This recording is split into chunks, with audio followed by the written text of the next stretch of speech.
Good morning, you two. How's it going? Oh my goodness. It's Pride Month. Bye, Spoonman. Do you not like Pride Month? What about your he, they pronouns? Oh my goodness. He's a hater. Anyway. I didn't even open Genshin, did I? Nope. I forgot. We don't talk about it. Oh my goodness. Because I woke up at like 11:30 and I guess I am kind of talking about it, but whatever. I woke up at 11:30 and I just kind of sat in bed like checking Twitter and I went, shit, I'm supposed to be live. And so I woke up, I had to feed the cats, I had to go like make breakfast, and then I sat down. I had like 5 minutes before I was supposed to go live. My Wi-Fi didn't want to work, so I had to fix my Wi-Fi connection, but it's fine, we're here and we are gaming. So listen, when I get into a yapping mood, I'm gonna yap, you guys, okay? If I want to yap, I'm gonna yap. I can't help it. So sometimes I'm like, yeah, I don't really feel like talking about it, and sometimes I'm like, I'm gonna talk about it. So like, oh, PNG YouTuber's gonna take a second, I think. There she is! Oh my goodness. It's been a while since I've used this one. And I need to turn this off so you can actually see the game. So yeah. Hi, Joe. You're awake kind of early. Also, my sibling helped me with the World Ascension quest. Chat, I'm free. I don't have to do World Ascension quests ever again. It's so back.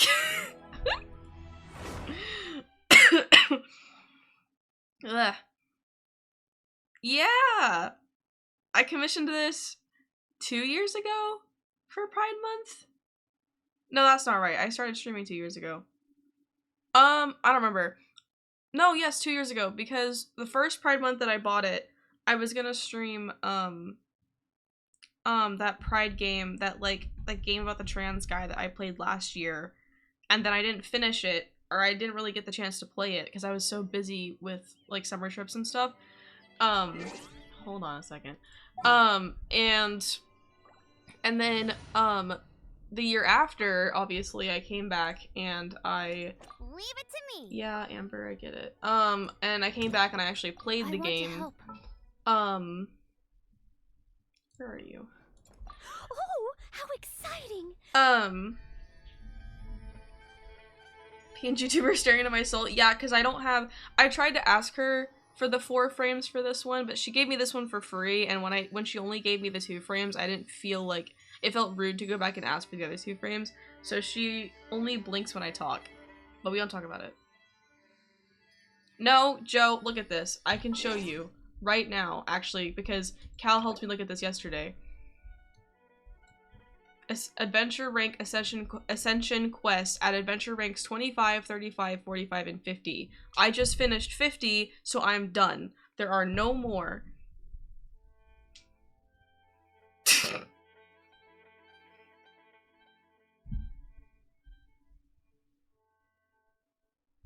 There should be no more, because I think Evie's at 55 right now, and we were talking about it with her last night, and she didn't say that there was a World Ascension quest at 55.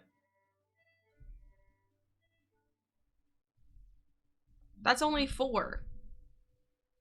And there's other, like, I'm at 7. So, like, I'm at world level 4. You don't always have to do an Ascension quest every time there's a world level increase. It's just some of them.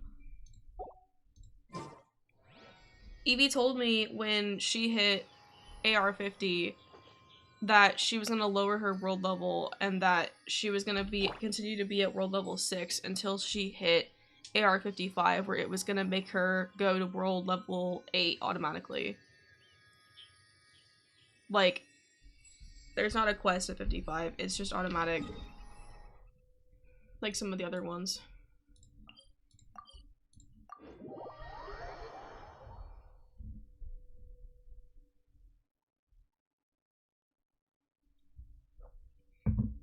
Because Cal told me that that's been a thing since the game came out, so like that's not new, that hasn't been added since you stopped playing.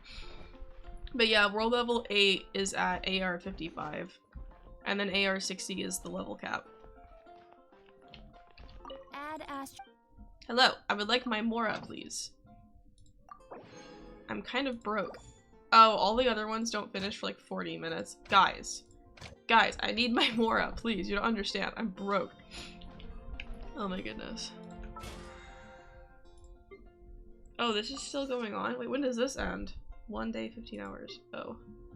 I am not hitting level 50 in a day. That is not happening. Work-life balance, I think this is...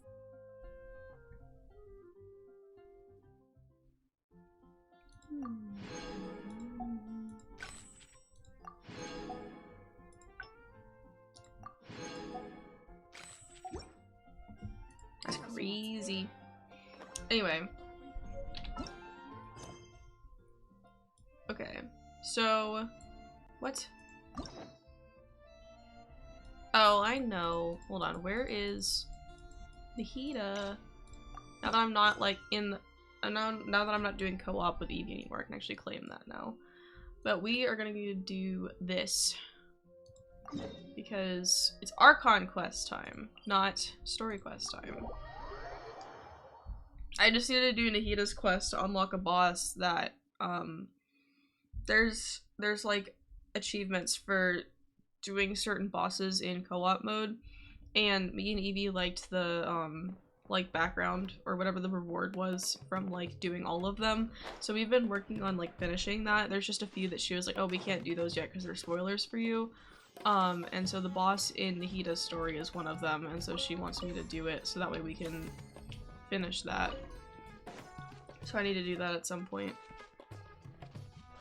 But stream time is for the Archon Quest grind. Nahida's story quest is not prohibiting me from working on the Archon Quest, so I'll just keep doing this, and then I'll do Nahida's story off stream. So.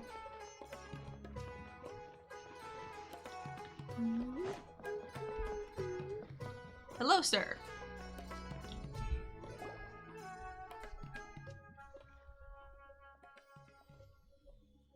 Huh? Wait. You're that blonde traveler who's on a journey. Now I need to open my all pop cards because I still corners haven't even touched my right? breakfast yet. Who's asking? Do you need something from us? Oh goodness. You bet I do. I was worried I wouldn't be able to find you. I have a letter for you, you see. It's from another Outlander. He was a crafty fellow, let me tell you. Took advantage of a loophole in our mailing system by opting for guaranteed delivery, then filling in the most obscure mailing address I've ever seen. Well, we are always on the road, so yeah, it's pretty tough to get mail to us unless we happen to go to the post office on a whim. So, what address did that person give you anyway? He just wrote, next to a small, white-haired talking fairy. What? So the address is Paimon? Congrats on being exactly, the address, right? Paimon. And if I'd failed to deliver the letter, I'd have been bound by regulation to compensate him. Really, he got me good. I count myself very lucky that I ran into you here. Of course, here it is. All yours. Come on! Paimon wants to have a look too! Kaya! I forgot Kaya was in this quest. Cause I think his story quest is locked behind this quest, and I was like, why is his story quest locked behind this quest? Because like we met him all the way in fucking Mondstadt, and then Evie was like, you'll see, just keep working on Archon Quest. This makes sense. Because like, I think she basically told me like, oh, you're about to meet Kaya again, so. Maybe I've been stopping by. Da, da, da, da. Come to me then and we can catch up on old times. We'll see it as a fated encounter. Kaya, huh? So he's here in Sumeru. Now that Paimon thinks about it, Crafty does describe him pretty well. From what he wrote in the letter, it looks like he didn't think there was much chance of it reaching us. Or maybe he's just being sneaky. Do you think he's making this sound like a miracle of fate so that we'd have to go meet up with him? Yeah, you're right. It's always nice to see old friends. Yeah, are our friends constantly telling us we need to take breaks every once in a while and just like not always be on that grind?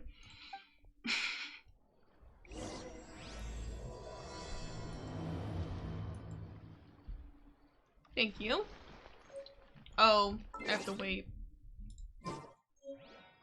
Following afternoon.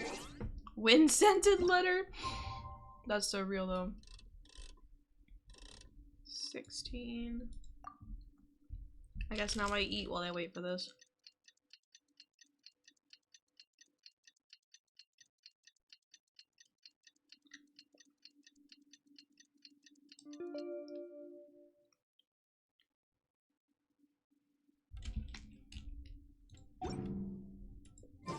Kaya Shimmy at Jafar Tavern right now. Let's go see him.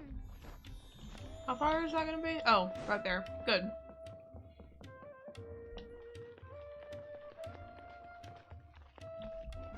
Yeah, I was just thinking about that too. Kaya! Good morning. I'm kidding, it's afternoon. I'll have something I haven't tried yet, boss. Sorry, sir. I'm afraid you've already tried every type of liquor we serve. Oh? Well then, just the bill, please. That's just as well, I suppose. I do have other matters to attend to. Kaya, you're really here!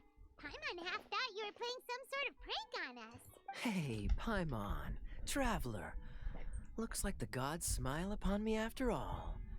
And come now, I wouldn't joke about wanting to see my good friends. Wait a second. You must be here on official business, right? What do you think you're doing spending every afternoon drinking at the tavern? You itching for a lecture from Jean? Not at all. The acting Grand Master positively terrifies me.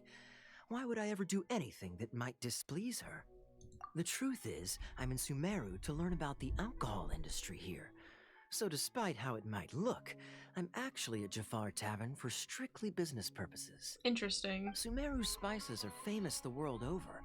It's long been rumored that this fine establishment was where a certain very popular spiced cocktail was invented. That's why the Knights sent me, their foremost expert in alcoholic beverages, to come and see if it is as good as the rumors say. Yeah? How did that go? So far, so good. I'm already in talks with some spice merchants in Port Ormos about some potential collaboration. I see. That does sound like a great business opportunity. Guess Don Winery and Master Diluc are gonna make a tidy sum from this one too, huh? Well, let's not get ahead of ourselves. Whether this lucrative opportunity gets passed along to Don Winery or not depends on how nice I'm feeling. Of course it does, Kaya. Hey! Using your job to settle personal grievances isn't very knightly, Captain! Oh, You said it. what makes you say that? Very sharp of you. I wouldn't say I'm familiar, though. I just came here on the sly once, when I was very young. And? Do continue. Do I have to? When I said we could talk about the old times, digging up my past wasn't exactly what I had in mind. Well, all right, since you're so interested. Like I said, I was very young then. Don Winery had only just taken me in. I overheard my adoptive father talk about sending a team of merchants to Sumeru during a business meeting. I'm sure you'll agree that everyone's curious about their roots on some level. And my roots? They're in Conria, which is said to have been located deep underground, somewhere near Sumeru. And so I stowed myself away amidst the cargo, and silently joined the merchant delegation on their trip to Sumeru. But it wasn't long before the merchant delegation received news that I'd gone missing. Their leader promptly found me, and before I knew it, my adoptive father was dragging me back home by the ear. It was a short-lived adventure. Sorry I don't have a more thrilling story for you. Honestly, not much. The only reason I knew that Conria was near Sumeru is because I happened to read that in a book when I was young. Oh. My life had less and less to do with Conria as I grew up, Hi, guys. and so I started doing? caring less as well. I used to believe that I had inherited some sort of duty from my father. But then I began to wonder. Maybe my father left me in the peaceful land of Mondstadt for no other reason than simply to keep me alive, as well as ensuring that I'd be safely cut off from certain things. The thought that I might be able to actually live a happy life there must have been the icing on the cake. It's funny too because like his entire thing while we were in Mondstadt was investigating the abyss, right? So he kind of is investigating Conria by doing that, whether he knows it or not. This is obviously all speculation. Simply put, I'm afraid that I'm not particularly in the know on this topic. These days, my surname, Alberich, is probably the only link to Conria that I have left. One death afternoon, please, boss. Her face when she gets shot gets me every single time. Tell me, what do you know about the significance of that name, Alberich? Dainsleif? Ah, you've decided to join us. I was wondering how long you planned on listening in. I believe I've seen you before in Mondstadt. Dainsleif, if I'm not mistaken. So you remember me. Then we are already acquainted, Kaya Alberich, descendant of the Abyss Order's founder. What? Huh? What? I take it that you weren't aware of this until now, Kaya. Or you wouldn't have been so forthcoming with your surname. Oh my. That's quite a lot of baggage for a surname, isn't it? Though I must say, it does confirm an old suspicion of mine. I suppose that was why my father left me in Mondstadt after all. I'm surprised that you take me at my word without the faintest hint of skepticism. Well, perhaps what you told me just happens to answer some questions I carry in my memories. And in any case, I recognize your eyes. You're a pure-blood Conrian, aren't you? Very clever. Forgive me for being direct, but I sincerely hope this new knowledge doesn't change anything. If you've already let go of your ties to the past, then keep it that way. Kaya, you're not involved with the Abyss Order in any way, are you? Paimon, did you forget our times in Mondstadt? Like, Hey, hold on now. This conversation has taken a rather sudden turn for the deadly serious. And I'm afraid that as someone from Mondstadt, I'm not accustomed to this sort of atmosphere. So what if I know my ancestry? Do I strike you as the type who would be bound by that kind of thing? Relax. I'll be just as delighted to hunt down the Abyss Order tomorrow as I have always been. Either way, looks like we're out of time. I've got a spice merchant to meet in a minute, so I'll leave the three of you to carry on the conversation without me. Well, alright then. You go do your thing, Kaya. See you around. And Dainsleif, no need to listen in from the sidelines next time we meet. Let me buy you a drink. You don't really trust him, do you, Dane? You're both from Conria, but you get on like oil and water. The fact is, I still do not know him well. It would be meaningless for me to jump to conclusions. But can a person truly be unaffected by their ancestry? This remains to be seen. Well, I suspect that they call your brother their prince, precisely because there is a succession of sorts. Oh, so if he was the founder, he'd be the king, right? I mean to investigate the Loom of Fate. Do you remember that name? Yeah, the Abyss Order's evil plan. We learned about that back in Mondstadt. Not new. Not exactly. My memories suffer from erosion. But while I was recovering my health recently, I suddenly remembered something. Your brother.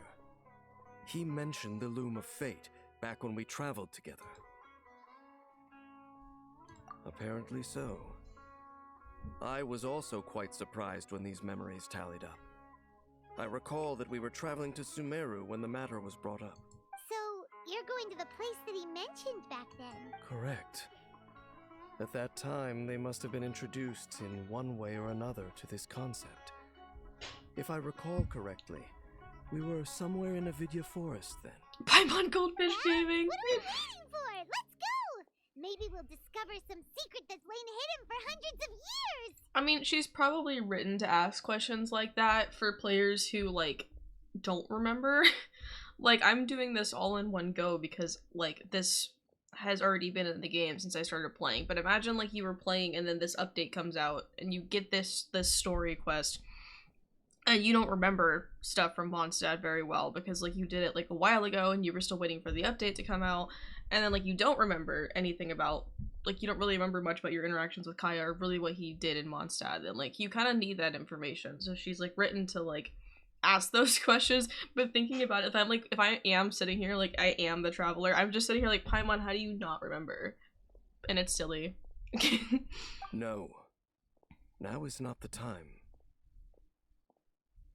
No, it's just, I'm still waiting for my drink. Seriously?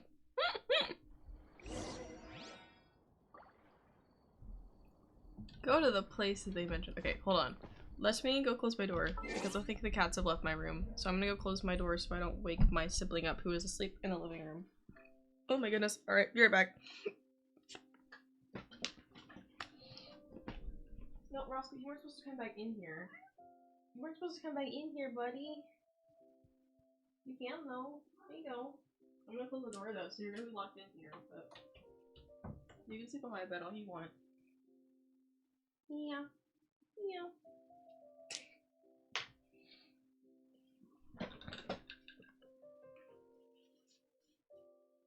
But I guess you're getting little, like, story quest refreshers from watching my streams then.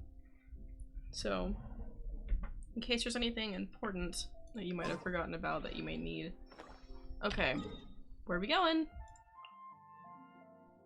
I think this is closer to the chasm than it is to Sumeru. But, okay. I might question my teleport decision in a second, I think. Actually, no, this is fine. Oh, maybe not.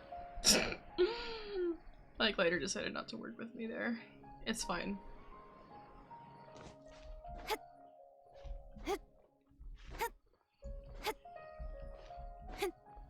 Please, up. Ching. Oh my goodness.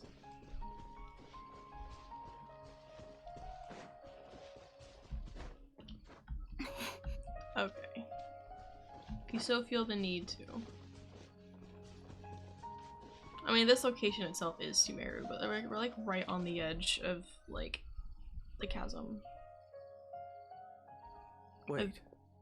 This place, it's familiar. Wait a minute. What about it? It looks pretty normal to Paimon. Was it like this hundreds of years ago too? Yes. The forest has barely changed from how I remember it. There is very little human activity here after all. Let's search the area and see what we can find. Is this a field? It must belong to whoever owns that house over there. But it looks like it's been abandoned for a long time. You could be forgiven for thinking nothing was ever grown here. Or, wait, maybe nothing ever was grown here.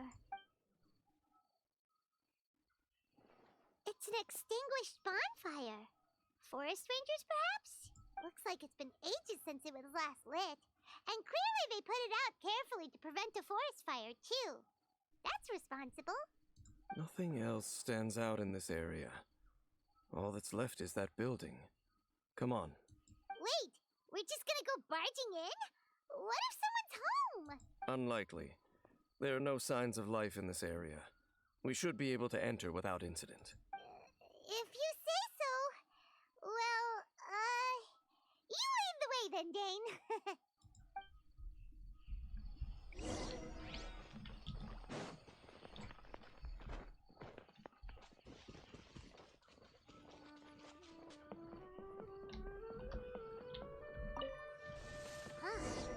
So they're real.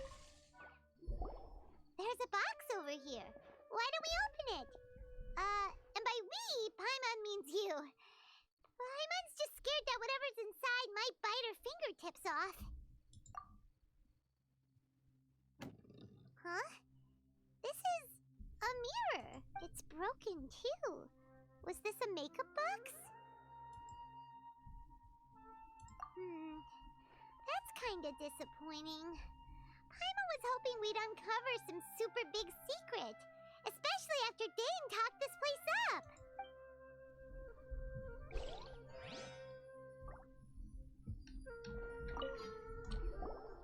Hey, look! It's a bowl! Guess whoever used to live here liked to cook, huh? Can't you smell it? There's a heavy scent of medicinal herbs in here. Oh, so it's a medicine bowl?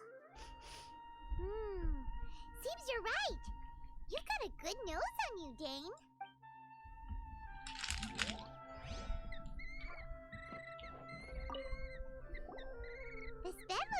the ordinary. Huh. There's nothing underneath it either. What sort of person would want to live here? It's so dark and damp. Can't be all that comfortable. Doesn't look like there's anything else worth our attention here. You sure we're in the right place, Dane? My memories are quite foggy, but my subconscious and instincts both assert that something once happened here. But we'll exhaust ourselves if we search aimlessly. I hear noises outside. Let's go and check. Noises? Is it? It's not much. Just some minor adversaries. Yeah. Let me put my food down. Okay. Fine. Monsters? Wow, Dane's ears are sharp, just like his nose. He's surprisingly good shape for a 500-year-old. Although for someone who's as full of surprises as Dane, it's hardly a big deal. Anyway, let's beat up these monsters!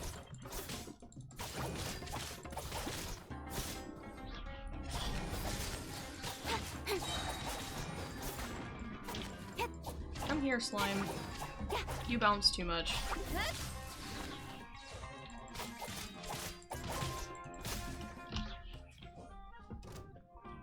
Oh, is there more?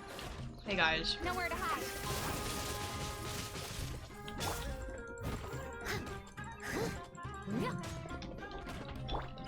No one escapes my sight. Don't blink. Come back! Got stuck. No. Incoming.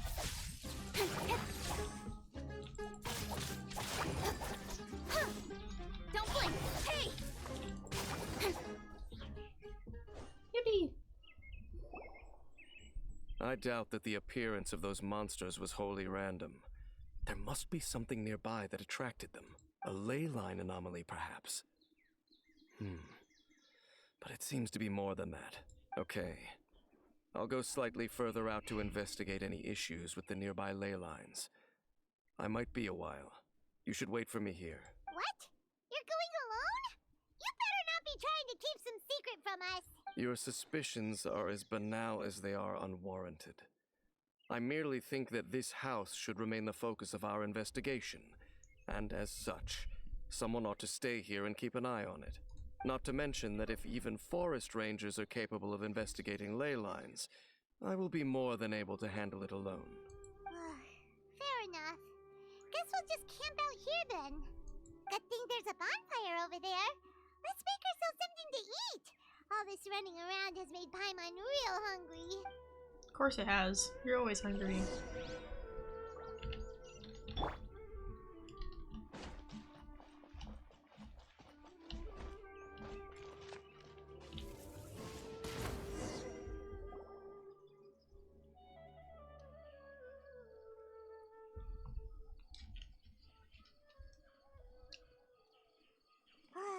Your cooking is as good as ever.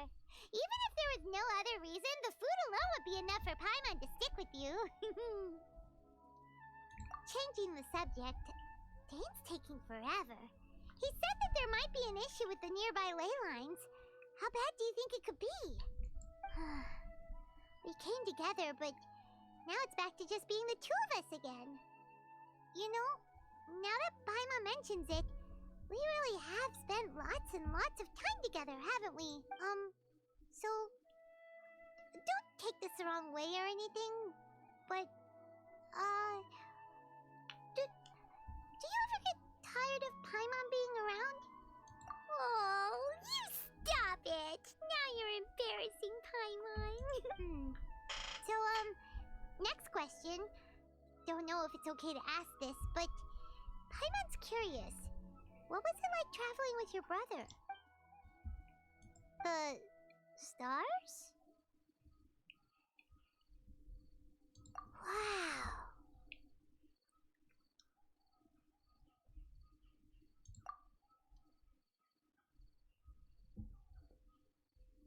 Yeah, Paimon understands. Being separated without even knowing the reason why, it's just terrible. But we'll find the truth together. Sure as Paimon's your guide.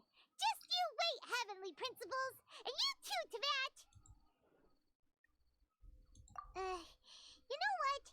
We've talked too long about this sad stuff. Let's talk about something happy instead, cause if you're sad, Paimon will be too. Alright. It's getting dark, so why don't you rest?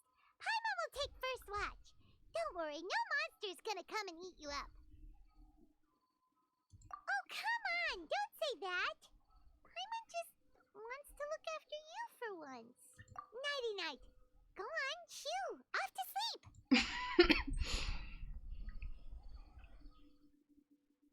They're so silly.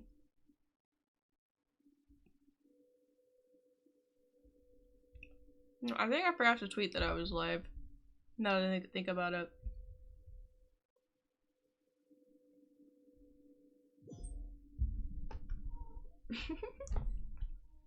Don't fall off the bed, Roscoe. I believe in you. Hey, time to wake up. The sun has risen.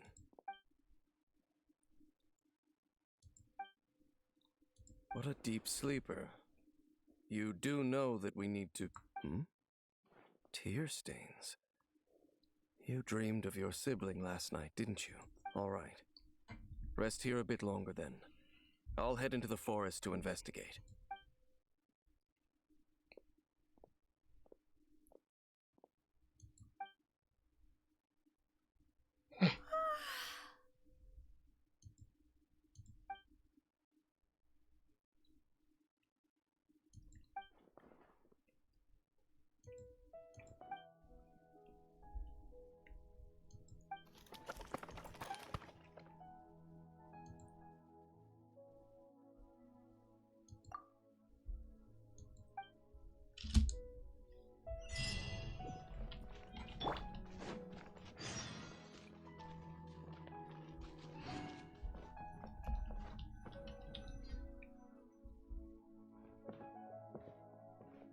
Halt! What do you think you're doing? This place is not whatever you think it is. Nor should you be poking your nose into my business. Begone! Your travel companion. You mean the one that was keeping watch by your side last night? Your companion departed for the forest early this morning. That much I saw with my own eyes. He has the Conria eyes, by the way. Just in case you didn't notice. What business is that of yours, All you need to know is that I claimed this place first, and what I do here is none of your concern. Do I make myself quite clear? Leave. Well, what are you waiting for?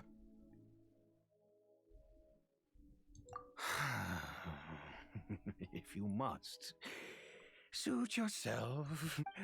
I've been observing you, and you don't look like a He kind of sounds like he's going insane. Or someone from the academia. Still, I'm warning you, no funny business. Promise me that, and you can do as you please. Okay, fine. Whatever. Just move aside. I'm heading in. You... Oh, go on then. Have it your way. I knew I wasn't going to be able to hide this anyway. Just come in. You But okay, no sir? overreacting to anything you see in here, okay?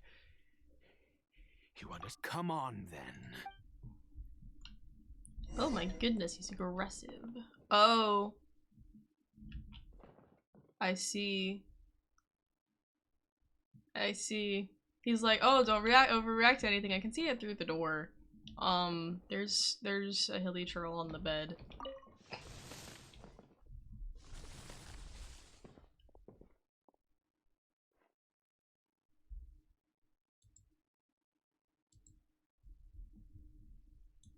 Mind your own business.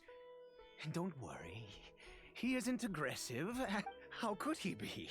He was too young for anything like that. So don't you lay a finger on him. Just find yourself a corner to rest if you're tired or cold. Huh? You know Conria? Who are you? You're a lot more observant than I am. How do you know I'm from Conria? Yeah, I get that a lot.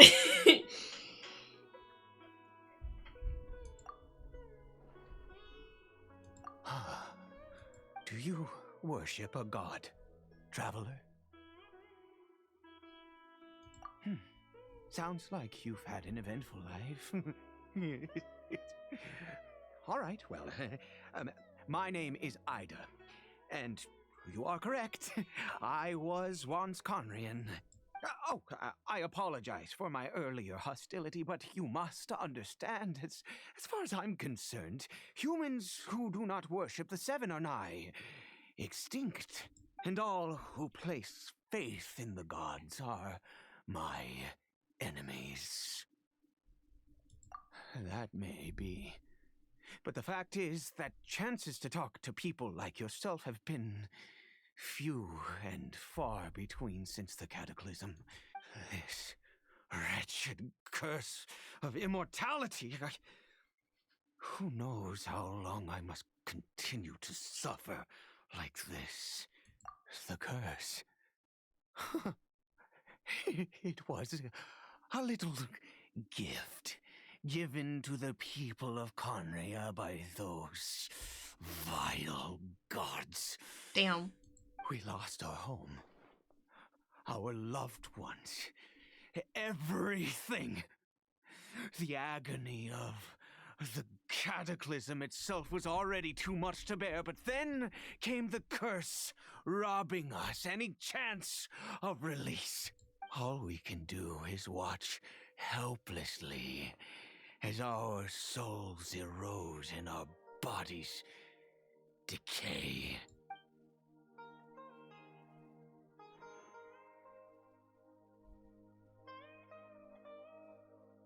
Because, although Conria began with a single bloodline, it was a home to others too. Any who forsook their gods and came to Conria were welcomed as our fellow citizens.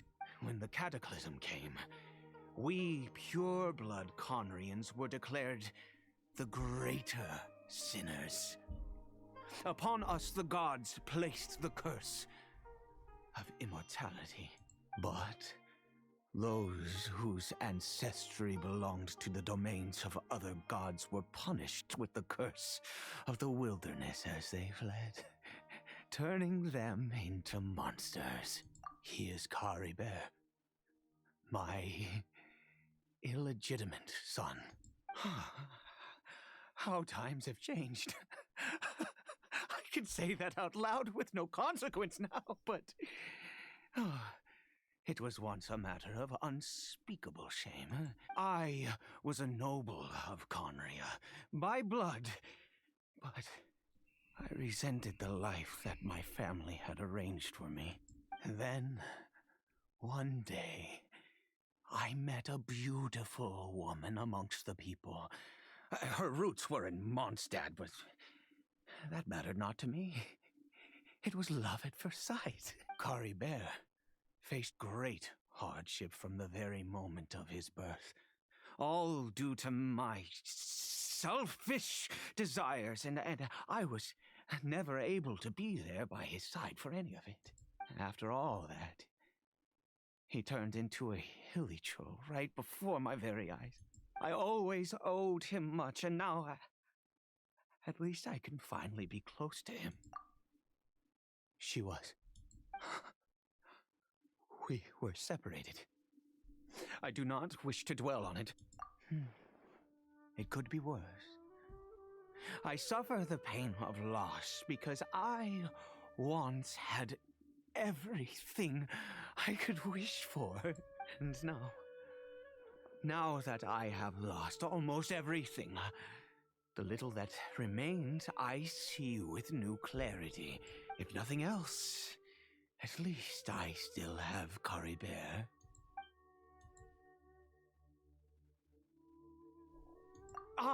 Yes, that reminds me. I only returned here to check on Curry Bear, but I do have other things I wish to do. You may come with me, if you're so inclined. Damn, okay. Where is he? Oh, the garden. Whee! This is so silly though, it kind of reminds me of Delicious in Dungeon, like with the Curse of Immortality thing. That's like currently happening in the anime, so. Oh, I see. I've been really observant like since I was a kid. So. I'm sure you're wondering why I brought Caribear here to Sumeru. Well, it's because he needs a medicine that can only be made here. One which will help him to recover his clarity of mind. I do not hope to break the curse.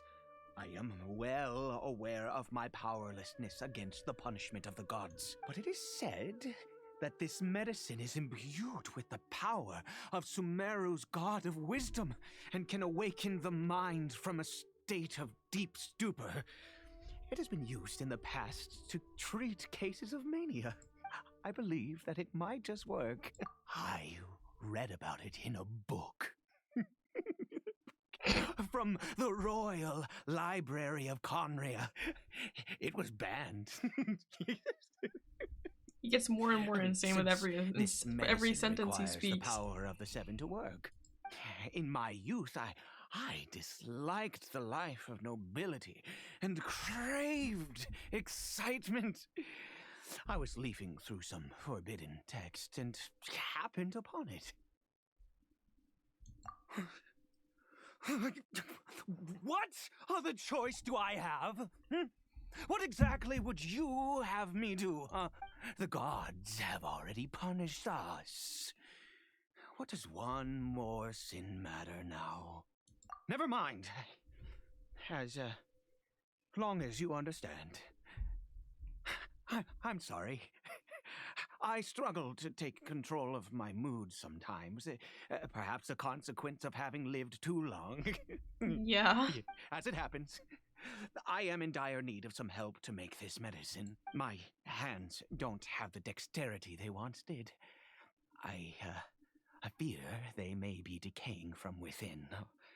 All thanks to this curse of immortality. Okay. To start with, take this ingredient. Uh-huh. Also, do you have any of Sumeru's regional specialties? I think I have Sumeru roses. I'm not entirely sure about the lotuses. They're called Kalpalata lotuses and Sumeru roses. Oh, those two? I might have some of these then. Oh, wonderful. Oh, in that case, we have everything we need. This is the method for making the medicine. You just need to follow the steps.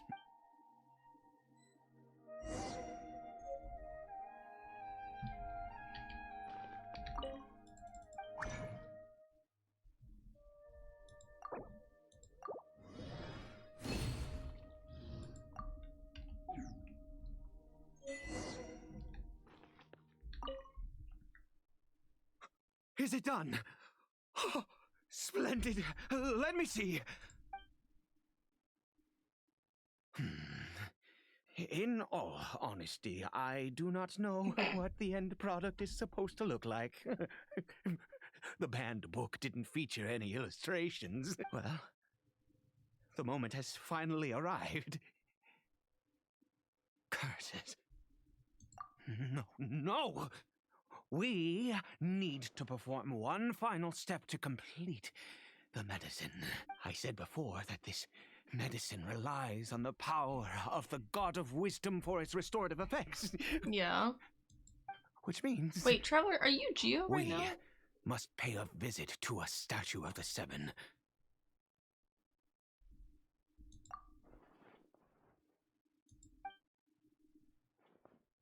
Let's go. Bring the medicine Whoops. with you. Why is she Geo? When did I make her Geo? What is she? Hold on. No, she should be Animo. What? Last I checked, you were Animo. Why are you Geo? Cal must have used Geo Traveler at some point when they were helping me. Because I was like, the last I looked, like literally I was doing a domain with Evie and we were trying to figure out like which characters we should use for the domain, and I swear when I looked at the Traveler she was Animo and now she's Geo.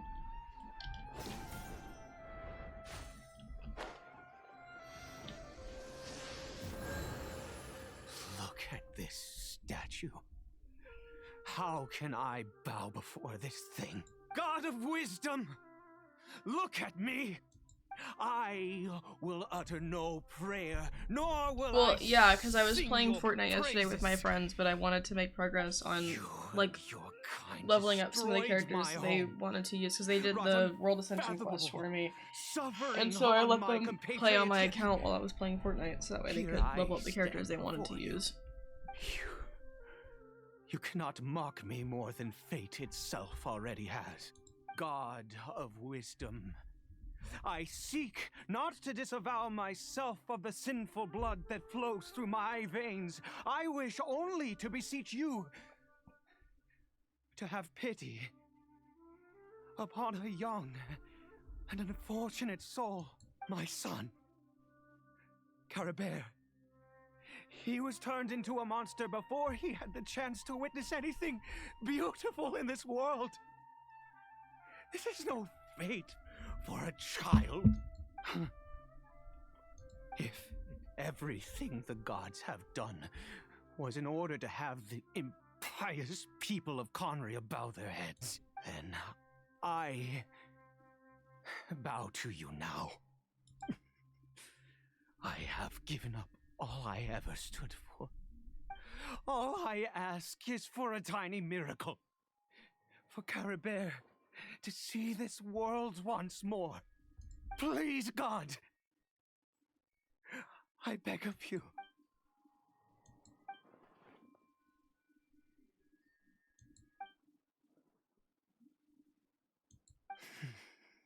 I have made quite enough of a fool of myself for one day. Let's go.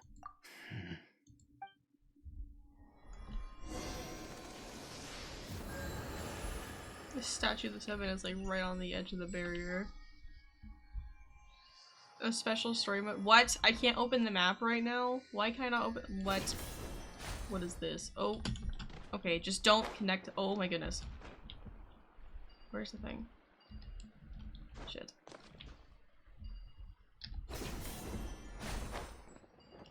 There you go. Thanks.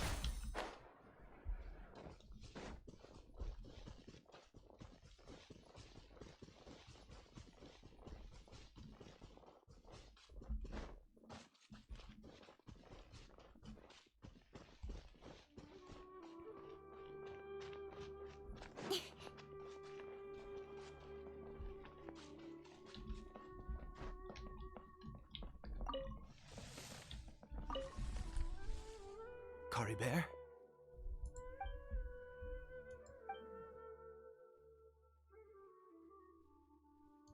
Well, we've prepared the medicine.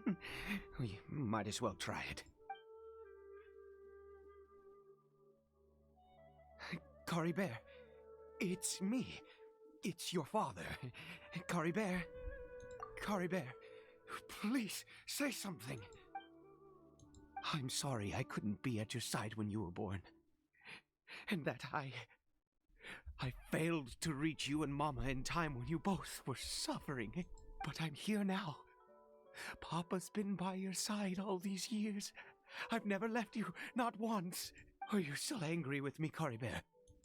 I know you're awake now. Do you not want to talk to me? I'm so sorry, Caribert. Forgive me. Please, say something, anything! Please! Please! Oh, gods above! What more do you want from me? You took everything from here, and I still bowed to you. I'd give you my very life if only you cared to take it. But you won't even let me die. I knew it. I should never have trusted anything that had to do with the gods. I was just deluding myself. The gods of this world have never stood with humanity, not even for a moment. Other reasons. What do you mean? Huh. You really think so? Give up? No. Yeah, Never. just a little bit. Yes, you're right. I cannot let myself wallow in despair. Even if I must stay here with him for 50 years, 100, what difference does it make? I do not lack for time.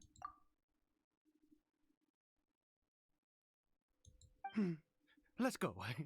We'll make another dose. The most crucial ingredient in this medicine is the unusual mushroom, which makes things complicated, but not impossible. I grow them in that field. The details don't matter, right? Curb your curiosity and just do as I instruct.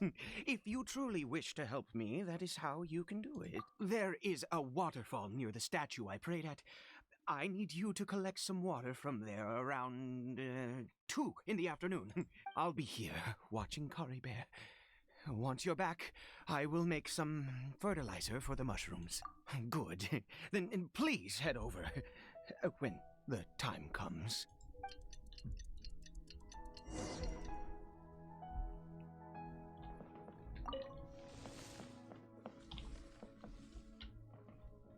Oh, I see. It's because there's a border. Like, I'm not allowed to leave this area. I see the vision. Okay, so the waterfall would be more this way. Is it like down? I have to go down?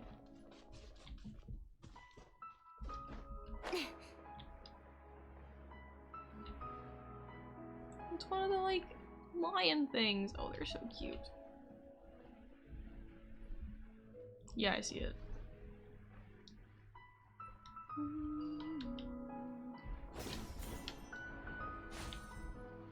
Oh, I thought the flower was...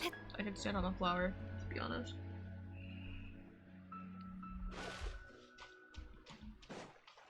Well, like I said, he's a little insane. So... Oh, right, I can't open the map. Yeah.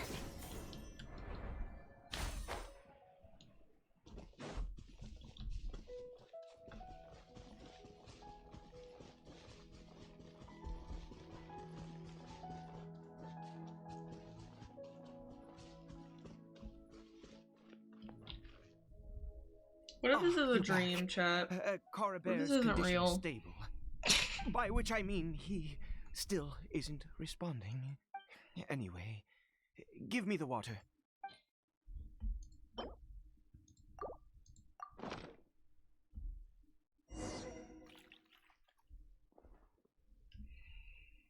I need you to stand guard here for a while. Whatever you do, don't let any forest rangers approach the house. Understand? Ah, good. I'll be back soon. The fertilizer won't take but a moment to make.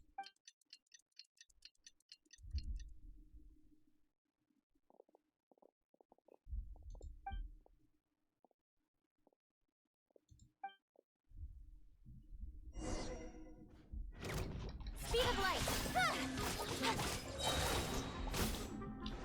Cut to the chase! Incoming!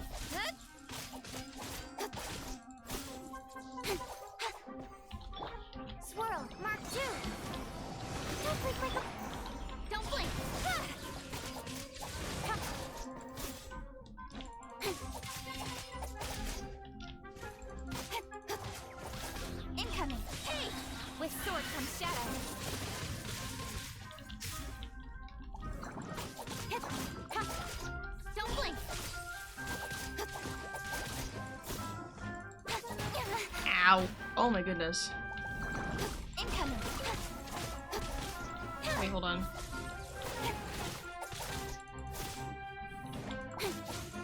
Nope, stop! Don't blink. One step back, two forward. Oh no.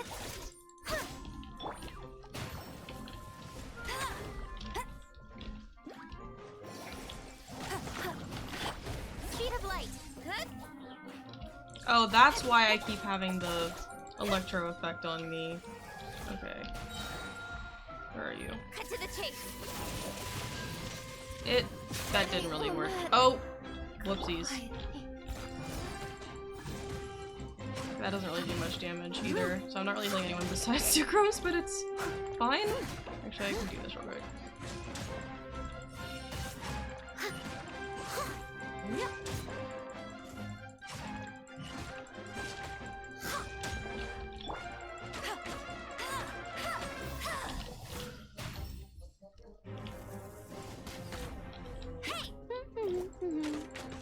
It's kind of stuck. Never mind, he's not stuck anymore.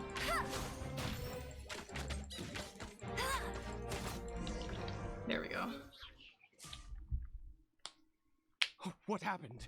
Was it monsters?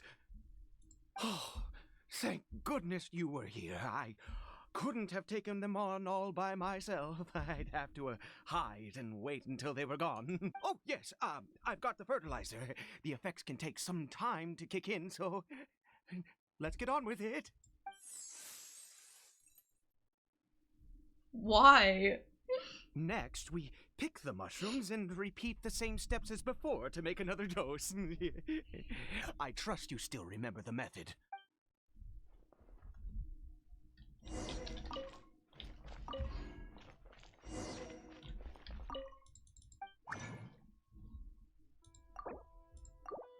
He's lucky I still have enough materials to do this. I see.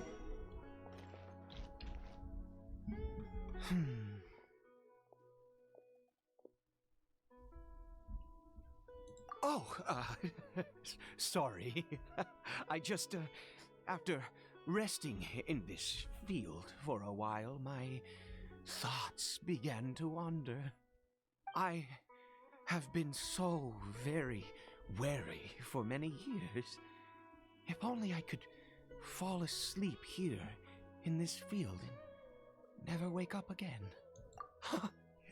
I do indeed. That's why it was just a fleeting thought. Thank you for your help once again. And now, for the final step. Oh my goodness. Back to the Statue of the Seven.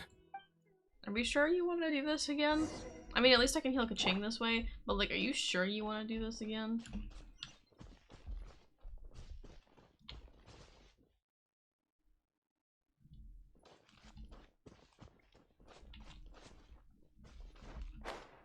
I see.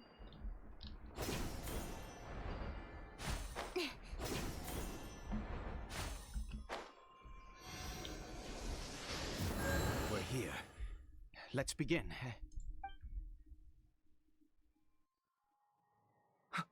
Wait a moment. Hey, what was that? Cory Bear? Oh no, he must have left while we were too busy preparing the medicine to notice. Come on, we have to catch up with him. What if it's a different Hilichurl? Like, what if that's not your son? You know? But I'm coming.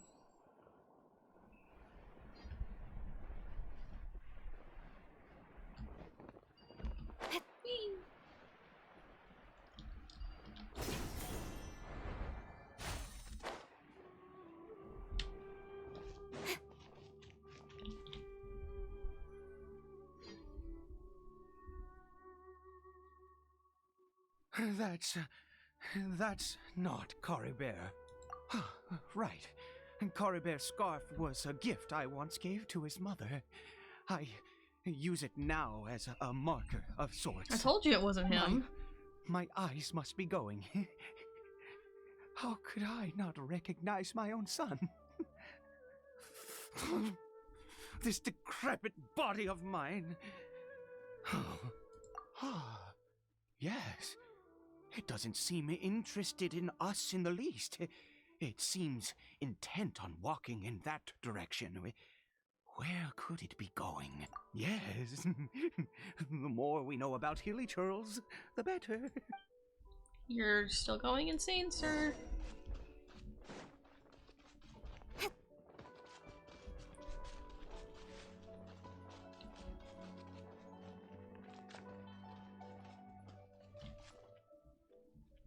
This is like right on the border.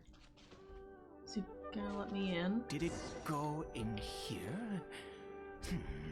Well, let's head in. Oh, it's a domain, I think. Okay.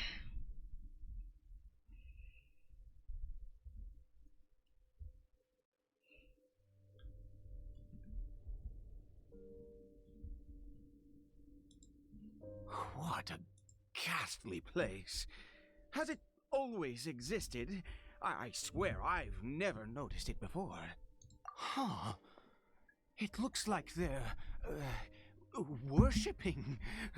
Sometimes walking, sometimes kneeling in worship, and it appears to be in earnest. I've never seen anything like this in all my life. What in the world does this place conceal? Oh, there's only one way to find out.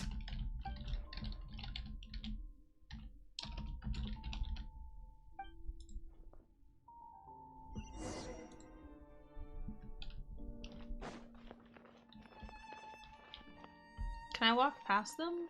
I guess there's like groups of them doing this, so it's probably fine. Oh.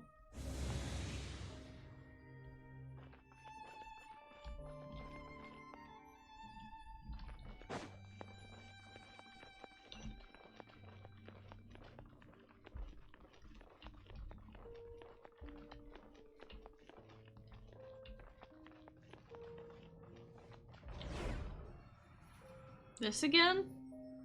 Oh no. Is this a teleportation device? What energy is powering it? So weird hearing her voice.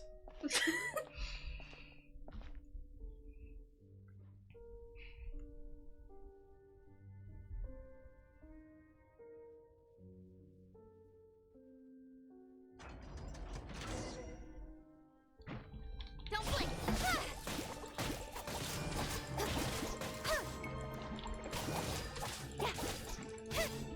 Incoming!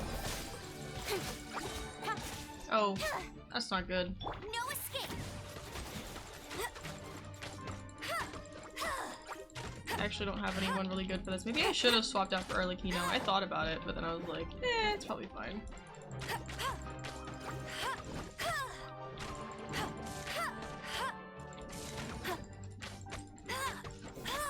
Hey guys, that's on not being Electro, maybe? Could you like not? Go go Barret Bunny! This is gonna take me a while otherwise. Oh! Ow.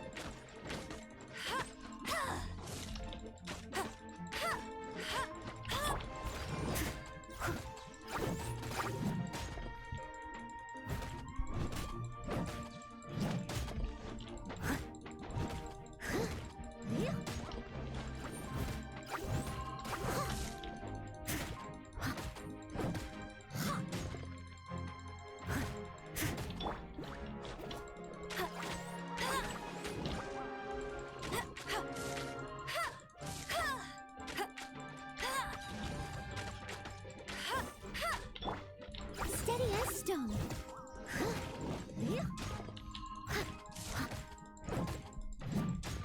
Please? Okay, one down. Stop doing that! Don't blink! Oh, whoops. Wrong one. Get him!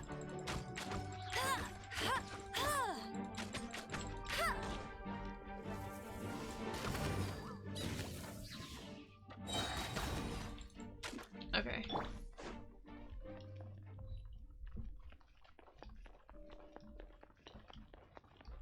Ooh.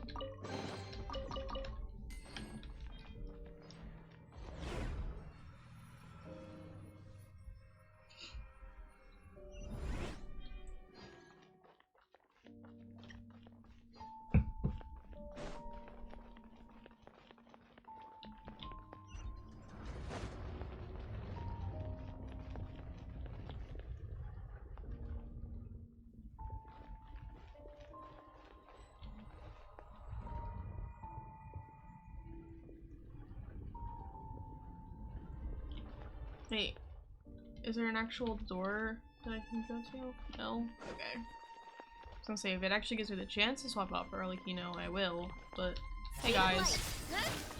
With sword comes shadow.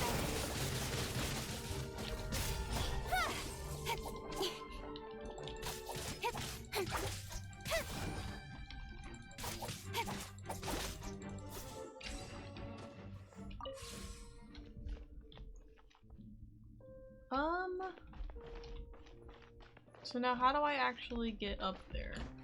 Wait. Oh, can I get back up? Does this? No, that does not go high enough. Oh, wait. There's stairs over here. Never mind. Don't mind me. But how do I get in?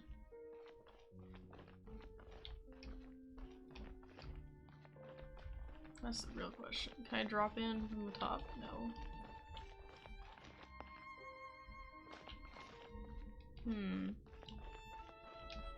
Maybe there's a portal on the other side that'll like teleport me, because it looks like there might be a portal on one of the sides.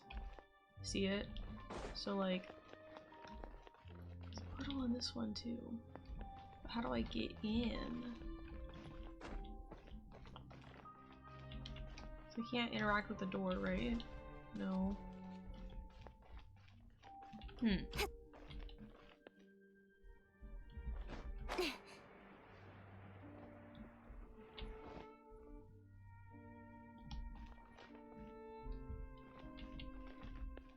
What happens? Oh, portal. Duh. Oh wait, except I lost the thing. Wait, so where am I going? Huh? How did I get on the ceiling? Did the room turn upside down, or gravity itself? There we go.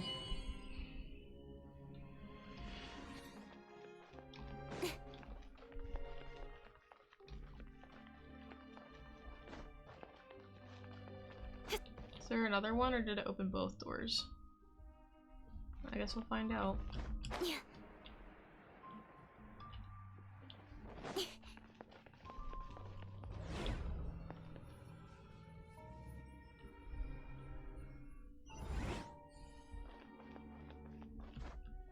Okay, so I think it opens this one with the chest, and then I go in here, and then go through this portal to get to the other area. And then I hopefully should be able to open the door from the inside. Maybe. Or maybe like me using the thing will open the door. Or picking this up opens the door. Cool. Where am I going? Oh. I see the vision. It seems like I need to find a place to insert the rune. I did that already. Thanks though.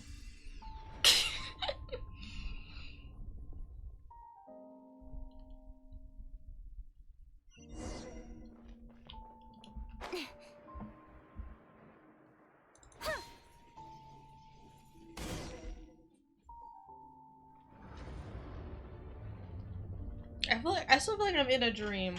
Like, I don't know. Oh, hello. Halt, humans! Fate has not granted you the right to enter this place.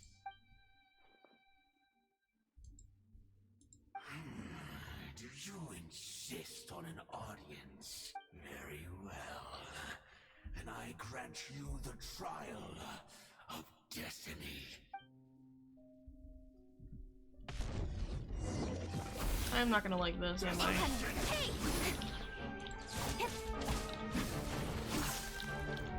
No one escapes my sight! Don't blink!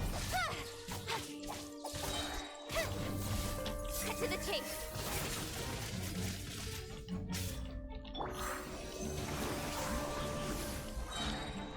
Incoming! Animal hypostasis emulation! Final prophecy. Speed of light! Hey!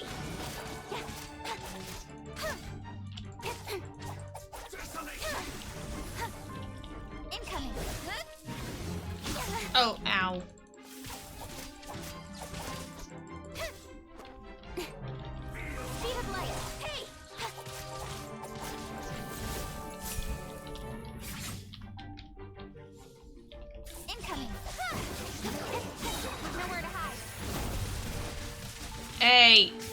There was no need for that. Speed of light. Oh One goodness. step back, two forward. Oh goodness. As a good knight should.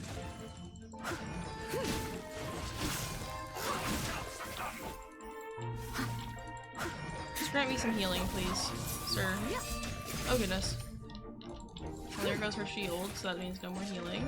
So.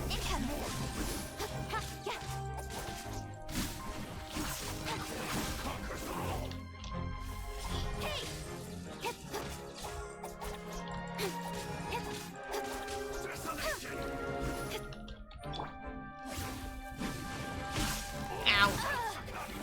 Okay, fine. Go, Baron One!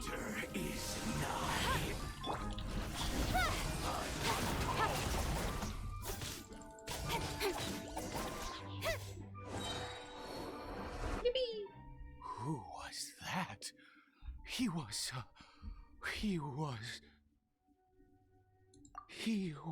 a perfect being. I'm in awe.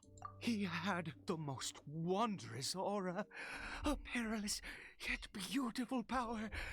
Oh, truly mesmerizing. And yet, you were able to defeat him. Oh, your strength is greater than I had imagined. Let's continue on. I find myself growing more curious by the second and more excited.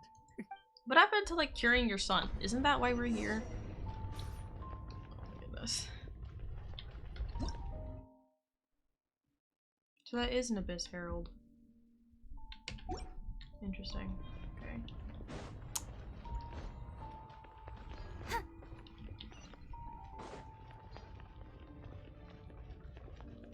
Which reminds me of the temples in Sumeru.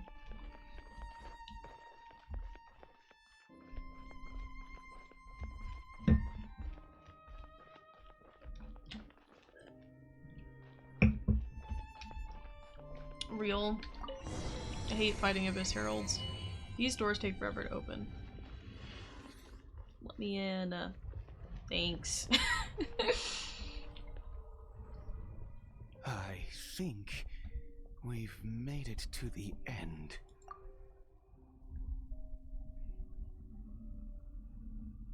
Oh. Oh no.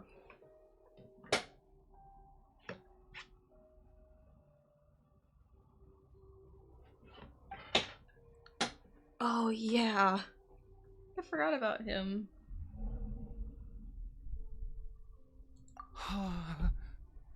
Oh, dear creature, why do you bow down? For fear of the unknown, or for power that you covet?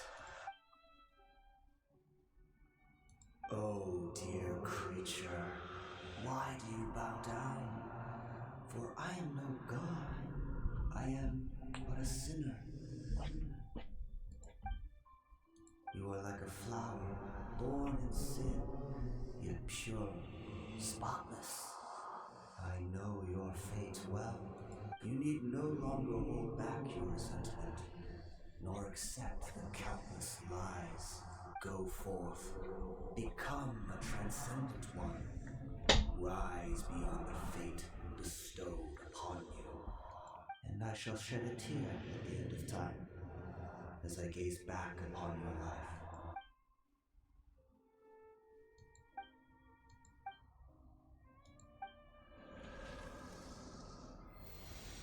Oh no.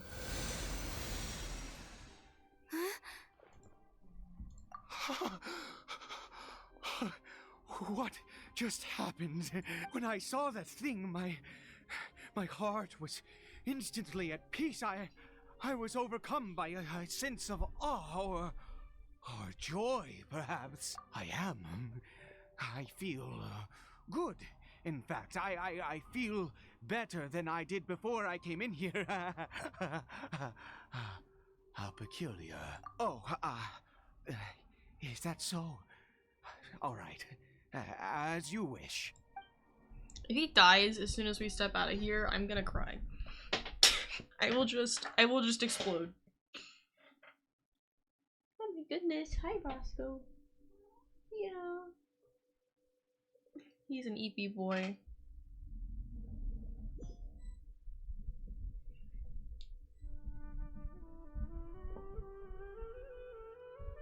Caribert! Okay, good, he's alive. Oh, thank goodness! He's still okay. I have a strange feeling that what just happened was meant to be. For this to happen, right at the moment when I was dreading worshipping at a statue of the Seven, it's as if fate was calling to me. You say that I bowed before that thing, so perhaps it might be just as effective. I have to try. No matter what, you said it yourself. I have to exhaust all options.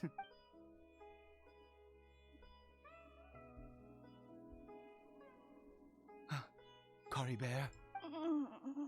What? What? No. Papa? Caribert! Oh, my goodness, it worked! It's a miracle! Oh, Caribert, my dear son! You see, it worked! Caribert can speak again! Where's Mama? Mama is... Caribert, look at me. Do you know who I am? Of course. Your Papa. Yes! Salvation! Sweet salvation! Yes, yes! This is what this feeling is. How do you feel, Caribert? Are you fully awake now? Yes. It feels like I just woke up from a long, long sleep. I dreamed that I was hiding in a little room. I didn't dare go out the whole time, and I didn't want to either. Wait. Oh no. My body! What happened to me? Is this me? Papa? What's happened to me? Don't panic, son. It's just... While you were sleeping, Don't lie to the kid! Don't lie to the kid! How could you... Oh my goodness. There's no more Conria here. No more home. But, do you know what that means? No more red sky. No more end of the world. In this world, you have to be a little monster, but you get to stay with Papa forever.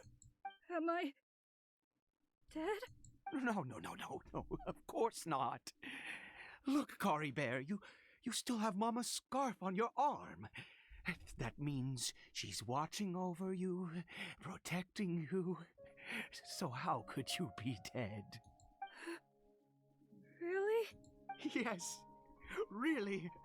You've only just woken up, and this must all be very confusing for you. Just rest here for now. Things will get better. Oh, and you have to promise me something. Never take off your mask. Understand? Whatever happens, you mustn't take it off. Okay, Papa. I won't. I promise. Not since that day have I been so glad as I am now. I can't believe this is really happening. I don't know how to, respond. This is wild. I knew that placing my hope in the Seven was a waste of time. I even worshipped at one of their statues like a common fool. Never before have I humiliated myself like that. Once a murderer, always a murderer. I was naive to think that the gods who conspired against us would ever offer redemption. But the god we saw in that cave, now that was a truly mighty god. Nothing like one of the Seven. That wondrous power, it was truly enchanting. Surely that must have been the reason I bow down. Now then, after one beseeches a god, and the god responds by answering their prayers, should they, do something to show their devotion? Piety is hardly my area of expertise. But surely I should honor the god that has honored my wishes. A sinner? Oh, don't be absurd. You don't know a single thing about him. How dare you utter such blasphemy? You and I have both witnessed his divine power. When has the Seven worked a miracle like this before? Never! He is a god, mightier than they, and yet you would call him a sinner. Oh, preposterous! He called himself a sinner. I'm just repeating what he said to Believe you. what you will. You cannot shake I'm just my saying. faith. Okay. I am going to pay my respects with or without you. And if you die, it's not my fault. Okay.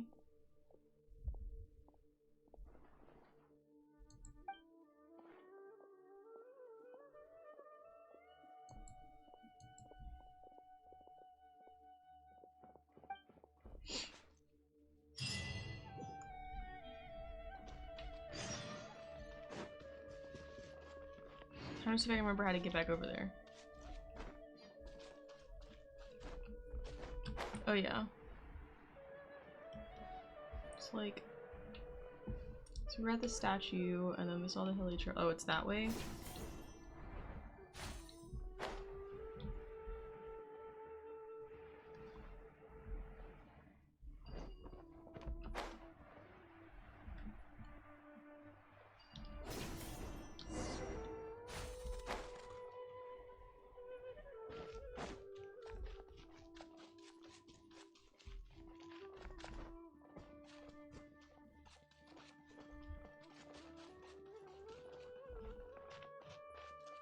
What if I don't want to enter the cavern again, though? Like, what if I said no?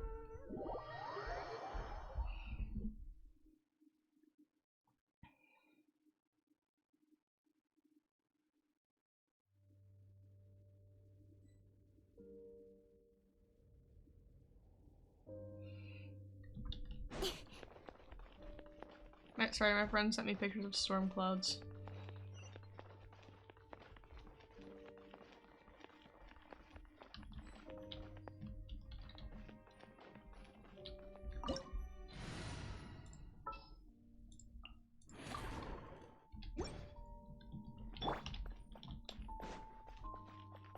Hey guys, thoughts?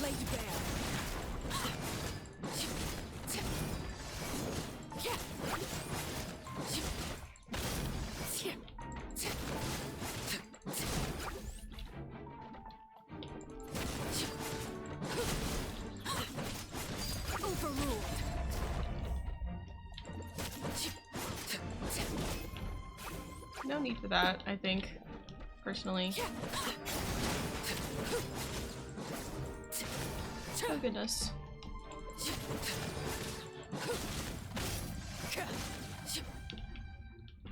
Yippee!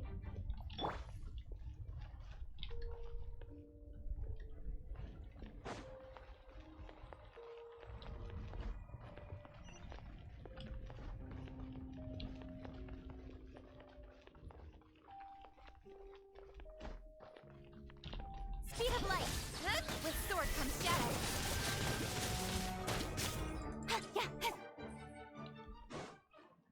I'm just better.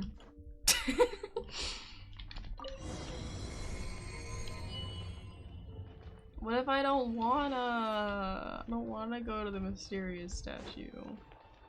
He's gonna talk to me again. He's gonna be all creepy. No. Impossible. What happened? The Hilly-Churl worshippers have disappeared too? Was it all an illusion?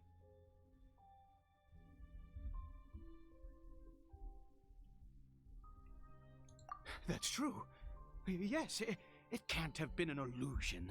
I still feel that awesome and wondrous power flowing through my mind and body. It was neither illusion nor coincidence, and Oh my goodness. certainly no dream. Sir, was you a are a wonder. little unhinged Yes, right now. Maybe you need divine wonder. to see a Let's doctor. go, traveler. Perhaps. There is surely a reason for its disappearance, and I do believe that someday in the future we shall see it again.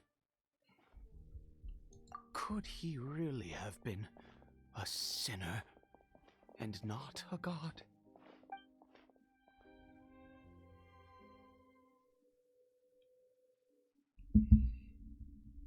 Oh my goodness. What if he goes insane? I mean, he already is insane, but what if he goes even more insane?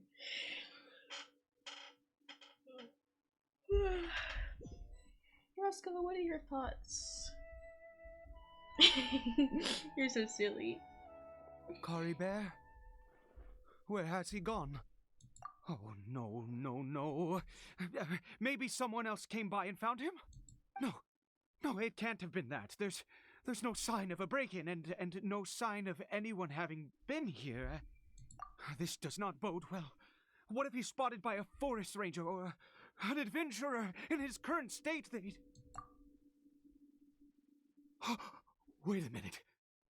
This isn't how we left it. Oh no. Did he...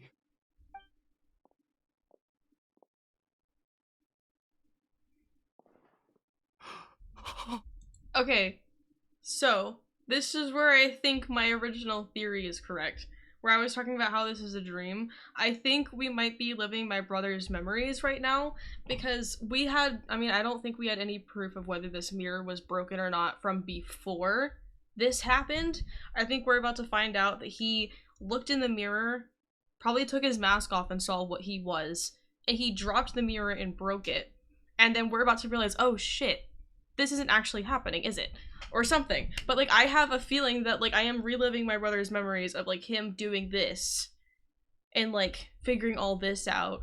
And then maybe this is what led him onto the path of like joining the Abyss Order. Maybe. I don't know. Let me have my theories. It's chat. broken. Yes. See? Yes. See? See? See? He must have taken his mask off. See? And anyway, seen what he looks like beneath it.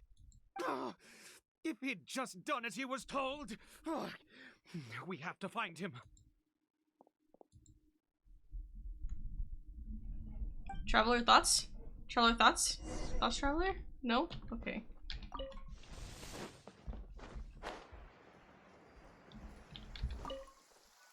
He took the scarf. He took this. No! His scarf. He took it off! He dropped it. No! Looks like we're going the right way. Come on.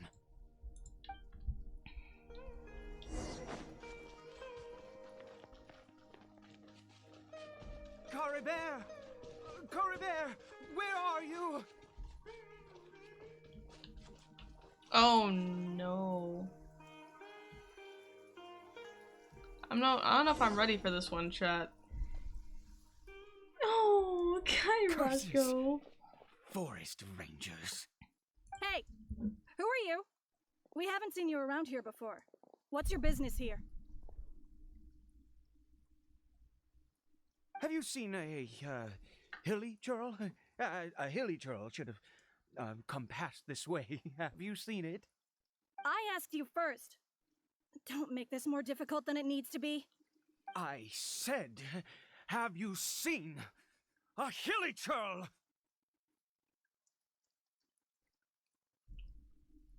Hey, whoa. Look, sir, there's no need to get so worked up.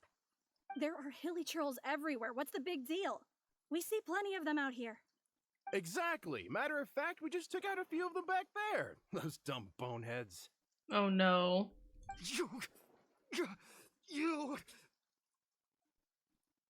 They don't understand. Rangers, they don't understand! Spawn of the seven are all the same. I'll have your heads if you so much as laid a finger on Cory Bear. You're raving mad! You've got some gall coming here to our nation insulting the Forest Rangers! Curse you all, Forest Rangers.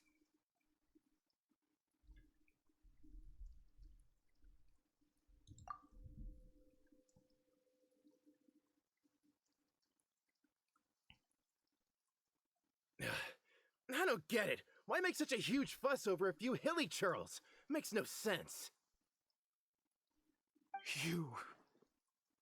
He'd only just regained his mind. How could you do this to him? So tell me, forest rangers, did you really spare none of them? Did you really take out every last hilly churl you saw? Jeez, you're really not gonna let this go. Fine, you weirdo. If you must know, I happened to cross paths with a solitary hilly churl when I left the team to, use the toilet. I was frightened at first, but it didn't seem to have any interest in me at all. It was just bumbling along in that direction, so I left it alone. Yes! Wonderful! Wonderful! Let's go! We have to find him! They all think he's insane, which he is insane, but Wait, like... you're leaving? Not even a thanks for the info, goodbye?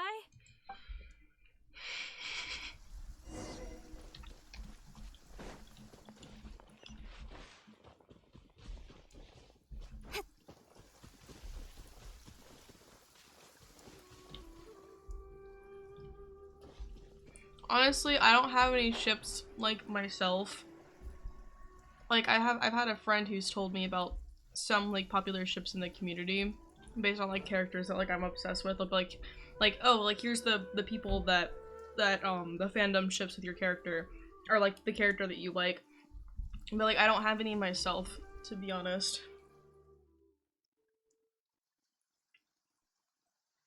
Besides like maybe Beto and Ninglong, because they're silly. Cory Bear, stop! It's me! It's Papa! Whatever you saw, it was all a trick. An illusion. I told you, we're in a fairy tale world now. Nothing here is real. Please, Cory Bear, come back. It's time to go back.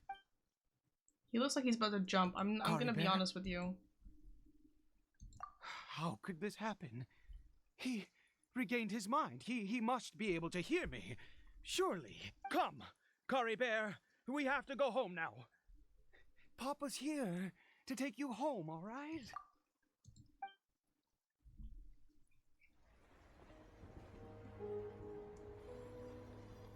Oh no. Papa? Cory Bear. Papa, I can't take it. Please, Cory Bear. It's my fault. I'm so sorry. If only I'd known. It's all too much. No. Papa!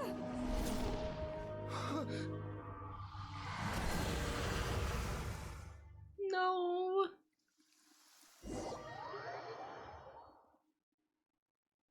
I hate how long my loading takes sometimes in moments like these. Oh. I see. I understand now. Finally, it all makes sense.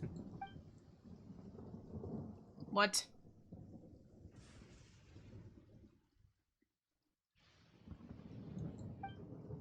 Aha! Traveler, you're awake! Finally, we can rejoice together. What? Wait, no. Why am I still calling you Traveler? Oh, I have known your true identity for some time now. I suspected it was you from the beginning. I had to talk to you to be sure. Oh, of course you haven't. With your status, you can hardly be expected to know all of us. In any case, I've been using a fake name this entire time. Ida is the name of a servant I once had. My real name is Clotar. Clotar Alberich. Kaya's father. Or from maybe not father, but definitely from his like family line. You saw it too, didn't you? Unmistakable, the power inside Cory Bear and the power of the one you call a sinner. It was one and the same. Yeah. I am positive now. It's the power of the abyss, isn't it? Oh, at long last, I have seen it with my own eyes. That is no business of yours. A sinner. Yes. Salvation for a sinner can only come from a sinner. Caribert did not deserve his fate, but now it's wonderful. He will be able to weave his own destiny anew. Born into abject sorrow, he shall now become the loom of fate.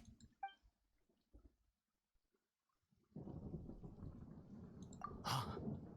Sinister. Dangerous. Oh, I never imagined that you, of all people, would deny the abyss. How ridiculous! We once believed that you would bring new strength and hope to Conria. To us, you were the abyss. A wondrous mystery far beyond our imagination and comprehension. And the one who controls the abyss can control everything. We yearned for that future. We looked to you to take us there. But what did you bring us instead? Oh, Prince of Conria? I fucking called it. Shy, I just may be a genius. What did he just call me? Yeah, look at the mirror again.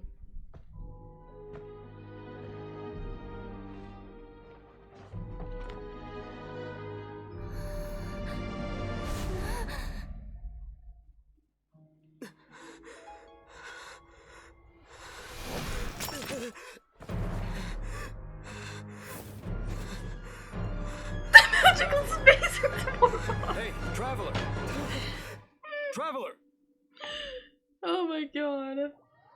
I am just a genius. I just fucking called it. No, because the way that I couldn't open the map, the way that I was like locked in this one area, like you could see the border, it was keeping me in one area. I was like, okay, so this isn't real. This isn't part of the real world, right? So obviously I'm in a dream, but why would I be in a dream? And then like I realized I was in the past. Like I just kind of felt like I was in the past because it was keeping me in this one area that Dane said hadn't changed since the last time that he was here. So I was like, okay, so what if I'm reliving my sibling's memory?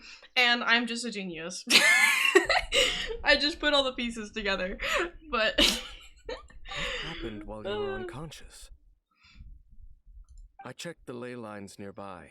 It appears that the Abyss tampered with them, and they've been in turmoil ever since. Information and memories flow within the ley lines. What did you witness? You mean Clotar Alberich? After founding the Abyss Order, his faith in the Abyss led him to do a great many things. But the curse of immortality continued to torment his body and mind. And in the end, neither his faith nor the Abyss he worshipped could save him. After 100 years, he lost his mind completely and was never seen again. Yet his dark legacy lived on.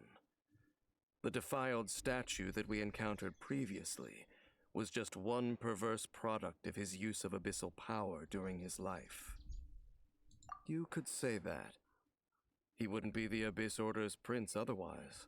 Are you alright? You have a troubled look on your face. What happened? So you saw his memories from centuries ago through your own eyes. It all but defies belief. Still, as I'd suspected, the notion of the Loom of Fate did indeed rear its head during that time, and it seems closely connected to Clotar Alberich's son, Caribert, and what happened to him. And yet your brother never breathed a word of this incident to me. I wonder, was that the moment that he decided to go down this path?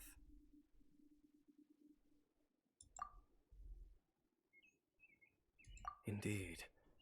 Clearly, this series of events sparked a long period of deep contemplation.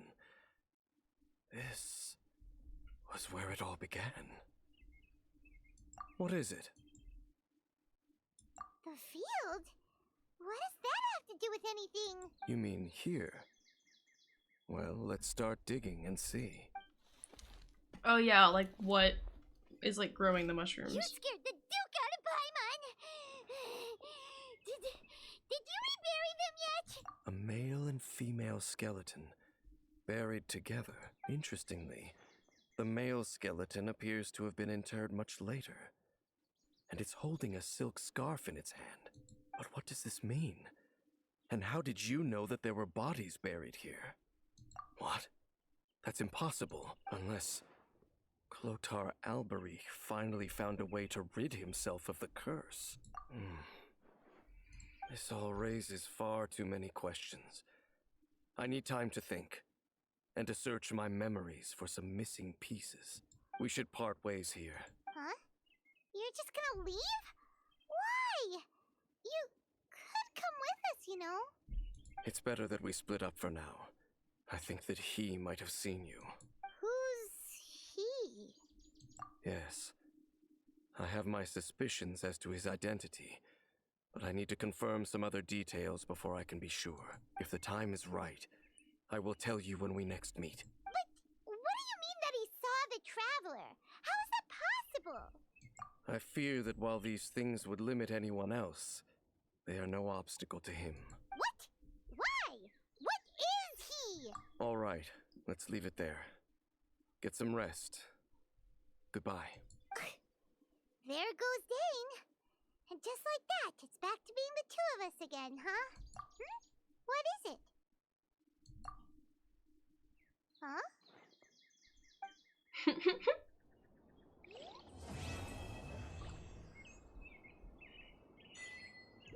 I see. Oh my goodness. I was gonna yap about something else that I was thinking about, and I forgot what I was gonna yap about. So never mind.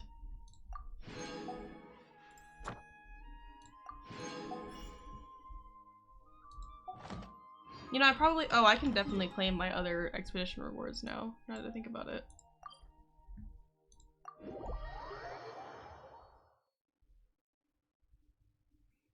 Hi Akio, how you doing? Oh goodness. Hello, traveler. No, don't give me. Oh fuck. A moment of dreams. I started the next story quest. I meant to go do expedition rewards. Oh, that sounds like some kind of sweet drink. I'm afraid not. It's the name of an event we Guess started I have to hold to wait. regularly. Dreams have become quite the hot topic in Sumeru, and many people are excited to share the dreams they've seen at night. The same goes for me. The last time I dreamed was when I was but a little child, so I can't help but feel excited and nostalgic about dreaming again. Oh, right. Everyone's able to dream again now. Yes, we organized an event to give everyone with new dreams a platform to freely share their experiences. And thus our event, A Moment of Dreams, was born. So I'm good. We're just chilling. Actually, I do have summer classes that start in like we hear all sorts less of than a month wild and now. fabulous stories I'm not like every day. excited about it, but it's like a virtual Why not class, have a so listen for it shouldn't be yourselves? too bad. Yeah, but to us, dreaming is as normal as breathing. Wait, but if there are free drinks and snacks Like I involved, literally then just why had a not dream, consider guys. it? Oh, really? So you mean you've already seen many dreams? But no need to get so excited. It's really nothing special. No. We need experienced participants like you to share your experiences with dreaming. Please allow me to address you two as dream experts. Oh, expert? Paimon kinda likes it. Now you seem interested. Please, follow me to the meeting place. It won't take much of your time. Rest assured, you'll find all the drinks and snacks you'd like there.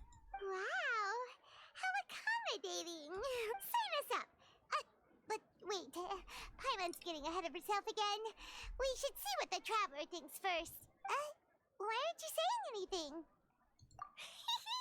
Alright, hurry up and take us to be dream experts. Very good. Follow me then. Can I walk there so I can do my expedition stuff first?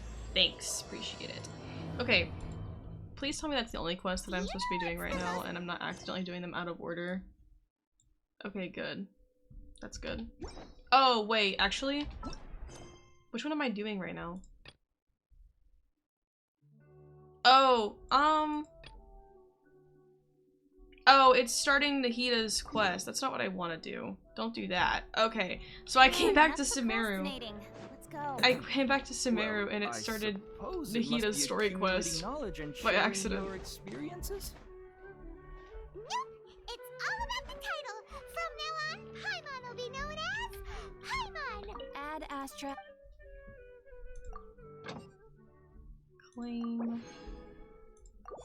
Please, I need all the more I can get.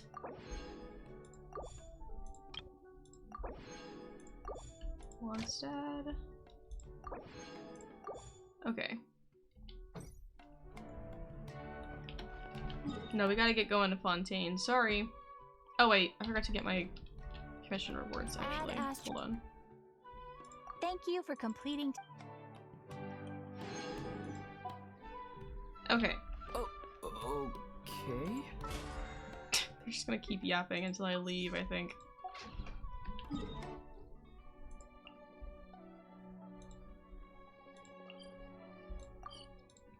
There we go. This is why I always go to Mondstadt to get my commission rewards, because every time I try to go to Leeway, I accidentally start a quest, and I just did that in Sumeru as well. Good old caravan rebot. Now let Paimon think. What were we up to the first time we came here? Oh, Paimon remembers. Nahida's consciousness had been trapped by the doctor, but we followed the clues she left behind to help her. So much time has already passed since then, and it seems Sumeru's changing for the better now that Nahida's in charge, right?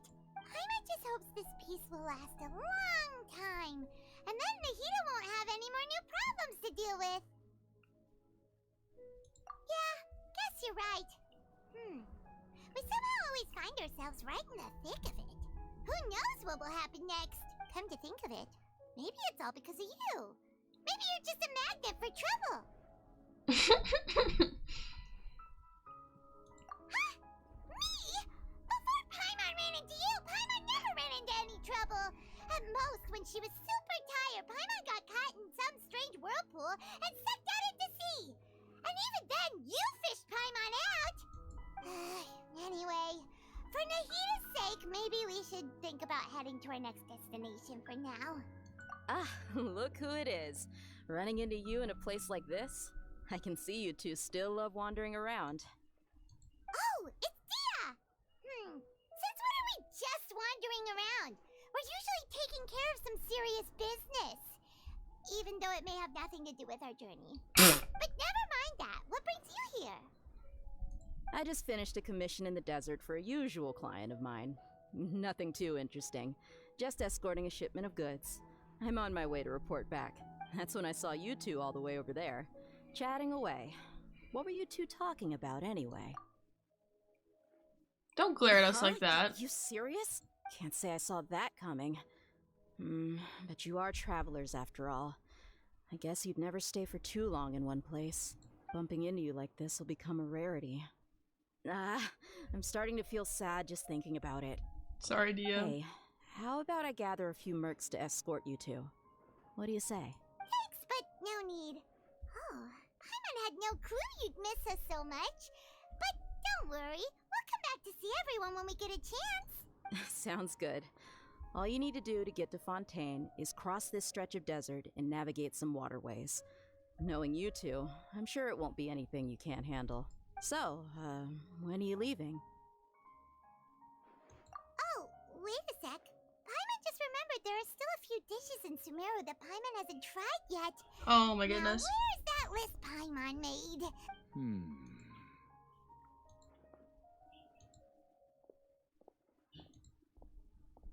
I see. Guess you won't be needing a going-away party or anything. It's sad enough to see you go like this. Though, now that I think about it, Sumeru wouldn't be what it is today without you. Seems true heroes always prefer leaving quietly. By the way, should we go say bye to Nahida? Oh, good point. Then there's no need to bother her in the real world. Then, I guess this is goodbye for now, Traveler in Paimon. Whether as a client or a friend, you're always welcome to come find me. Goodbye, Dia.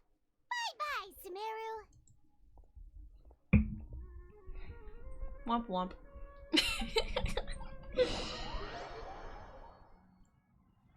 I see.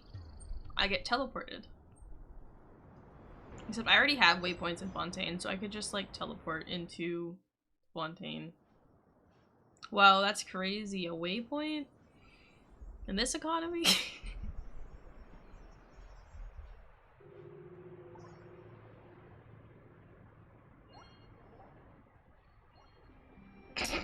Her little wave.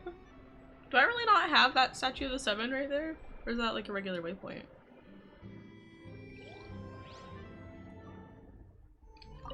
I actually don't.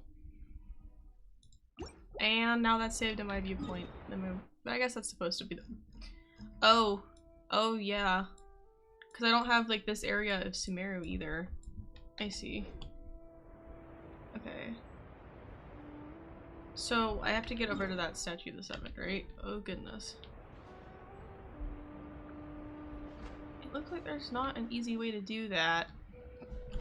Okay.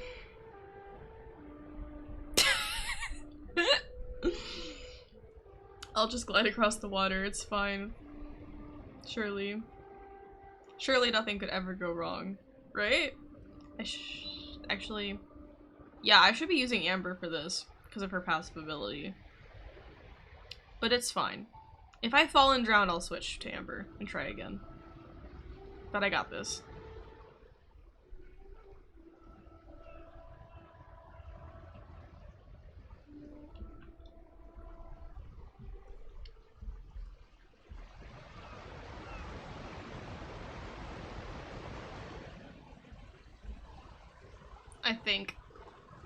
I think I can get there without falling and drowning.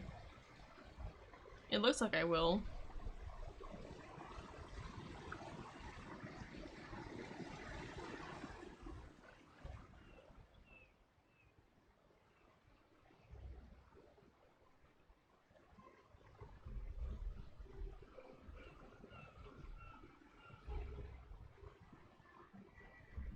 Yeah, I got it. It's fine.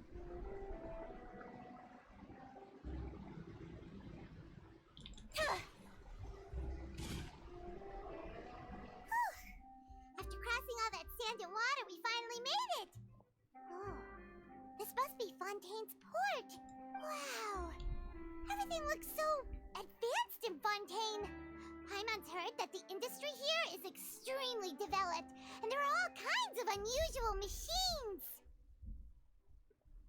Just seeing the sights as a tourist is nice, but maybe it would be better if we found something to do.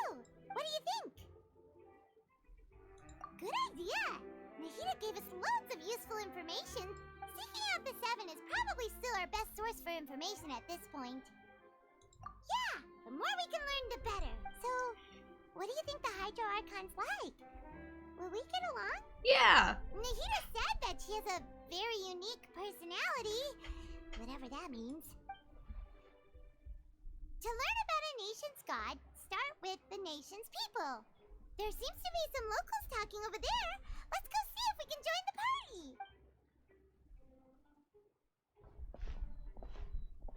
party. If you ask me, it's a tragedy how things ended for him. Clearly, he was a pretty decent person. Yeah, I didn't expect that kind of ending for him. I thought he would at least fight on a little longer for his family. I was expecting a sudden plot twist, but it's a pity that it never happened. Still, his story is quite the tearjerker. Excuse me. Can I help you two? I couldn't help but notice you standing here listening. Lynette! Lynette, come here! No! Hi. Lynette! We're travelers new to Fontaine, and we had something we wanted to ask, but you seem to be really busy talking about some kind of play, so we didn't want to interrupt. Play? Oh, no. We're talking about something that really happened. In fact, it's a case that was just heard a few days ago. Really? Like, a real trial? But the way you were talking about it and the words you used just now made it sound like some kind of story. Well, good tales are often based on true stories, aren't they? And what you see in reality may also be someone deliberately putting on an act while harboring ulterior motives. Whether something is true or not simply isn't that important. The main thing is whether the story being acted out on the stage is splendid enough. Oh, but it looks like you're not from around here. You probably don't know that the Fontaine Court of Justice is called the Opera Epiclese, or more commonly known as just the Opera House. But, shouldn't court cases be treated a little more seriously than that? Not to question Fontaine's way of doing things, it's just that putting someone on trial is usually a very serious thing. No worries. Other visitors to Fontaine have wondered the same thing. You could say that we just don't want to waste the moving stories behind those cases. And as for your worries about whether the cases are treated with due reverence, we have the absolutely just and honorable Chief Justice Neuvillette. Oh, as him. well as the Oratrice I Mécanique see. d'Analyse Cardinal, a machine created by the Archon. Between the machine and the Chief Justice, false charges and injustice are a thing of the past now. Oratrice? Is it some kind of machine, too? Oh, Paimon's curious. We should check it out if we get the chance. Wait, Paimon almost forgot to ask you our question. Do you know what we should do if we want to meet the Hydro Archon? Oh, that's easy. Just go to the Opera House. Lady Farina practically lives there. You could definitely say it's her biggest passion. I think what they mean is that they wish to speak with the Archon personally. In that case, I'm afraid it's going to be a tad more difficult. You'll have to make an appointment well in advance, and it'll depend on whether or not she has any time slots available. Huh. Is the Hydro Archon super busy taking care of official stuff? Wait, didn't you say that she's always at the Opera House? No. Lady Farina seldom takes an interest with the nation's affairs. The reason it's difficult to make an appointment is simply because she's incredibly popular. That's right. After all, she is the Archon. Though she may tend to get a little dramatic from time to time, people can't get enough of her. Huh. First time Paimon's ever heard of an Archon being described that way before. Wait! Paimon gets now! The Hydro Archon is kinda like a big celebrity here, right? Yeah, I suppose you could say that. Perhaps you could even say our mascot. Hang on. This is still Fontaine's Archon you're talking about.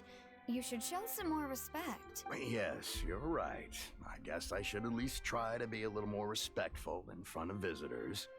Otherwise, I might get arrested and find myself face to face with Monsieur Neuvillette. Come on. Sure, there's a lot of laws here, but nobody's going to be arrested for saying something disrespectful about the Hydro Archon. Alright, I think we get it. Thank you! At least we now know that we can find the Hydro Archon at the Opera House. But who knows how long making an appointment will take? Guess we could have a look around the city in the meantime. Hey! What are you looking over there for? Huh. Maybe something's the matter. She isn't going to jump into the water, is she? Maybe we better go check on her. Oh my goodness. What if she's supposed to take a little swim, huh? It may not be that dramatic. Hello? Hello there. Excuse me. Are you alright? Huh? I'm fine. Thanks. Oh, okay then. We just noticed that you seem to be worried about something. About many things, actually. But there's nothing I can do but just keep my troubles to myself. I was just reminiscing about a place my brother and I would play when we were kids. It was just atop that hill over there. See? You're pointing at the sea. Wait, are you saying that you and your brother lived in the water? No, people call the waters around Fontaine a sea. It's actually just an inland lake that's filled with fresh water. And no, I can still see that hill clearly in my memories. Now, it's been completely submerged. He would skip and jump, tossing sand in the wind. The sun shone brightly, and the air was filled with the scent of the sea. But now, the water is gradually swallowing our memories. It won't be long before it swallows us. Sorry. Paimon doesn't really get what you mean. I don't believe we've had the pleasure of meeting. Are you Lynette's new friends? Thanks for looking after my sister. She often comes here to reminisce about our childhood, that's all. There's no need for any concern. Allow me to introduce myself. I'm Linny, and this is my sister Lynette. If I had to guess, I'd say you must be travelers from abroad. Nice to meet you. Why is she a cat and he's not? This is the traveler. We just arrived in Fontaine. Like, I'm just curious. We were just talking with your sister. I mean, even though we didn't really get what she was saying. I mean, I get it. I guess if like one of their parents was a cat and one of their parents was like a human, then they both wouldn't inherit it. So I guess that kind of makes sense. In fact, she seldom speaks at all. I'm usually the only one she ever talks to. Oh, really? Then you two are just like us. Paimon's always the one talking for some reason.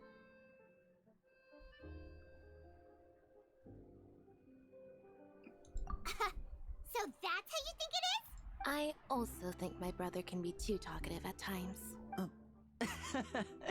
Seems you were right, Paimon. We are quite similar. So, what did Lynette mean just now when she said that the water is engulfing your memories? And that it won't be long before it engulfs you too? Oh, that. It's from a prophecy that's been circulating in Fontaine for some time now. Well, I suppose prophecy isn't exactly the right word, because that implies a certain amount of uncertainty. There's no doubt about what's happening in Fontaine now. Where to begin?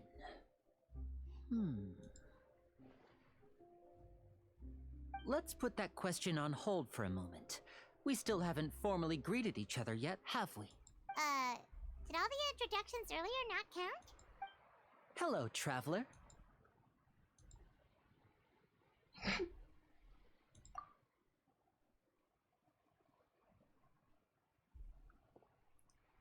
And hello, Paimon.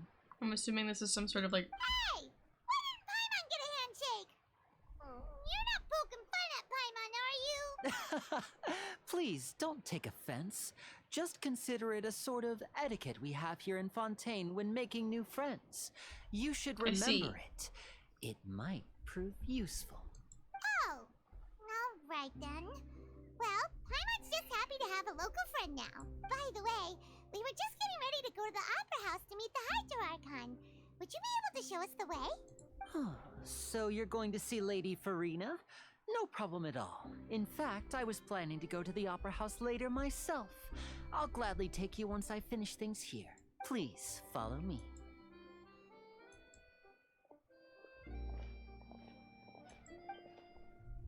They're so silly. Oh, we have to do it this way? Okay. I do kind of want to go get the Statue of the Seven at some point. You know, maybe.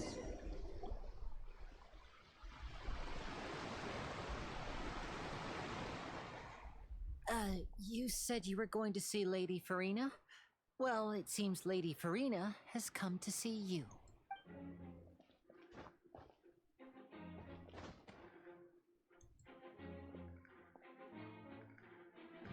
Oh, I recognize you as well. Hello.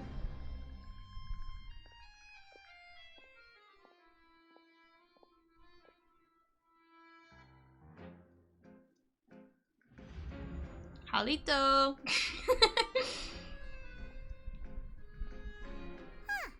So, she's the Hydro Archon? But how did she know we were looking for her? My dear people, rich and poor, those with cup in hand and those with nothing at all, raise your glasses in celebration! If you don't have one, then just raise your hand in lieu.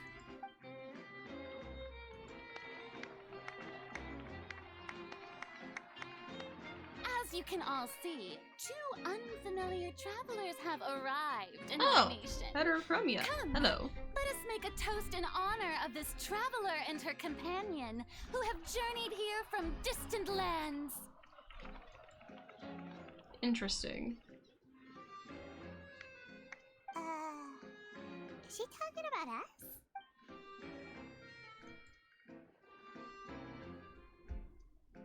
I've long heard of the turmoil and chaos you left in your wake as you visited other nations, but I welcome you nevertheless. No, I I have come to receive you personally. Yeah? Fear is for insignificant cowards. I am a god, and I will never entertain the notion of such meaningless wariness. You can be rest assured, I see clearly your sincerity. Of course, seeking an audience with me is the most sensible thing to do. It will allow you to truly behold my power and witness my authority. Yeah? Intelligent people always gather under the correct banner. I, Focalor, hereby welcome you to the nation of Hydro and acknowledge the value and significance of your trip. Now, you may rejoice in this. Yes, she's kind of silly. Paimon still can't believe it. Feels like we've only been here for a few minutes. But the Hydro Archon's entrance was, how should Paimon describe it? A little over the top? Miss Hydro Archon? How did you know we were coming? I see. As Outlanders, you inevitably lack even some of the most basic understanding.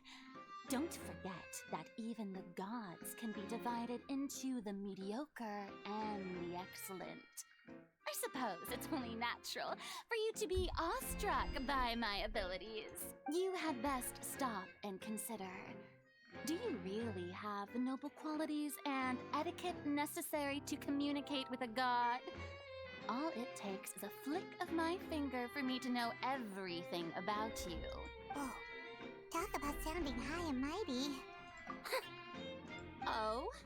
What's with these looks? Perhaps the welcoming ceremony still isn't enough?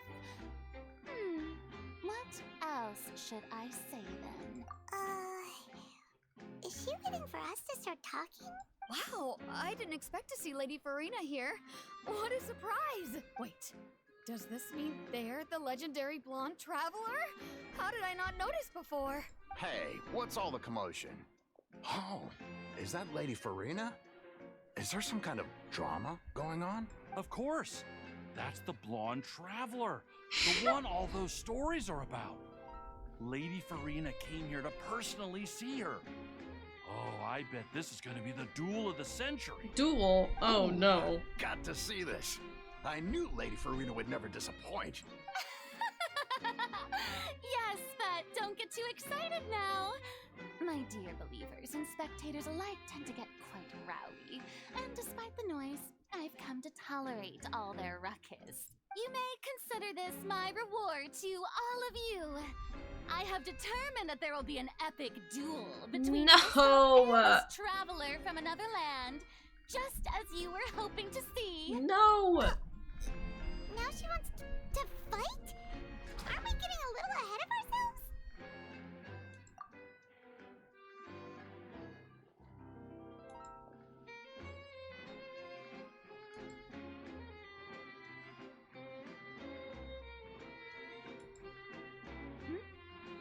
Are you not afraid?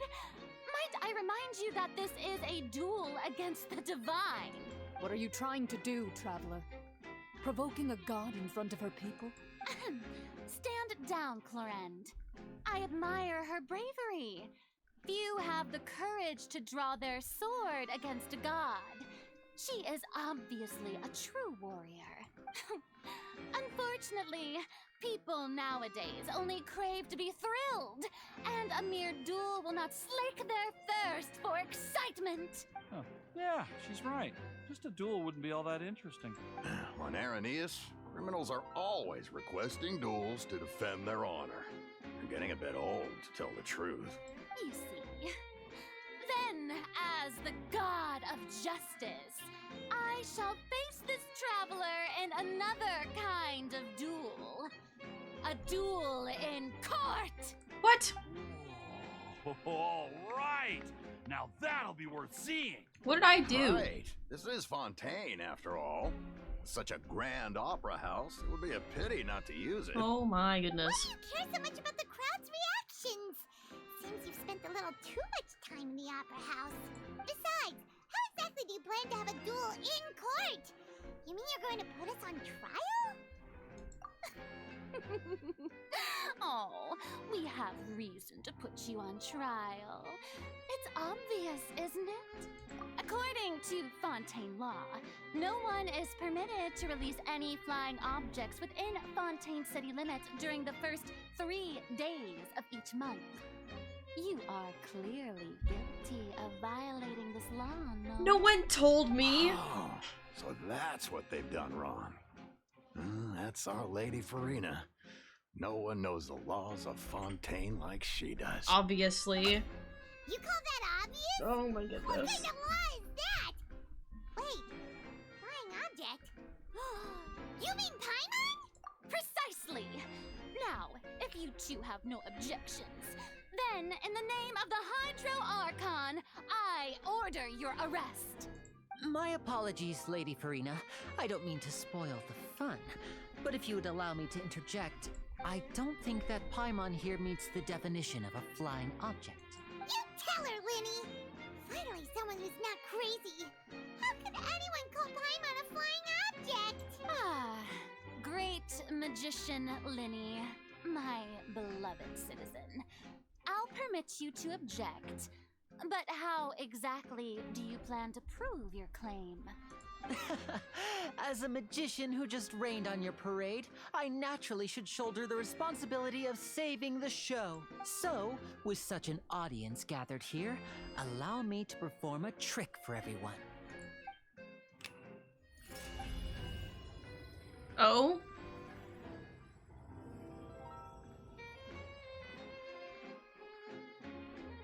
Ta-da! What's that on Paimon's back? Hey, when did Linny do that?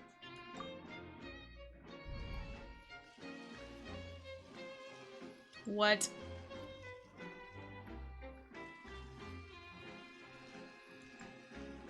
So why do I have a leash on Paimon? What is happening? There. As you can all clearly see, Paimon should be classified as, well, something like a balloon. This rope has been in the traveler's hand all along. What the Sigma? It was just that no one could see it before. Huh? You call that magic? You've got to be joking.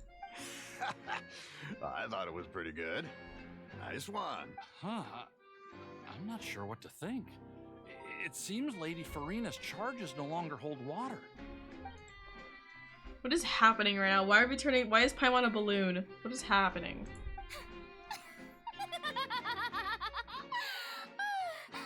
Amusing.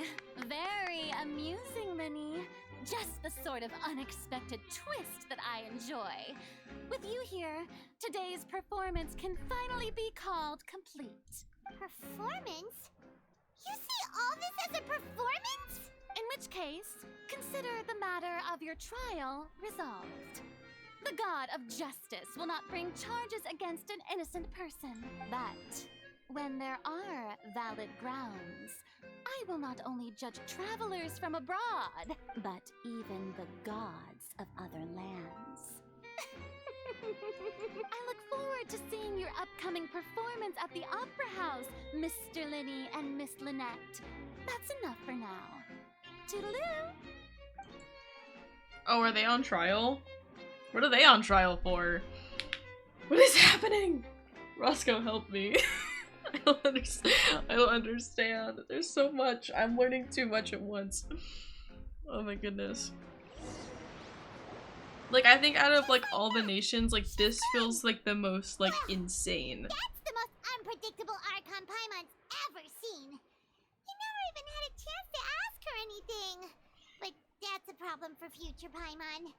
That whole scene just now was really... Don't mention it. I just happened to remember that there was such a law, so I did a little preparation, just in case. I didn't think it would actually come in handy. So, now do you see what kind of god Lady Farina is? She can be a bit confusing at times, but she is still amenable to reason. Anyway, Paimon had no idea you were a magician, Linny. It sounded like you'll be performing at the Opera House, right? I just know a few simple tricks I use to make a living. Lynette is my assistant. It will actually be my first time performing on the most prestigious stage in Fontaine, the Opera House. But Isn't the Opera House where criminal trials are held in Fontaine? When there are no public trials being held, the Opera House hosts a variety of other performances. To the people of Fontaine, the line between a trial and a performance can be a little blurred. And speaking of performances, I would be remiss to forego this opportunity gifted by fate. Might I invite the two of you to see my performance? My brother's always excited to make new friends. Oh, sure. We don't really have anything to do now, and we wanted to go to the Opera House anyway. Splendid. In that case, why don't we go together? I'll show you the way. I just have something to take care of first. Oh, you really mean it? Then I'll take you up on your offer. This is a magical item known as a magic pocket. Perhaps you can help me distribute them to the people here. A bag? Huh? What are they going to use it for? About that... You asked me before about the prophecy, right? Let me start by telling you I like a his little more eyes, about though. what it I like his eye entails. colors. I'm not sure exactly when it began, but a prophecy has been circulating around Fontaine. It says that every person in Fontaine is born with sin. No matter how the Nation of Justice holds trial after trial, this sin cannot be absolved. Until one day, the water levels in Fontaine will rise, and the sinful people will slowly be drowned. In the end, the people will all be dissolved into the waters, and only the Hydro Archon will remain, weeping on her throne. Only then will the sins of the people of Fontaine be washed away. Oh, goodness. That sounds pretty gloomy. Why are people in Fontaine born with sin? What is that supposed to mean? There are lots of guesses. Some say that the ancestors of Fontaine stole the power of the seas and stirred its wrath. Others say that the people of Fontaine never heeded the first Hydro Archon's warnings and offended Celestia. But here in Fontaine, evidence is what matters. There hasn't been concrete evidence for any of these claims, so they can only be regarded as conjecture. If even the people in Fontaine don't know what sin they committed, wouldn't it be better just to ignore the prophecy completely? Why bother feeling guilty all the time? That's exactly what the people did at first. But in the last few years, the water levels in Fontaine have actually started rising. Many places have already been completely submerged, and now lie beneath the sea. Many people carry on with their lives as before and shrug it off What as a device are you natural using right phenomenon. now? Because like a But computer my monitor will family just and do I that, think and the like people of sometimes it could just Fontaine be like a shouldn't loose ignore the wire or like an possibility, HDMI which would cable or end up something. sentencing them to death. We hope that at least the people who I don't reside know about a near the laptop, waterfront though. can move That could away just be a before sign of it's the too laptop late. being old. So we've started distributing magic pockets to them. As a magical item, these magic pockets have astonishing capacity. I'm sure they will come in handy when people are moving their belongings. Oh, Hyman gets it! It's like preparing for a rainy day! But this is more than a bit of rain. Perhaps only absolute power I guess we haven't could ever really. contend Well, no, with because such a people use catastrophe. backpacks and stuff. So like, But who knows? We're just tiny specks in the grand scheme of things. Now, if you'd like to help, then please give these magic pockets to anyone nearby. Be sure to convince them to take it, regardless of what they say. interesting. Are they all down here, or can I go up? Ah, there's some down here. Guys, I need to go get the Statue of the Seven. It's bothering me. What's this? Ah, so you also believe in the prophecy. Keep it. I won't have any use for it. What? You mean you don't believe in the prophecy? No, I believe in the prophecy. But I also believe in another story. The story says that people once lived in the ocean. They were one with the ocean and couldn't live apart from it. But as time wore on, people desired to live on land and developed blood vessels, encapsulating the sea within their bodies. Thus could people set foot on land. So, if you ask me, when the water rises and takes us all, it'll be like we're going home.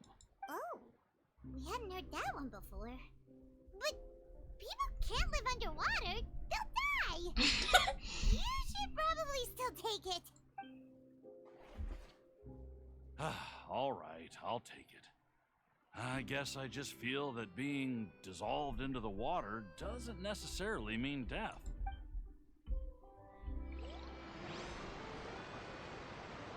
Sir. Magic pocket? Magic pocket? Magic pocket, anyone? So you're the blonde traveler that everyone's been talking about. Apparently. My apologies for not recognizing you earlier. Oh, a magic pocket? Seems you really thought of everything. I guess it's better to prepare for the worst and hope for the best. Thanks. Please, also thank the magician on my behalf when you get the chance. That's crazy. That was easier than the other guy. Okay, so is the other person I'm supposed to talk to here? Hello? Oh, please tell me I can climb this wall. Anyone here? Oh, you're on the boat. Fine. Ugh. Here, magic pocket? Huh? I don't want that thing. Way I see it, if the prophecy's true, it's still gonna be a long time before the water can cover everything. Life is all about living in the moment. What use is there in worrying about the future all the time? We'll cross that bridge when we get to it. You should still take it. You never know when it'll come in handy. Oh, all right, fine. Thanks. It's just that if I start moving, that means I've already given up on the life I have now. I'd really rather not. Okay.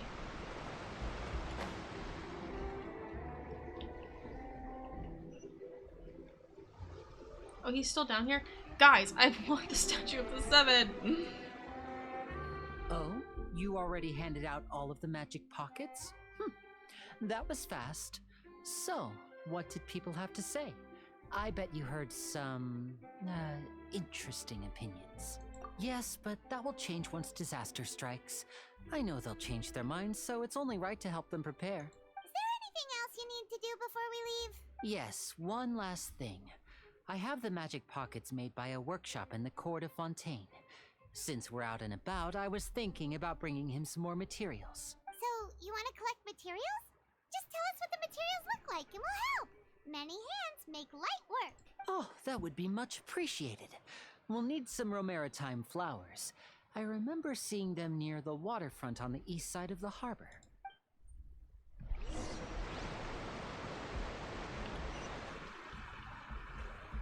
Ugh. Okay. You say so. One day I will get the Statue of the Seven, chat. Oh. It seems we have to use Hydro to collect Romaritime flowers. What? Fine. Oh my goodness. Where is she? Come here. Wish me luck. Where did the flower go? I was probably right next to it still. So like... Let the show begin.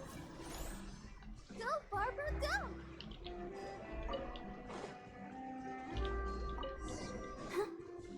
Wait, I kind of want to get more while I'm here. What are these? I see.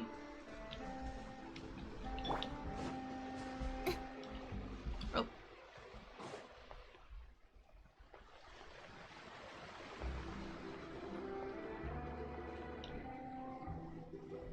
Okay, I'm back. Here's your flowers. You made quick work of that. I can tell you're an experienced traveler. I've also finished collecting a few here. Maybe next time you'll feel like helping too, Lynette. Wait, if we need Hydro to collect the flowers, how did he get the flowers if he's Power saving Pyro? mode today. Otherwise, I fear I may not have any energy left for the performance at the Opera House. Fine. Though the performance is still a long way off. Now that we're finished here, we should get ready to head back to the court of Fontaine. So, we're going to the court of Fontaine before we head to the Opera House? Good. Paimon wants a tour of Fontaine's largest city and try...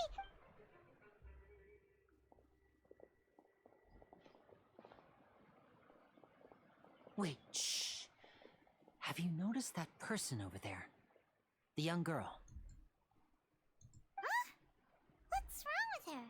Paimon didn't notice anything. She's obviously a thief. Magicians and thieves practice similar methods. We divert attention, and a distracted audience is one that won't discover what you're really doing. Watch her movements carefully.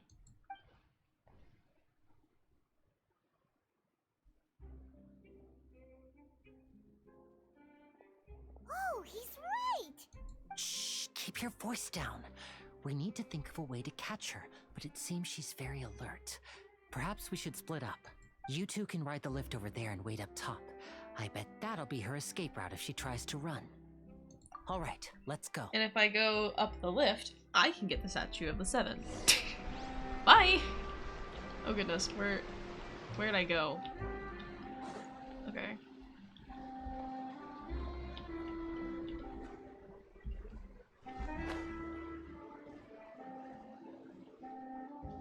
This lift? Can I don't think this actually does anything. Yeah, I didn't think so. Okay. Wait, maybe I was like by the lift. Was I? No, because that doesn't go anywhere. I also just go up the stairs, couldn't I? Oh, this lift.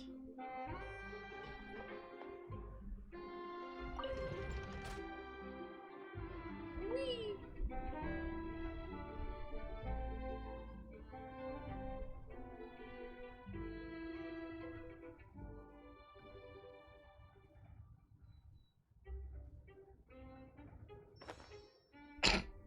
You got some free time to work? Is that what's happening?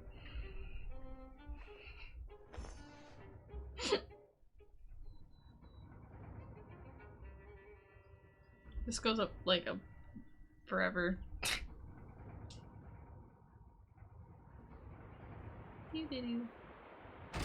There we go.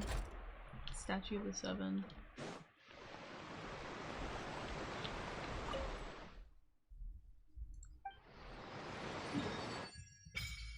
Nice.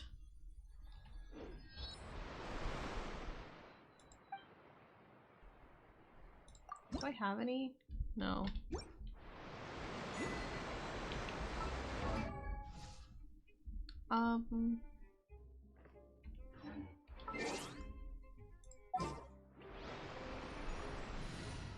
Here, let me... There's still a long road ahead.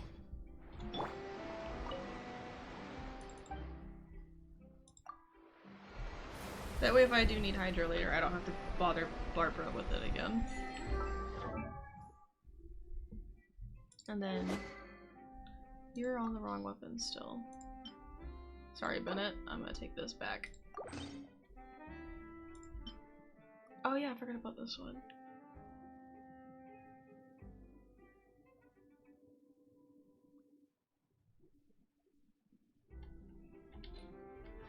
Anyway.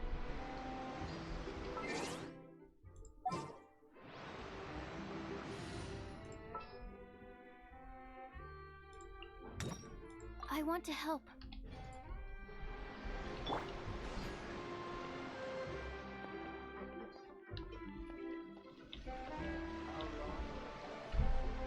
This is the spot where Linny wanted us to wait. There she goes. Oh, look! Isn't that her? Keep your voice down, Paimon. Oh no! Did she notice us? She started running the other direction! I wonder whose fault that was, Paimon. What should we do? Should we chase her?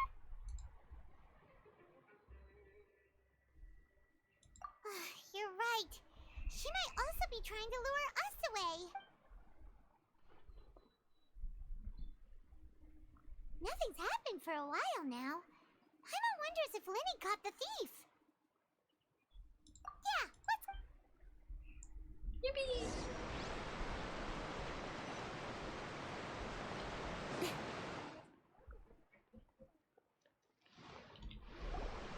Are you sure that's all she took? You should check to make sure you're not missing anything else. No, that was all. Oh, I can't thank you enough. I didn't notice a thing earlier. Anyway, He's so silly. They're both now. so silly. Thanks again. Linny and Lynette. The babies. Oh, were you returning with the thief had stolen? That's right. Pity I wasn't able to catch her. She distracted me by dropping the thing she stole on the ground. By the time I looked back, she was already gone. I saw the general direction she went, but Lenny twisted his ankle, and I needed to make sure he was okay. Oh, did you get hurt, Lenny? I'll be alright. It's just a twisted ankle, that's all. In fact, it's feeling better already.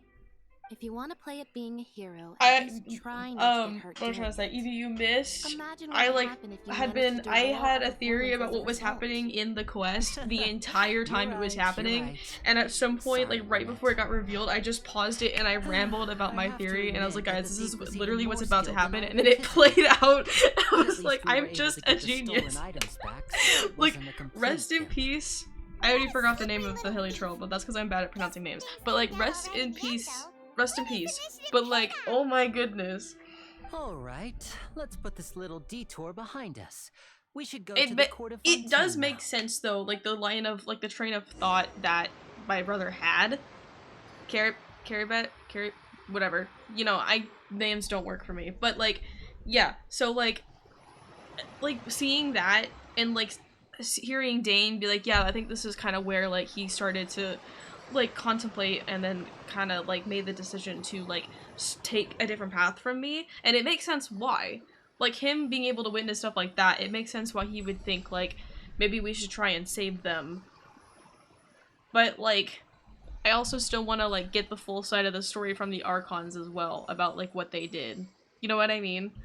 Versus just being like, oh my god, the Archons suck, I'm just gonna take everything that the people of Conria have to say as truth, because like there's always two sides of a story, so I don't want to just immediately believe that like the Archons are in the wrong. So, yippee! I'm excited though. Honestly, I think the interlude quests are like some of my favorites right now. I loved learning about like the Conria stuff, but also like all the like stuff with the Archons and like getting to know each Archon and becoming friends with the Archons is really silly. So, we ride this thing to go into the city? What an ingenious way to get around! People in Fontaine really know how to use water! This Oh, is really? an aquabus. It allows people to travel between several key locations around Fontaine. It's pretty convenient, but the ride can become a little dull after a while. The scenery is always the same. That's why it's better to travel with friends. So you mean it's still boring even when I'm riding with you? No, that's not what I meant. It's just that, well, you don't really talk that much. Besides, it doesn't really feel like a real trip when it's just the two of us. It's the same as being at home. Whatever. Rest in peace. Guess that's what it's like to be an older brother. It's about time for us to leave. Let's get on board. God, it's gonna be so weird when I catch up. Like, I'm gonna catch up in the story quest. I'm like, what do I do now? Like, chat, what do I do with my life? Oh. Charlotte! Hello! I know you! I gotta level you up still. Oh, excuse me! Aren't you the great magician Linny? And his assistant Lynette? Hello. I don't believe we've...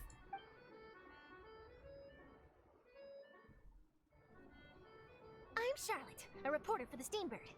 Nice to meet you. From the Steambird, huh? We've often relied on your paper to promote our performances. It's an honor to meet you. Wait, could that be the legendary traveler who's been making headline after headline in their journey across Tibet? Amazing! You recognize Where did all these magicians come from? Oh my I goodness. wouldn't be much of a reporter if I didn't know who's who, would I? Wow, today must be my day. Who knew I would end up on the same boat as so many VIPs? Could my vision finally be showing me some favor? So, Charlotte, what do you usually report on? Well, when there isn't any breaking news, I mainly cover the trials at the Opera House. You can still manage to keep readers' attention as long as you tell things from a clever enough angle, even if it's the same old topics. For example, reporting on how a scammer once deceived vulnerable girls into relationships, or how a financial criminal was once so poor that they ate a single piece of bread for 5 days. That's fine and all, but what I'm really after is exclusive, sensational news pieces that could shake the country. These smaller stories are a waste of my talents. Oh, I just remembered. I've been following a case lately. Well, a series of cases, actually. You mean the serial disappearances of young women case? That's right. These stories are the talk of the town right now, and it's probably the most mysterious case we've ever seen. If I'm the first with a draft ready to publish when the case is finally cracked, and it's the headline story in the Steambird, oh, when that happens, I bet all the other reporters will shed tears of envy. I've already gathered all kinds of materials. I just can't wait for the truth to be revealed. So, what is the serial disappearances of young women case? You mean the culprit hasn't been found? That's right. The first missing girl case happened almost 20 years ago. And ever since, after a period of time, another girl disappears. What the cases have in common is that the girls are all of a similar age, and that they've all vanished without a trace. But the scariest part is that to this day, none of the girls have ever been found. Oh, goodness. Many suspects have been arrested over the years in connection with this case, but shortly after each arrest, another disappearance would always happen. Alright, bye, Joe. Talk to you later. Yes, it's possible. But either way, I believe that every case has some precise truth behind it. Out in French land. Yes, I agree. And at the very least, the family of Farina's those pretty missing epic girls deserves explodes. some Oh my sort of goodness. explanation. I saw a video because I just imagined Serena for a sent me a second what I video, would do if like a Lynette were to clip suddenly from disappear. Sino's I'd voice pay any actor's price Twitch to get her channel. back, and then find a way to track Of down the him culprit. talking about like Please how don't imagine that, Lynette. Sino wouldn't understand like French terms and stuff. And so like he had this bit about like him talking to like Nervalette, and how like Nervalette tried to like say something to him, but then like he didn't understand. I could probably pull it back up if you guys wanted to see it, but it's really silly. I love Sino. I need to get Sino. I need him to be on a banner again soon or I'm gonna explode.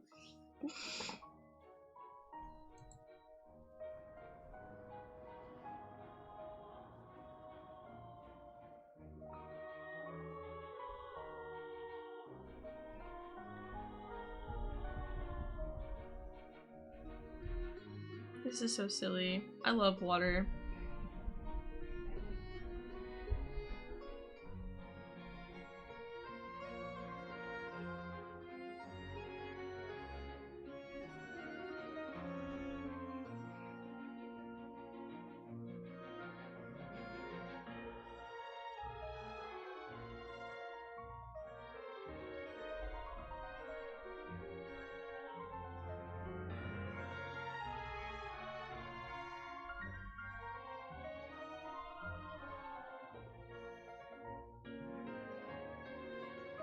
Well, I really enjoyed chatting with you. Life should be full of pleasant little surprises like this.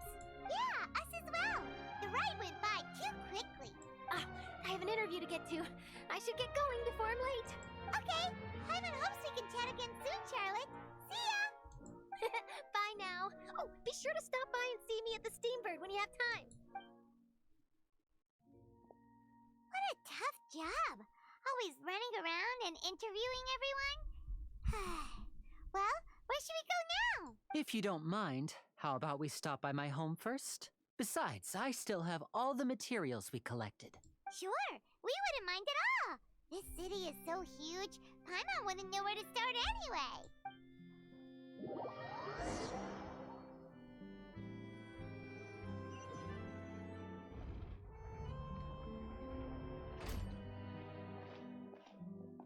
Whoa. I don't think I saw this last time I was in Fontaine.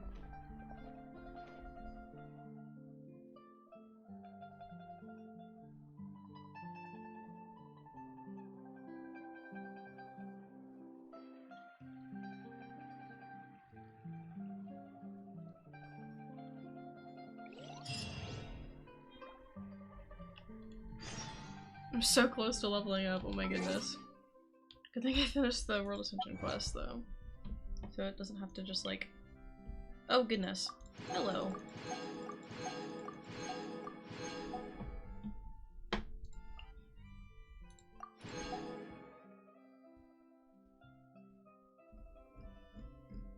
Do-do-do-do.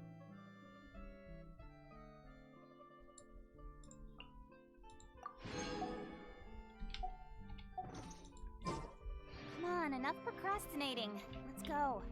Where are we going though, Kiching? Oh.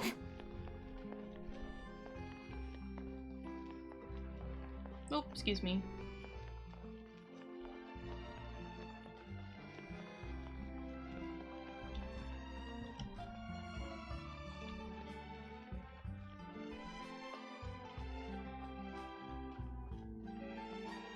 Wait, where's this waypoint? What? Oh, maybe I might not be able to get to the top of this.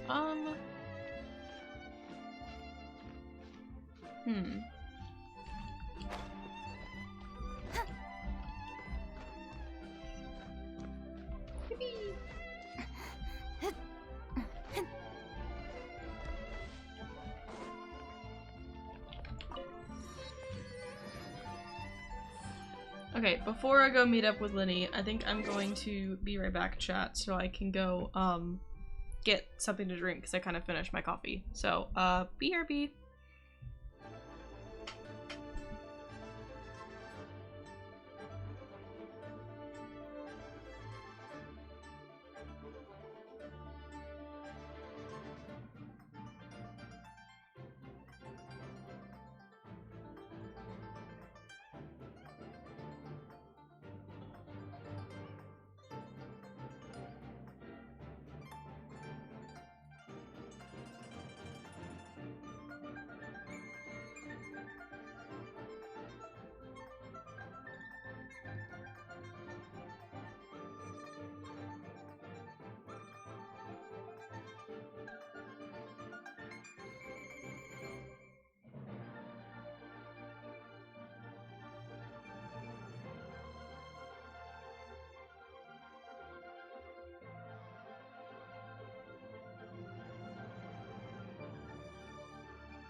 Okay, I'm back.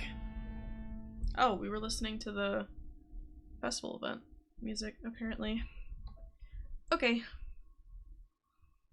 Hello. Silly Fontaine story stuff.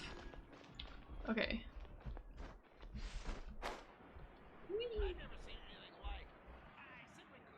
Oh, I see. Do I know you? I think I recognize him too. Aren't This these? is our current abode. Ah, Fremine, you're home. Yeah. Where did everyone else go? I have some new friends that I would like to introduce. All three of these were the 4 stars from Arlecchino's banner, weren't they? If I remember correctly. Oh, they all just went out a moment ago. Do I even have them all? Did I get them all? Wait, what's his element? See. Everyone is getting busier now that Father will be returning soon. I suppose that can't be helped. Oh no. Oh no. Allow me to introduce you to my little brother, Fremine. He is a phenomenal diver. Lena is a 5 star? That makes sense then. Okay, but these 2 were 4 stars from Arlecchino's banner. Then, at least. Hello. No! Oh no! Nice to meet you. I'm Fontaine, and this is the Traveler. Oh, you sound very proud to have a diver as a brother, Linny. Linny, could you come here for a moment? What is it, Fremine? Do you have something to tell me?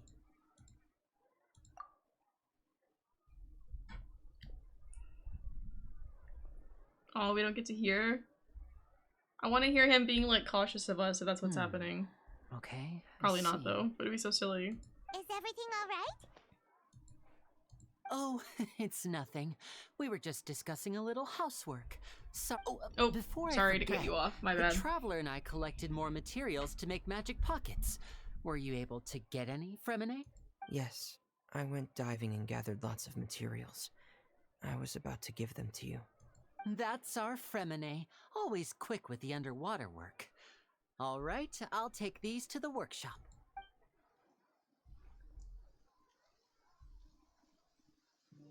It's raining.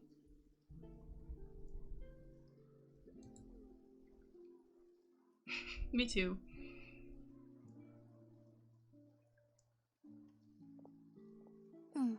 Looks like rain.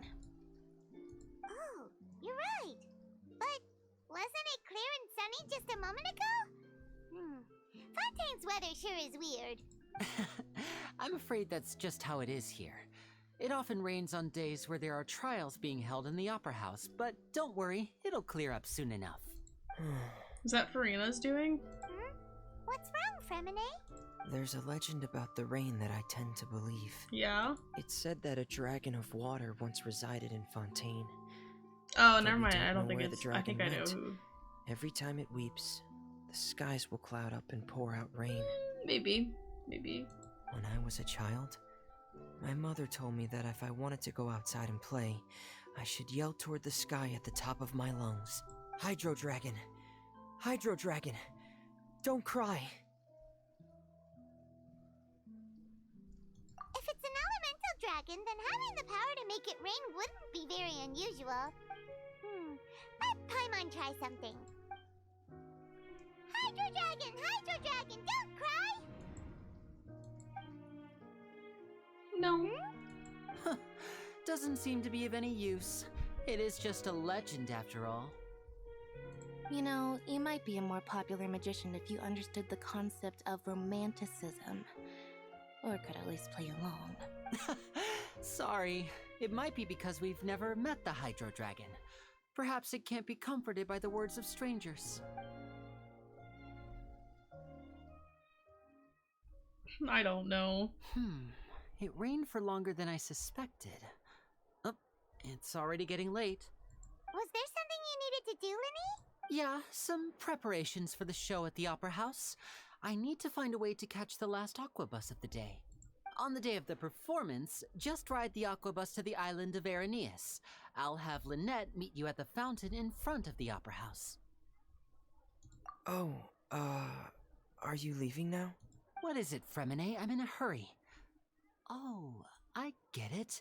You feel nervous delivering the materials for the magic pockets, is that it? Perhaps we could trouble the traveler to help us take these materials to the Beaumont workshop and deliver them to the owner there? I'm afraid that Fremine can be quite introverted. And the boss face tends Yeah, to I was be gonna pretty say talkative. neither him Fremine nor has always Lynette been a really little seem like afraid much of talkers to me. They're not yappers like we are. I say that like I'm not like one of the most introverted people alive. Sorry for but, the inconvenience. Like I I'm come quite on here and I useless when it stream and comes I to can such just tasks. yap. Like I'll it's think of just a way it to flips make a it up to you. switch. Oh, no need. This will be a walk in the park for us.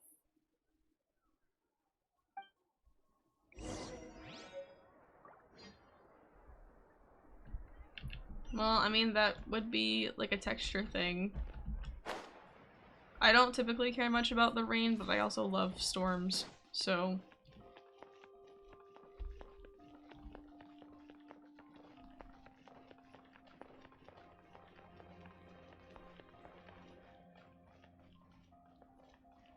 hello. Hello? Is there anyone here? We just saw them. There they are. Oh, hello there. New customers? Looking to buy, or do you need something made? Or perhaps you're just looking for a chat with me. Oh no, we're just here to deliver some materials. Here they are. They're for making... what were they called again? Magic pockets. Ah, these must be for magic pockets. I could tell right away. I've already made several orders worth now. No need. They've already prepaid several batches worth. When they told me what they'd be using them for, I even offered them a discount, but they insisted on paying the full amount, saying that I had a business to run. It seems both their hearts and their pockets are made of gold. Whoa. So, is Lenny actually loaded? I can't say for sure, but who knows? Maybe there's good money to be made being a magician in Fontaine. Hey! Is this machine what you use to make stuff here? It looks Understandable, really though. advanced. Why use your hands when a machine can do the work? It would be a waste not to use the latest technology, and wasting is a kind of crime. But where does a big machine like that get its power from? Well, it's a little complicated. I'm not sure I can put it in layman's terms for you, but basically, everything we usually use here in the city is powered by indemnitium. It's a type of energy that's produced from trials. What? Huh? How can trials produce energy? Well, I'm not completely sure of all the details myself, but basically, when a trial is in session, the Oratrice Mécanique d'Analyse Cardinale harvests people's belief in justice and converts it into energy to be used all around Fontaine. Interesting. So that's what its other function is? I had heard that the Oratrice was created by the Archon to make judgments, but Paimon still doesn't get it. How could something unreliable like people's beliefs be turned into a stable power source for these machines? Oh, yeah! So that means the Hydro Archon relies on the machine to take the energy created by belief and turn it into power for all of Fontaine, right? Even though I've never heard anyone really put it that way before, it sounds like it makes sense. Besides indemnitium, we have Oh another my type of energy goodness. called pneumosia. It isn't produced by the power of the Archon, but it is unstable by nature.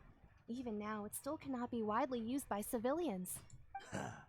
I thought I'd find you hard at work, but here you are chatting the day away. Since you're already talking, I'm sure you wouldn't mind a few words with me. I'll fight them. You again?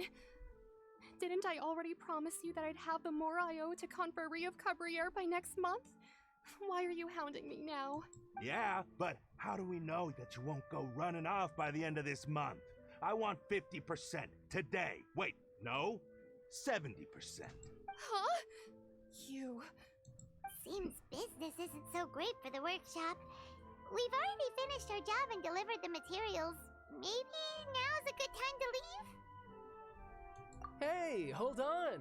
Before you go around trying to collect payments, why You. don't you settle I your still own have a few debts words first? to speak with you, If Mr. Confrérie of Cabriere wants to poach clients from Northland Bank, that's fine. But I'm afraid you still owe the bank a hefty sum of mora. So why don't we work things out between us first, before you get back to your little conversation here? Ah, you're from Northland Bank. But we said we'll Pay everything we owe next month. Why are you hounding me now? Traveler, Paimon! Oh, goodness. I didn't think I'd run into you here in Fontaine. What are the chances? We're surprised to see you too. What are you doing here in Fontaine? You didn't want to stay in Snezhnaya? Well, okay, if Paimon and, like, in-game Traveler seem friendly with him still, I guess I'll let it slide. But he did try to kill me, so I gotta be a little cautious, you know? Long story short, I've already been in Fontaine for some time now, and honestly, things But have to been be pretty fair, boring. he did end up getting kind of But it used, seems that so, like, fate brought our paths together today. he's just a little silly. Not only will He's I just have a little some good goofy, friends here now, but the ones who always seem to find trouble. Either way you look at it, it seems things are going to get a lot more interesting now. Pretty sure we'd want to avoid anything that you'd find interesting. Besides, our trip here has gone pretty well so far. Right, Traveler? Hey, you, Northland Bank boy. Aren't you forgetting something? Don't interrupt. Oh, It's was not that often supposed to I run come into the Traveler between, like this. Why like, don't you wait for this, me over there like for a between the while? two things? Like, does that happen technically between, Aren't you like, the one looking for us? You really like, expect us to Leeway sit and twiddle Child our thumbs while you and catch up with your Fontaine Child? friends? Oh. Listen to me, boy. It's okay. I'll figure it out. Why don't you I still have to do Nahita's quest, I so just that said way not we to can do that interrupt. boss. Oh, by Well, the way, Traveler, well, obviously, the or last else time I took wouldn't be Tony here and Tooser ice talking fishing, to Child right Tooser now. said, Hey, that's way over the line. All right, boys, let's see who has to pay up now. Can you at least let me finish one sentence? Fine. Though the bank told me not to get rough with our clients, you're the ones who started it. This is an act of self-defense. You two will have to be my witnesses, okay? I'm sure this won't take long. How does bro think he can fight a Harbinger? Oh, I see the vision. Ow, don't do that. Yeah. Brace yourself. This is gonna hurt.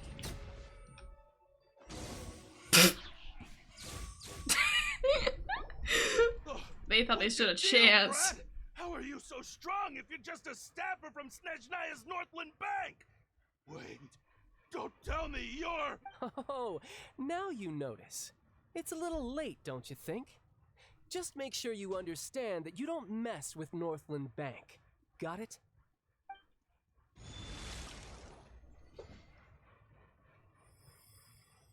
Huh? Uh-oh. Now's my chance!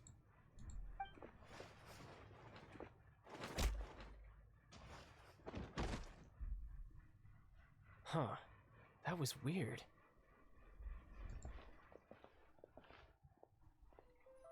I'm not sure. It's as if I suddenly lost control of my hydro powers when I needed them. Maybe there's something wrong with my vision? Or maybe... Strange. How could that happen? First time Paimon's ever heard of someone losing control of their vision. Well, if the visions are gifted by the gods, it could be something related to Farina, or it could just be something related to like the hydro stuff in general that we've been learning about. But I'm not gonna make any Never theories mind. yet. It doesn't matter.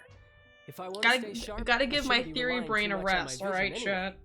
Besides, I always have my delusion in case I need it. Don't. So what are you doing in Fontaine, child? If we're friends again, I have to be honest with you. That's a bad idea, and I'm looking out for your safety here. Don't use the delusion. I guess it's because I've been in a bad mood lately. Huh? What kind of reason is that? Wait, since when do you feel down about anything? I don't know. Maybe I still have a lot to learn about myself. But recently, there seems to be some sort of restless power stirring inside of me. And I don't know why, but every now and then I feel like I'm in a terrible mood. Oh my goodness. Control of your vision just now is connected with that power you're feeling inside. That is a possibility. I can't remember if I ever mentioned it before, but when I was 14, I fell into some unknown abyss. Oh. It was during that time I learned nearly all of my abilities. The one who took me under her wing and taught me was named Skirk. She was always quiet and very mysterious. Nobody knew where she came from or what she had been through, and she was always very strict when teaching me combat techniques. One time, I asked her why she was willing to take me on as an apprentice. From what I could make of her answer, it was because I had awakened it, and traces of it remained on me. She said that all my combat training would be useful in the future. So, like, abyss power? What is it? What did you awaken? She never explained that. Or... But my guess is that it's related to a dream I saw when I had just fallen into that abyss. So, like, maybe the guy that we spoke to in the last quest? Or just, like, in general, some sort of, like, In my abyssal dream, power? I was in the deepest depths of the sea, and the boundless seabed was all around me. But in front of me appeared a whale that was so massive, I felt like I couldn't breathe. A whale? Oh, that sounds familiar! When we fought against you before, you summoned a huge whale that seemed to leap at us. Is that the one? Oops, I paused it again. That's just an abstract form of a whale that I create using my elemental powers. It takes that shape because the scene I dreamt of the whale has always been stuck in my mind. I'll never forget it. So you used the whale as inspiration for one of your moves? Huh. Seems a little twisted to Paimon. So why don't you just go ask your master? Maybe she knows the answer. You make it sound so easy. Ever since the incident I experienced there, I've never stopped searching for Master Skirk and that unknown abyss. But it's been years now, and I've still found nothing. There isn't even a trace of the place where I remember falling into the abyss. Oh, it sounds like some kind of ghost story. Yeah, I'm out of leads at this point, but there's nothing more I can do. It seems that strange encounters in this world tend to be elusive like that. Oh, seems the time really flies when I'm talking with you. I just remembered I have somewhere else I need to be, so I should get going. What? Don't die. More work for the Northland Bank? No, it's more of a personal appointment. Lately, I've been sparring with some of Fontaine's official champion duelists whenever I'm feeling bored. Official champion duelists? You mean it's their job to duel? Yep, in Fontaine, before a criminal goes to court, they're given one chance to defend their honor by requesting a duel with an official champion duelist. The champion duelists are all-powerful fighters selected from among the nation's best. And the duel itself is a no-holds-barred fight with no specified stopping point. So engaging in such a duel is regarded as a symbol of defending your honor. If a criminal manages to win the duel, they'll be acquitted. But if they lose, they'll have no choice but to stand trial. And the worst-case scenario is that you're simply killed in the duel. Though it's rumored that Fontaine has a death penalty, from what I can tell, no one has ever been officially sentenced to death. So really, the only people who opt to duel are those who have suffered a grave injustice in being accused, or those who greatly value their honor. Otherwise, why gamble with your life? So, do many people actually get out of their trials by winning the duel? Apparently, it's exceedingly rare for anyone to actually win.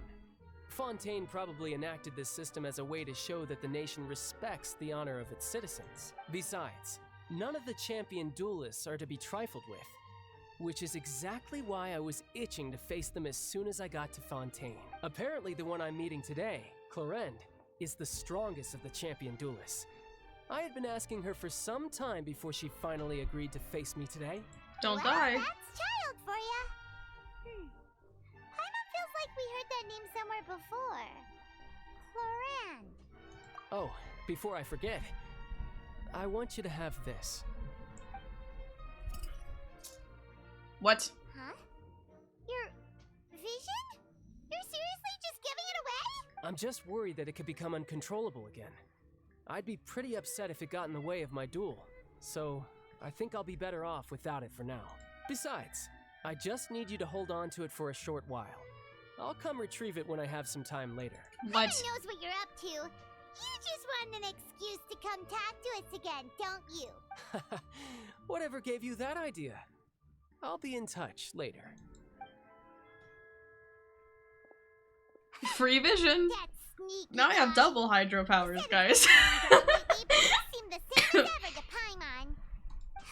Well, since we don't have much to do for now, we might as well walk around and see the city before Lenny's performance.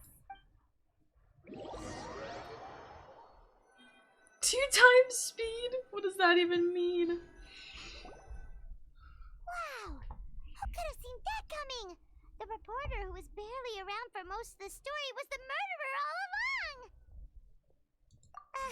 Sorry. Paimon was just surprised, that's all. Paimon never saw that twist coming. The murder mystery novels here are amazing! The whodunits here in Fontaine are a lot different than the light novels you see from Yai Publishing House.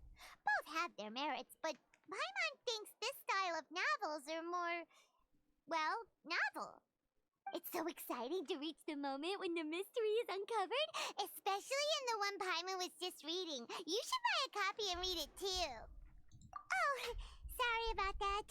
Paimon will be more careful next time. Hey, shouldn't we be heading to the Opera House to see Linny's performance soon? It's almost time for the show to start, so we should get going. Linny said that the Opera House is on Aranias, so let's go ride the Aquabus!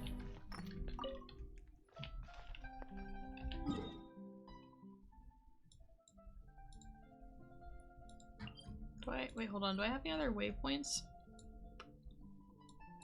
Not really. Okay.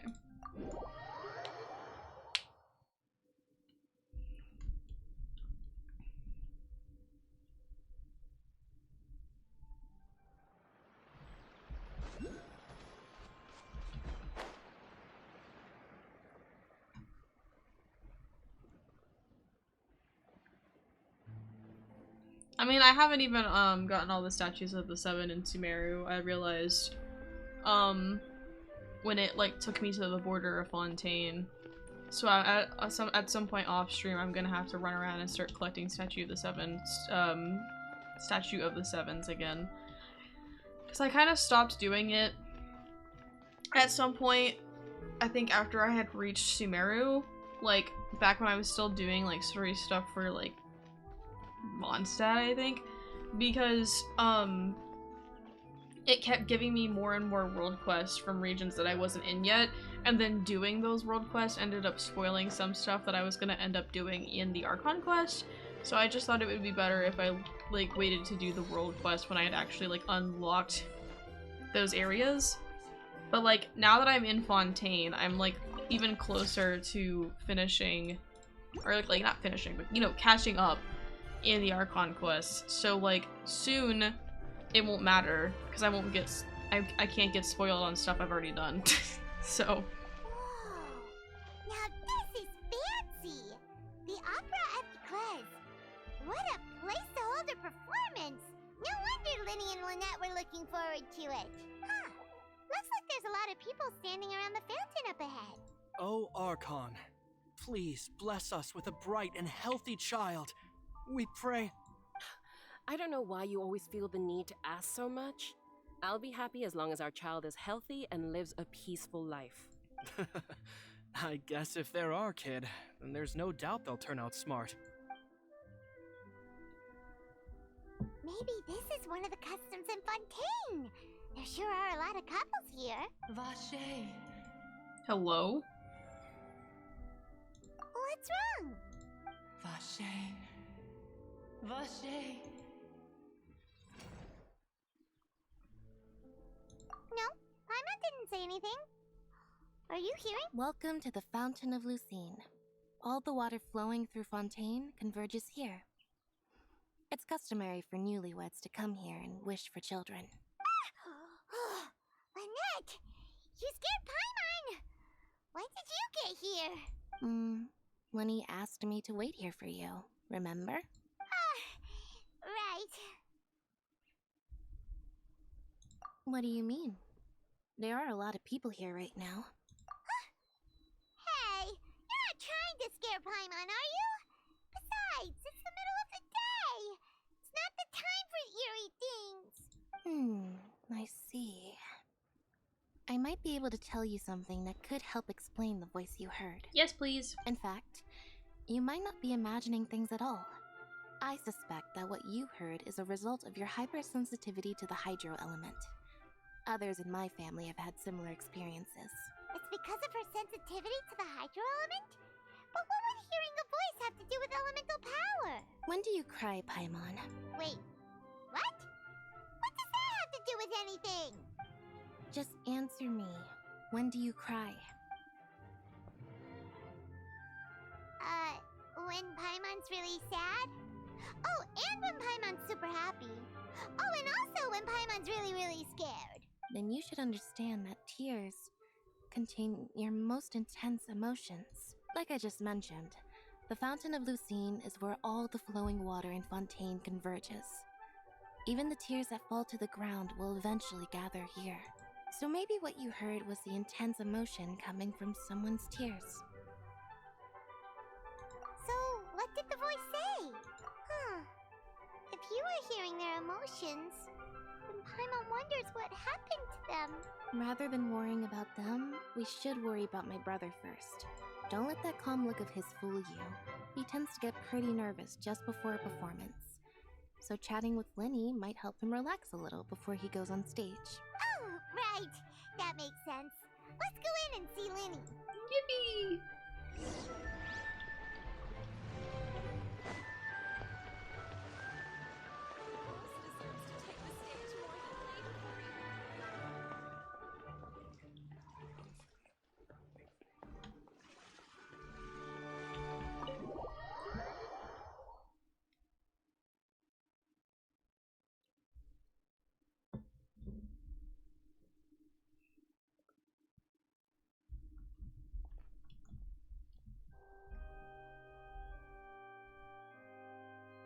Traveler and Paimon, good to see you. It sounds like a church in here. I knew you two would come. Are you kidding? We wouldn't miss it for the world. We've been looking forward to it. I can tell, judging by how early you've arrived. But you're actually right on time. The audience still hasn't started entering the venue yet, which means now is the perfect chance for us to take you to the best seats in the house. Wait just a moment. I'll fetch the tickets.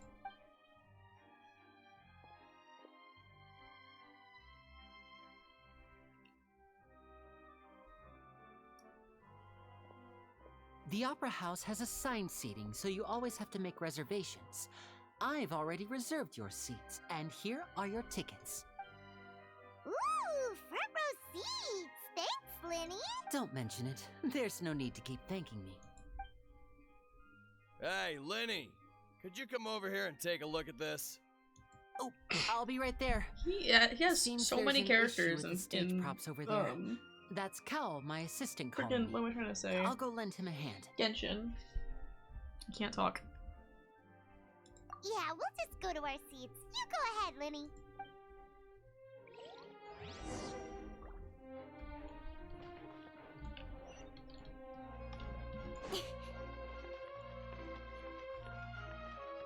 Yeah, it's usually different in a theater, though. Depending on how the theater is built, front row seats can still be a bit uncomfortable. But this isn't like, yeah, this is good. Oh,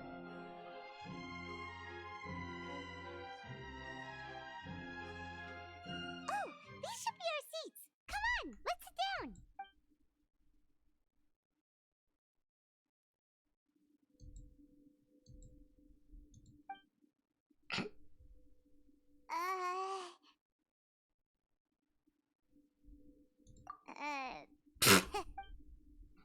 Hey, Traveler. Maybe we should strike up a conversation with the person next to us. Since we're sitting together and the rest of the place is practically empty still. It's kinda awkward if we don't say anything. Oh, you little... Of course you put this on Paimon. Excuse me, I did not realize you felt awkward.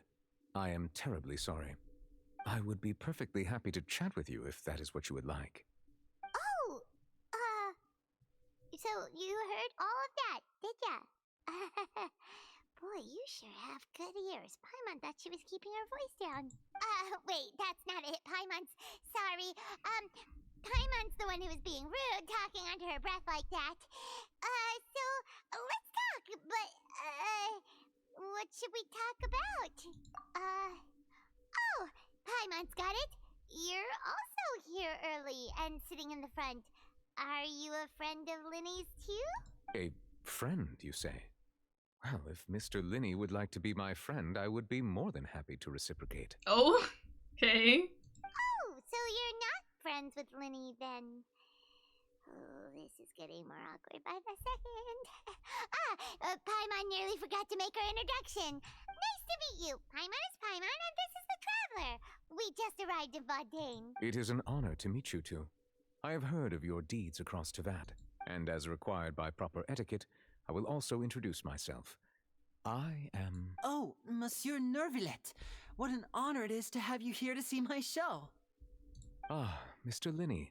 I should say it is in fact an honor for me to see your performance in person. Wait, Nervillet? Could he be... I saw you all chatting just now, but it seems you still don't know who Monsieur Nervillet is. Allow me to introduce you to Fontaine's Chief Justice. That seat is always reserved for him. It wouldn't be too much to say that he's the symbol of justice and honesty here in Fontaine. Whoa! Sorry for being so rude just now. Oh my goodness. I had no idea you were such an important person. I did, but I No couldn't say offense taken. anything, so... Being Chief Justice is merely what I do for work. Nearly every person has their usual reserved seat, so I'm not so special, really. And by the way, I should probably let you know, even though I would prefer not to. Oh? There's someone sitting up there in the VIP seats that has been striking a pose for quite a while now. I believe she is trying to give you a most elegant and impressive first impression. So I think you should take notice of her sooner rather than later. Otherwise, she may become flustered.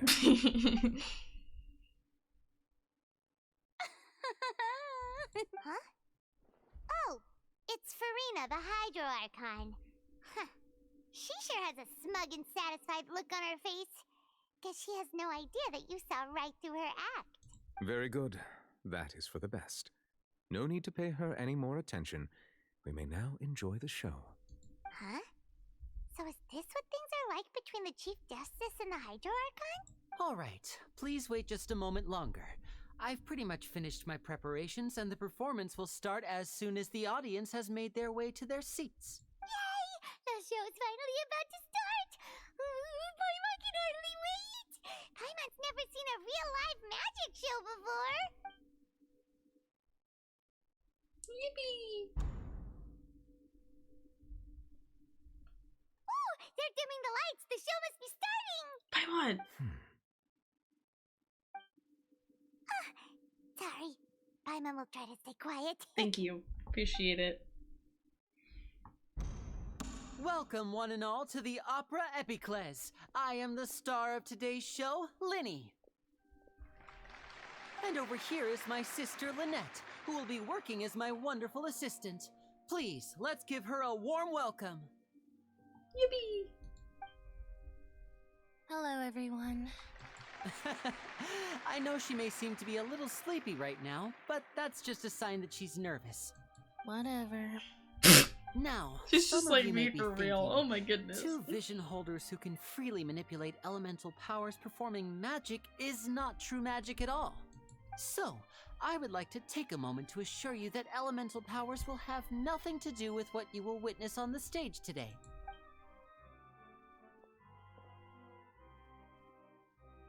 Both Lynette and myself have removed our visions for the show.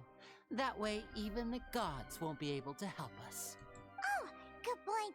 That's what makes the show real magic. Now, without further ado, let the show begin. Lynette will now exit the stage to make some preparations. I know you might miss her, but don't worry. She'll be coming right back on stage momentarily. Perhaps in an unexpected way. I'm sure she'll be stealing the spotlight soon enough. Oh, and before I forget, there's one more thing I should say. You never know what can happen in the blink of an eye. Oh. A magician's greatest skill is making things disappear or appear. The possibilities are endless.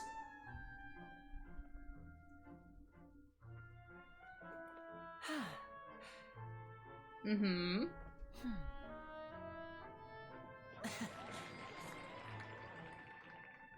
Huh?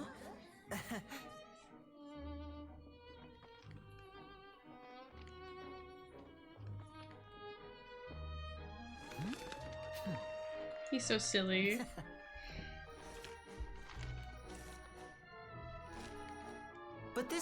what you came for. These little tricks, you've seen them all before. So it's time for something truly extraordinary, don't you think? This one's a little tricky.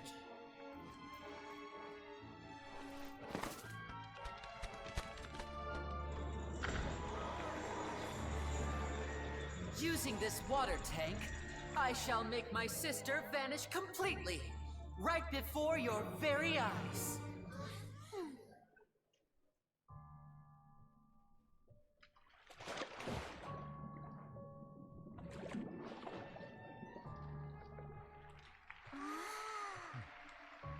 It's actually quite simple.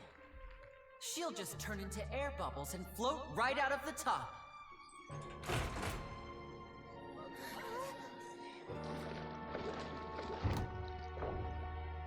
Oh no!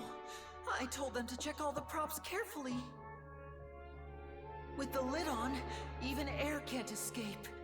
An amateur magician would be getting very nervous right around now. Luckily, it's me on stage, so let me show you what a true virtuoso can do.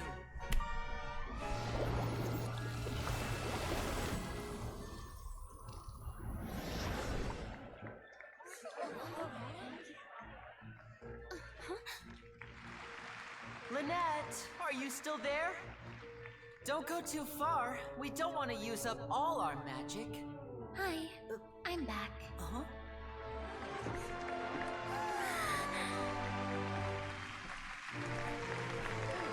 Whoa. Okay then.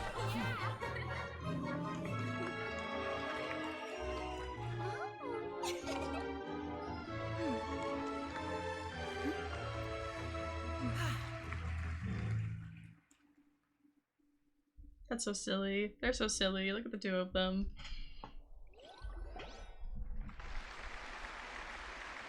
Whoa! What in the world just happened? How did he do that? Harlan didn't see him do anything! Wasn't Lynette inside the water tank? How did she disappear and then reappear out of nowhere? If we could see easily through his tricks, then that would mean that his skills are still lacking.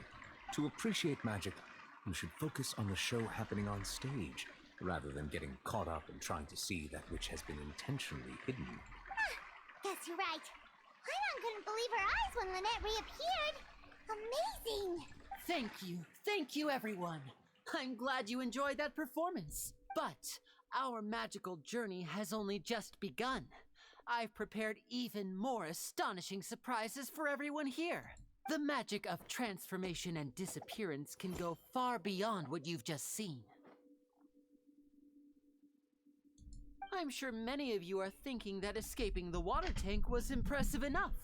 But Lynette is still my assistant after all. In which case, I have ample time to make all necessary preparations. Yeah. So, for my next trick, I will require the participation of one lucky audience member. Please, if my assistants could bring out the magical boxes now. There are 2 boxes and only 2 boxes. One is here, and one is there in the aisle among the audience. I'm sure many of our clever audience members have already guessed our next magic trick. A swap! Our lucky audience member and I will each enter a magic box. After 1 minute, we will each emerge from the opposite box. Now please, everyone pay very close attention to the box you see here. Don't give me any chance to make a move. Wow! How's he gonna do this? Hey, do you think this is all magic tricks, or does Lenny have actual superpowers? The lucky audience member will be generated by this random number selector. It selects numbers entirely at random. Even I don't know who will be chosen to participate. Now then, let's begin. Let me see. Oh, row 7, seat 3. Congratulations! You now have the chance to experience magic firsthand for an entire minute. Please, come forward. My assistant will take you beside the magic box. I'm sorry, it might be a little cramped inside, but no need to feel nervous. We've carefully arranged everything for you to be as comfortable as possible. You don't need to do anything, but no matter what strange things may happen, don't come out of the box. If the magic is interrupted, who knows where you might end up? You might even find yourself in the Fortress of Meripede. Oh, okay. All right. Before I She's just enter like the me for magic real. box, there is one more thing I need to ask the audience to do. Could you all give me a countdown? Like this. 60, 59, 58. Just keep counting down. You can go a little faster or slower if you like. I won't be able to see anything in the pitch black box, so I'll be relying on your voices to know when time is up. Oh, and no tricks now. If you quickly count from 60 in just 30 seconds, then I'll be in a tough spot. Ooh, Paimon kinda wants to count faster after hearing him say that. No, that won't do. I can see it in your eyes. You still can't be trusted. Let's practice together. Come on, repeat after me. 60, 59, 58. 60, 59, 58. That's right, perfect. Keep it going. All right, I'll see you all on the other side once you've finished counting. 54, 53, 52? Why aren't you counting, Nervalet? I am counting in my head. I think things are exciting enough in here as it is. Merely a consequence of my identity and personality. Do not worry about me. Just enjoy the show. Oh, alright. You look so serious that Paimon thought you might be feeling uncomfortable or something. 40, 39, 38! They're so silly, look at them all. Mr. Linney, are you all right in there? Is everything ready? Yes, I'm fine. I'm just double-checking the direction of the magic. It would be a disaster if we get sent to the wrong places. For example, mid-air right above the audience. Even though he's saying that, Lenny doesn't seem nervous at all. Ah, what was that noise? Did you hear it too? Not sure. Anyway, it doesn't seem like anyone's worried about it. 25! 24! 23! What's wrong, Mr. Linney? I can still hear you moving in there. I seem to have accidentally knocked over a decoration. I'm trying to fix it, but it's pitch black in here. I can't tell left from right. Never mind the decorations. There's no time for that. The show is what's important. No, that's unacceptable. I want my show to be perfect. Don't worry, we still have 20 seconds. Hear them counting? 19! 18! 17! It seems things aren't quite going as planned. I apologize, everyone. It feels like you're all starting to count faster, but that's alright. I know it can be tiring to do such a long countdown. 10 seconds and change is still plenty of time. Yeah? 10! Almost there now. Swapping two people is harder work than you might think. Even a master magician like me can't guarantee I'll get it right the first time. Hey, wait! Is this the back one? I can't tell. They both look the same inside. Huh? No, that's not it. I'll try again. 7! Hey, slow down! Honestly! 5! 4! 3! Whoops! That doesn't count! 0!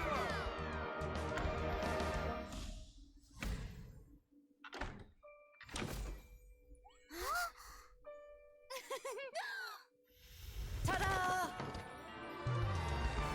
He's so silly.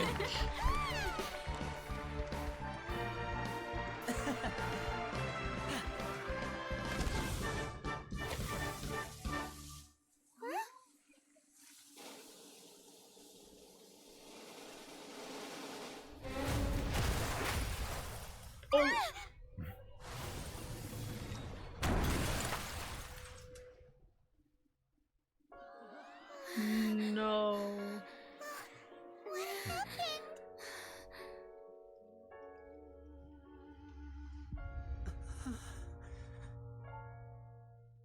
Uh-oh.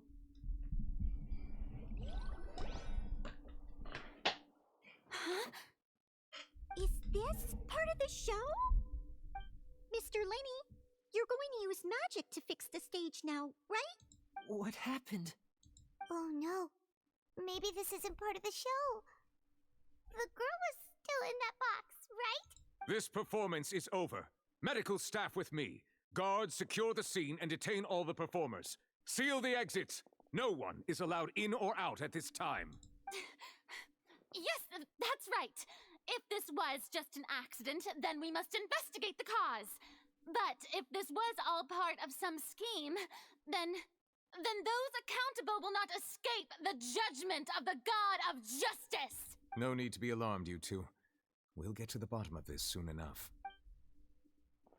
Oh no. Unfortunately, the person who is in the magic box has been pronounced dead. His name was Cowell, one of the assistants in Linny's magic troupe. Why did all Apparently, of like the fireworks on stage characters that ignited the Bakugo's ropes that voice were actor suspending the like water tank, voice then acts caused for the die? tank to fall onto the stage. As of now, we are still not sure why we found Cowell in the box, rather than the guest from the audience. Oh no. And after an initial search of the area, the guards have confirmed that the girl is nowhere to be found. So the It missing appears that girl this incident case was not merely some mishap with the performance. And there are many indications that it is connected with the case of the serial disappearances of young women. The serial disappearances case? That's the case that Charlotte mentioned before.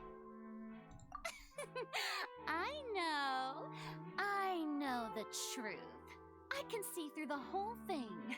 Really, using such a shallow and obvious mystery as his finale. Did he really underestimate us that badly? I say that our powerful magician, Mr. Linny, is now the prime suspect for the serial disappearances case. Huh? Why me? This whole thing was an accident. Oh, this all occurred during your magic show, did it not? The missing girl disappeared after being chosen, did she not? The deceased is one of your assistants, is he not? Now that I think about it, that whole speech about magicians making things disappear was nothing more than a provocation, a bald-faced challenge. That can't be right. How can Linny do this? He was in the box on the stage the entire time. We can even hear his voice. Besides, before the show, he told us that he would like to catch the criminal behind the disappearances. He couldn't possibly mean catching himself. Save discussion for a later time, please. Lady Farina, may I assume that your comments just now constitute an accusation against Mr. Linny and his associates, and that you are pressing charges? I don't know what to believe just yet, but like if he was telling the truth about wanting to help catch the guy behind it, maybe he's doing this. Okay, if he is behind it, if he is behind this, which he doesn't seem to be based on his reactions, but if he is, maybe he's doing it to like try and pull the actual like culprit out. But we'll have to see. I just think that I think it might be a little early to talk about formally pressing charges. But what Lady Farina said just now makes perfect sense. Looks like she's gonna personally deliver justice. A kidnapping and murder carried out under the cover of a magic show. Lady Farina said it all. I mean, of course, my dear people. But what excites me even more than the obvious truth before our eyes is the opponent I'll be facing. That's right. I mean you, Traveler. Oh no. You'll support Linny, won't you? After all, he was the one who helped you the first time we met. Then there's no problem at all. You know, the Traveler and I already had a duel the first time we met. But with Linny's help, our little duel ended in a draw. But draws really are the most boring possible outcome. So no more draws. Between the two of us, there must be a clear winner and loser. And what better place to hold such a riveting showdown and decide the true victor than here, on the grandest of stages, the Opera Epiclese. It wasn't a draw. She obviously lost last time. I understand. Charges have now been pressed. and as such, a trial is in order. Well, traveler, seems Lady Farina has set you in her sights. But putting her dramatic rhetoric aside for a moment, I would like to ask you, are you willing to act as Mr. Linney's attorney and defend him in this case? Very well. The trial will be held a day from now in the Opera House. Both sides may investigate the scene to build their cases and search for the truth. Class trial! Oh my god. Linney and his troop are all potential suspects and shall remain within the Opera House. The audience may begin to leave in an orderly fashion once they have been cleared by the guards. A day isn't that long. Let's see what kind of case this big shot outlander can build in such a short amount of time. I'm really quite looking forward to hearing it.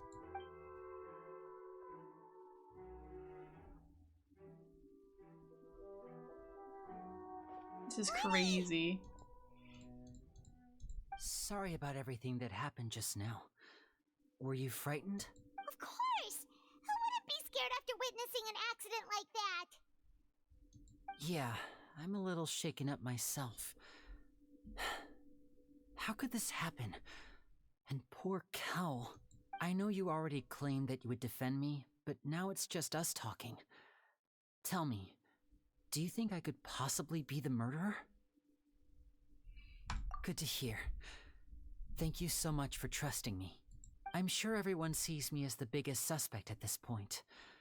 But if you ask me, the whole thing is mysteries layered upon mysteries, such that all that's left is confusion.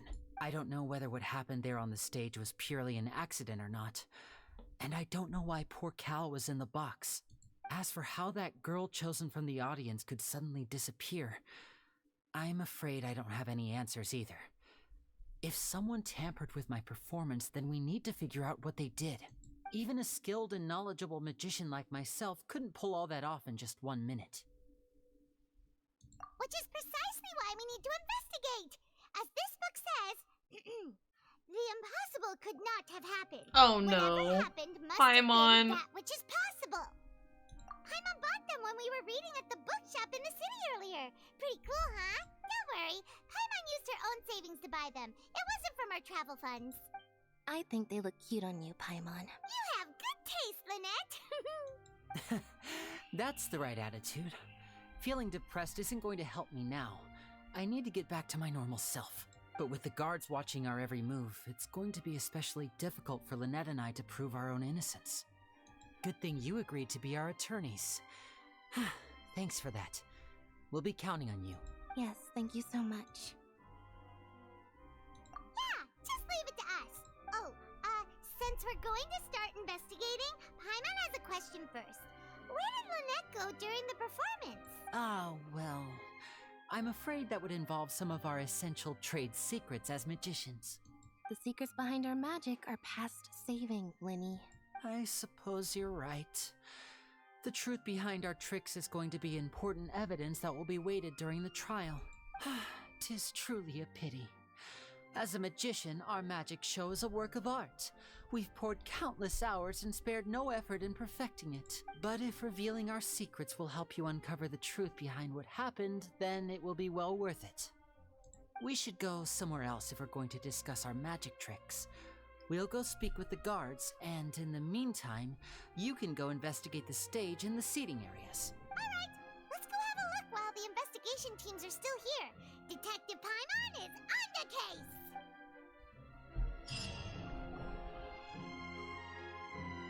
Hello, officer.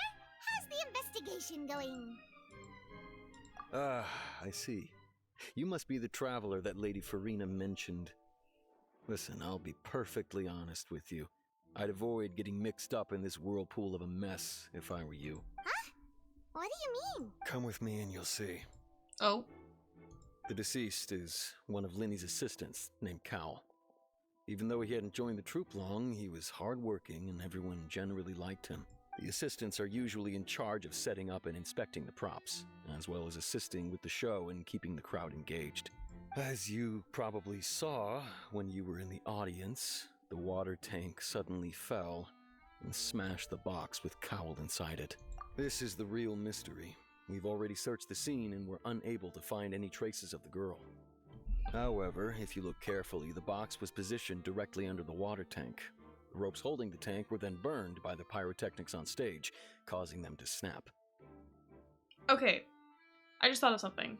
Because it's like, obviously we see a lot of the water here from the water tank, right? And it had me thinking, like, their trick with having Lynette disappear, you know, like, obviously, like, she kind of, like, dissolved into the water for a bit. And then Lynette was talking before the show about how all the water converges into that fountain, right? So whoever is behind the disappearances, what am I doing with my words? Disappearances. Oh my goodness. But like, oh my god, these like the further and further in I get, like the like more recent stuff, like I like unfolding the mysteries. I like trying to figure out, it's the writer brain in me. I try to like figure out where the story's going. Anyway, so like what if they're using like a similar technique and they're turning all of the missing girls into water, right? And that's why the traveler could hear the voice in the water. It was one of those girls that went missing at the fountain.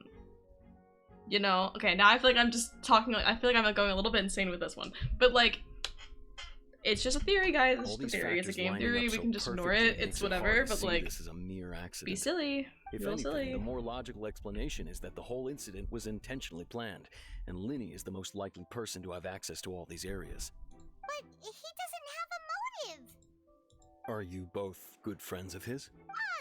Well, you can't say we're good friends, but we've known each other for a little while. So in just a short time, he was not only able to win your trust, but even convince you to act as his attorneys. I know there's no such thing as magic. The real trick of a magician is holding the audience in the palm of their hand. I've seen a lot of cases, and I can tell you that people are the least reliable kind of evidence. Sorry, I tend to be pretty straightforward. Just know that I'm warning you for your own good. Anyway, you may investigate the scene of the crime yourselves if you're curious.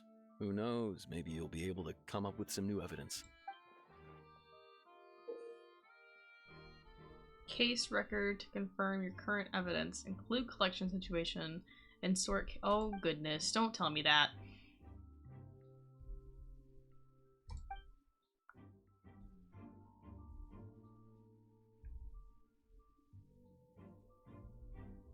Oh goodness. Oh goodness. Oh goodness. This is a lot of information at once.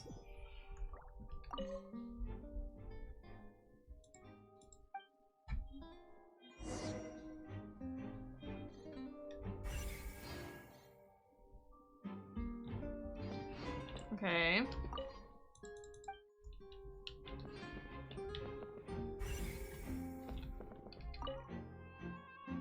Go ahead, have a look around.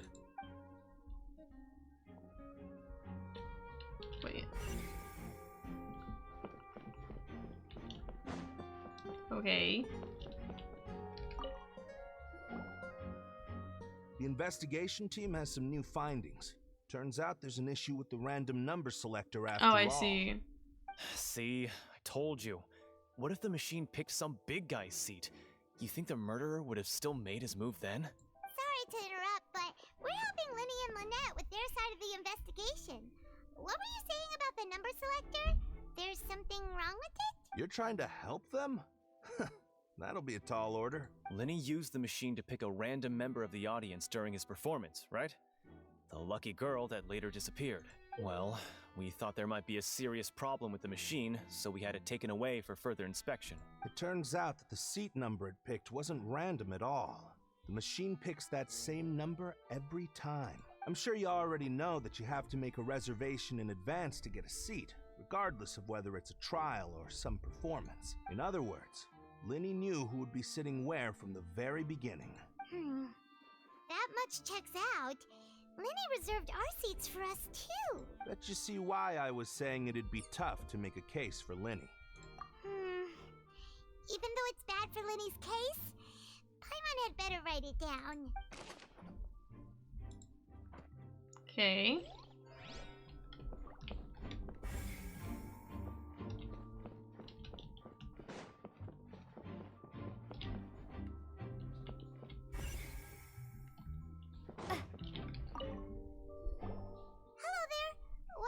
investigating. She's so silly.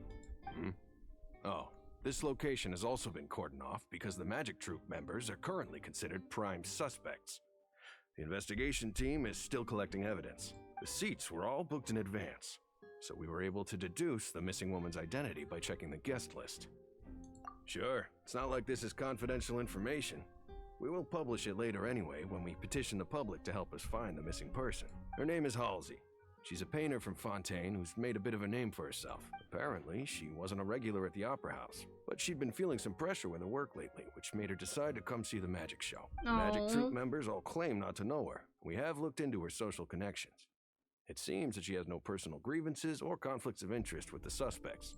Simply put, she wasn't related to the Magic Troop at all, which matches the features of the previous serial disappearances. Were the victims of previous cases also chosen at random? That's how it seems to us, in any case. Apart from the fact that they were all young women of around the same age range, there really weren't any other connections between them. Okay then. No need to be so formal. If you do happen to see the missing girl, please be sure to contact us. It is of utmost importance that we get to the bottom of these disappearances.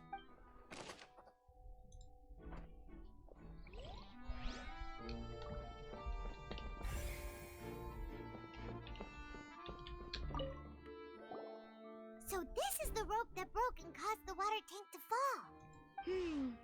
The rope looks pretty durable. How can it be burned through so quickly by fireworks?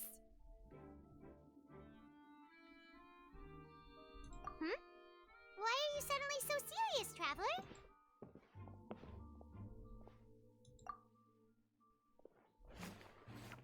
Whoa. Look! This bit is made from different material! Most of it was burned away, but there's still a little bit of it left. So if a rope meant to hold something was made with that kind of material in it, then that means... Wait! Why don't you write all this down? Let's take notes!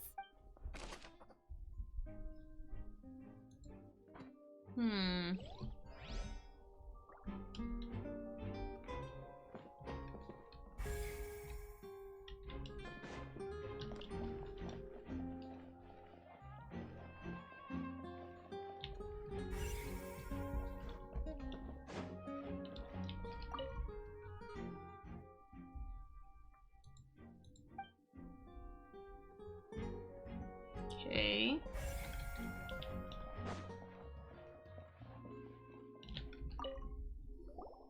I see that you're investigating the area. Well, it just so happens that I'm interested too. If you find any new and interesting leads, be sure to share them with me, alright? We don't have too many thoughts yet. Then why don't I tell you my hypothesis first? The way I see it. And I'll start it with that loud thud. The thud? Oh, you mean the sound that happened during the countdown? Yes, exactly. It wasn't terribly loud, but I suspect that most people heard it. It's just that everyone was awaiting the results of Linny's trick with bated breath, so no one paid it much mind. But now that the incident back, has guys. happened, the thud has become Same an voice important actor. clue. That makes sense. So, what do you make of it? I'm of the opinion that it may have been the sound of Linny's accomplice. Lynette, perhaps. Jumping atop the water tank, or something like that. And when the pyrotechnics went off, she cut the rope, sending the water tank crashing down. But wasn't the noise we heard too loud for that? Perhaps the balance wasn't right, leading to a particularly rough landing. Oh, that's true. I suppose I must reconsider. That does remind Paimon, though. What was with that sound?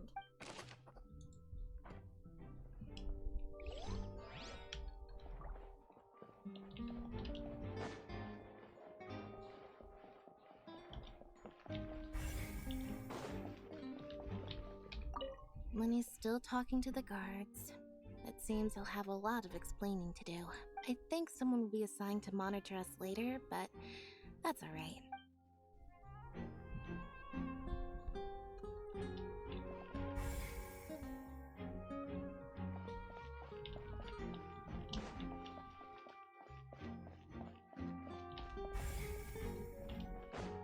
Can I even? Oh, I can leave. Okay. Oh. Hey, you! Yes, both of you! Over here! I've been keeping an eye on you for a while now. Oh, hello. Huh? You mean us? That's right.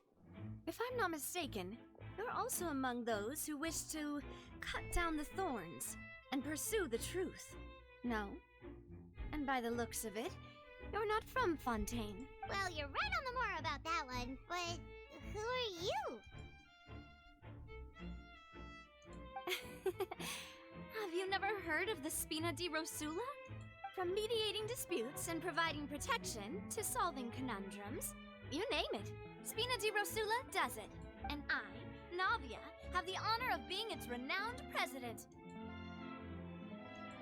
Though those who play by our rules call me boss. I'm Silver, her attendant. Pleased to meet you. And I'm Melus.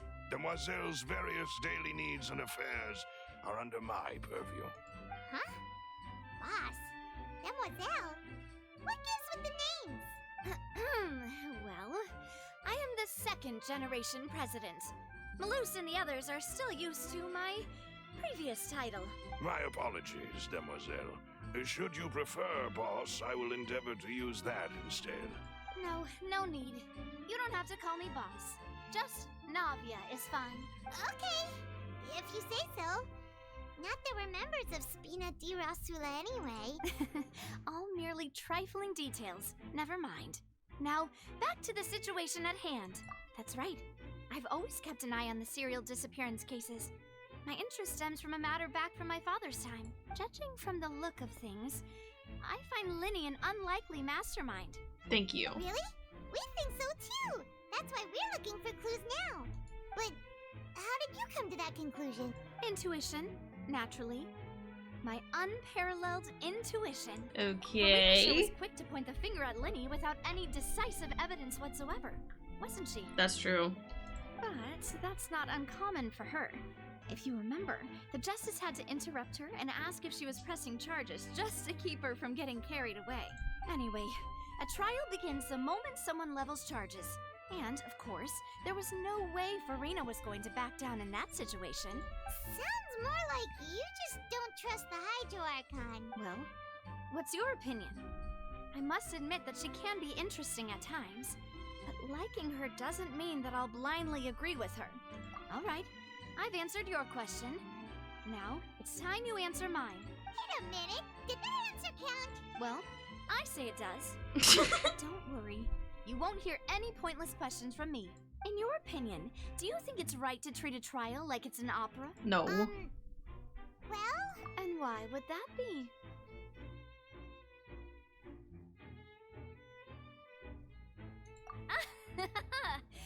See, Silver and Melus?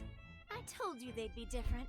Most astute of you, Demoiselle. I, too, think that the Traveler's response was most excellent. No matter how wonderful the script or how fervent the audience's expectations may be, the trials that go on stage here must be based in fact.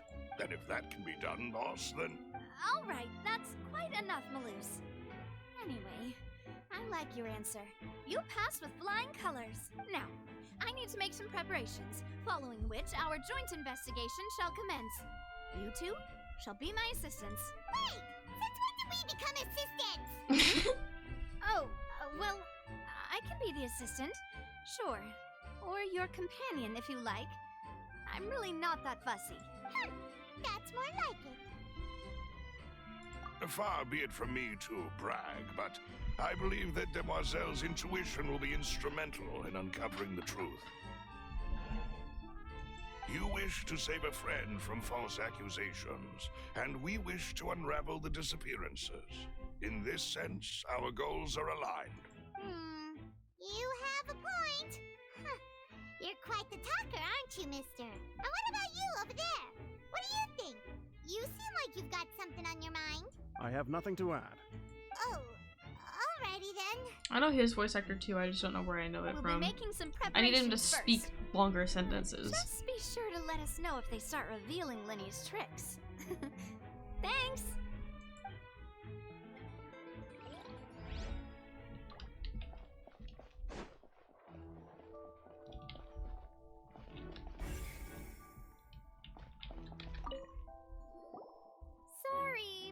No one can freely enter or exit the Opera House at the moment. If you wish to leave, you must register your identity with us first. No, we're not leaving. We're representing Linny and Lynette as attorneys, so we're investigating the case. Were you always guarding this entrance? Yes. After the Chief Justice gave the order, everyone coming in or out must undergo a strict inspection. So, the missing girl couldn't have left from here. At least, not from that point on. I doubt there was much opportunity then, either. How can you be so sure, Well, because I was in charge of security near the entrance at that time, I couldn't see Linny's performance from here, which was quite a shame.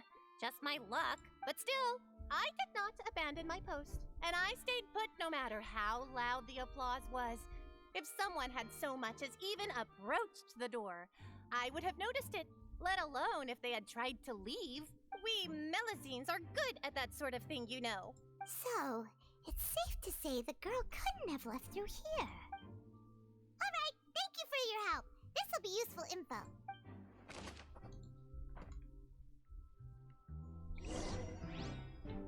We've checked everything of note here at the performance venue.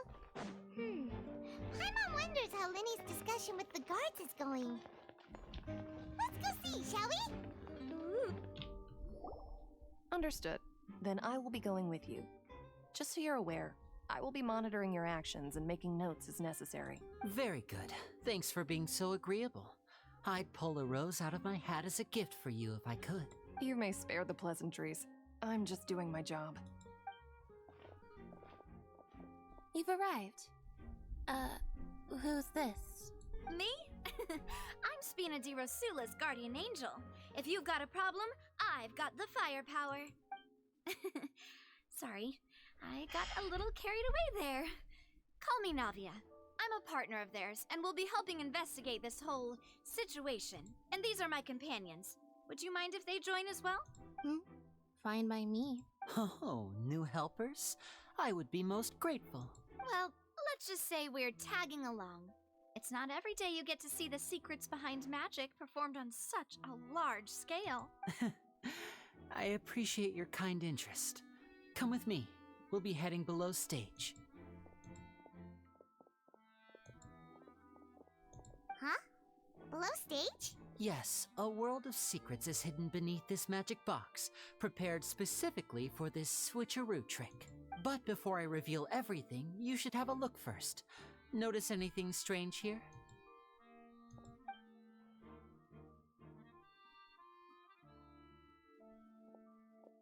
I'm not trying to be dramatic. Remembering the details of a trick will help you understand the methods used to perform it more easily. The decorations are gone. Huh. Weren't there balloons and other decorations here? Where did all that go? Ah, good eye. That said, you're still far from discovering the answer. The back? You mean the inside of the door? What's different about it? Paimon didn't notice anything. Very good indeed. I thought you might not be able to catch that, given that you were sitting in the first row. The back of this door was patterned. Those patterns are now gone, replaced by a smooth wooden board. So, if you put 2 and 2 together, what do you get? Exactly. All right, let's go. I'll tell you how it works as we head down. Oh, so there was a passageway under the magic box! I knew you'd figure out most of it as soon as you saw this place. The 2 magic boxes are positioned right above the 2 entrances of the tunnel. See this flatbed trolley? The box with the lucky audience member in it would be shuttled over to the other side using the trolley. This trolley can raise and lower and even rotate, ensuring that the box will face in the right direction. I see.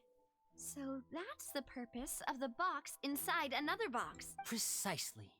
The inner box would descend after the audience member was put inside and be moved along the trolley, all while the outer box would remain on stage as if nothing had ever changed. So that's how you did it! Once the box was lowered, the trolley would store some energy through this device here, with which it would complete the rest of the steps. The audience member would only be able to feel some slight movements in the dark, and by the time she walked out, she would already be back on stage. Right! You were talking that whole time, and you even came out for a moment near the end. Ah, yes.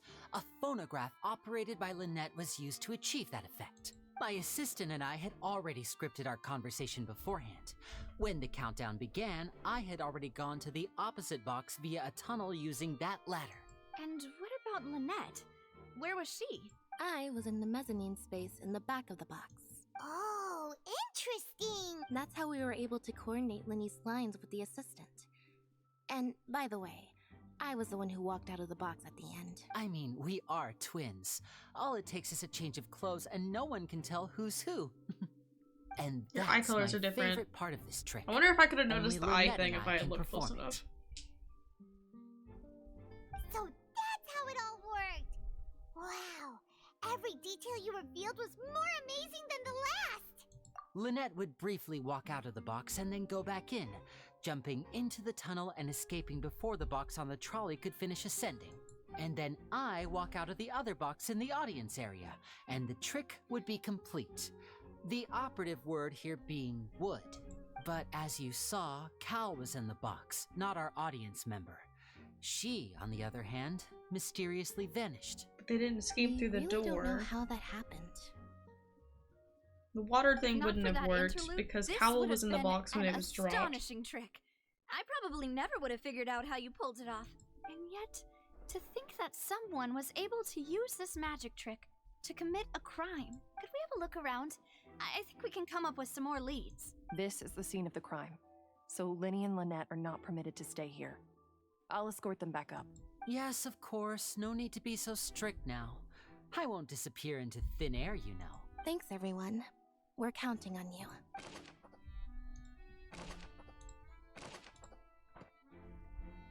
Okay.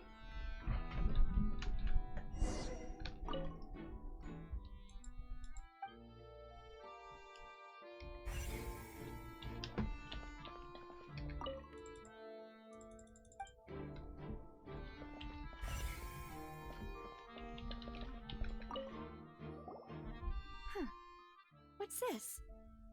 Looks like a hook tied to the end of a rope. Huh? There's all kinds of odds and ends here. Perhaps it was a prop for a different trick. But why would it have been left here? Whatever it is, let's make a note of it first.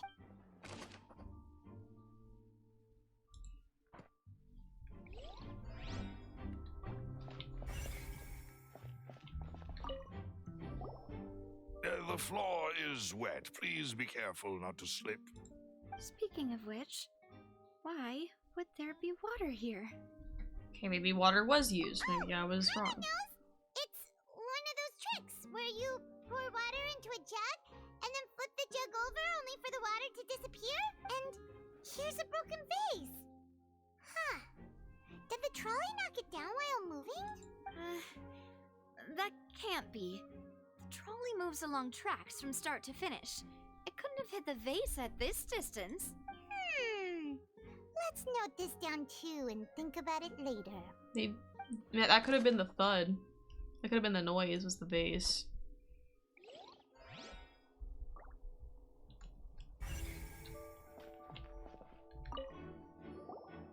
Oh, these are the clothes that the lady chosen from the audience was wearing, right?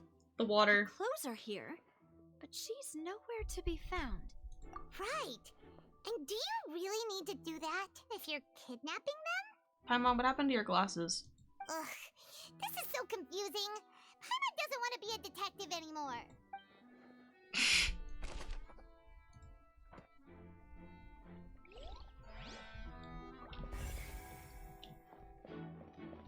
I guess, but like, why did the effect go on her glasses? Like, I've seen her eyes do that before, but why did it do it on the glasses? She changed out glasses to make it more obvious that she was confused.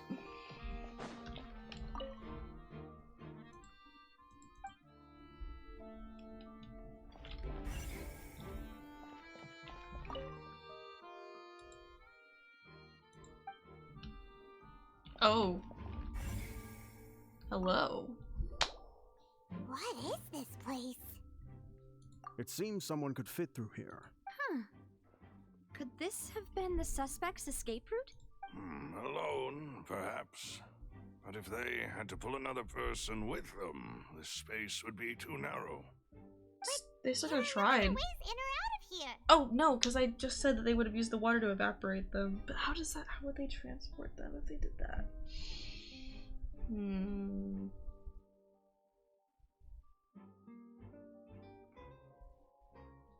Oh, you're right! Let Paimon write that down.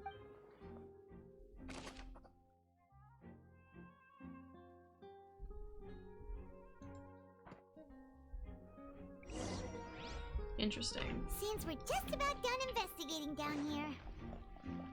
Yes. Let's head back up.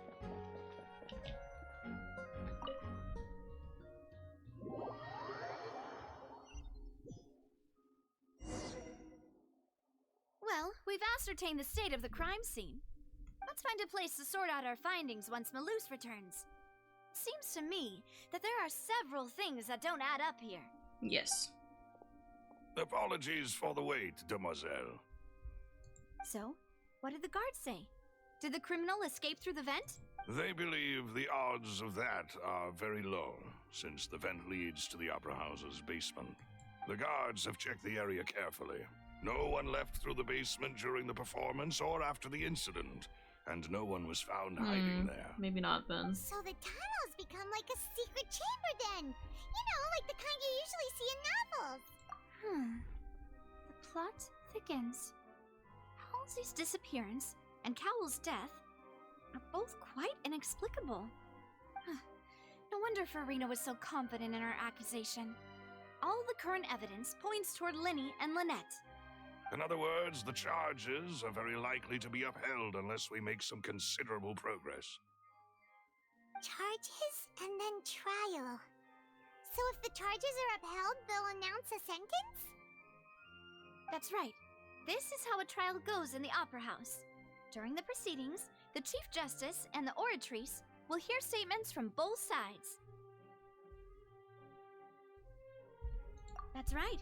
This is how indemnitium is produced. The statements from both sides, the defenses from attorneys, witness testimonies, and even the audience's emotions will all be projected on the Oratrice.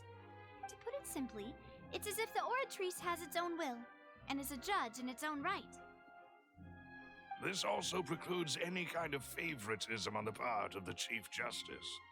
Not that this has ever happened anyway.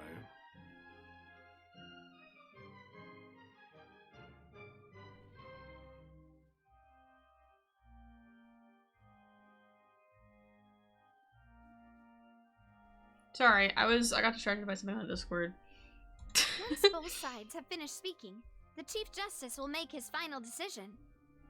This, too, will be used by the Oratrice as a reference. Then, finally, the Oratrice will be consulted by officials. The result it returns is the will of justice itself. Huh? So that machine is the one that actually decides? Paimon thought Neverlet called the shots.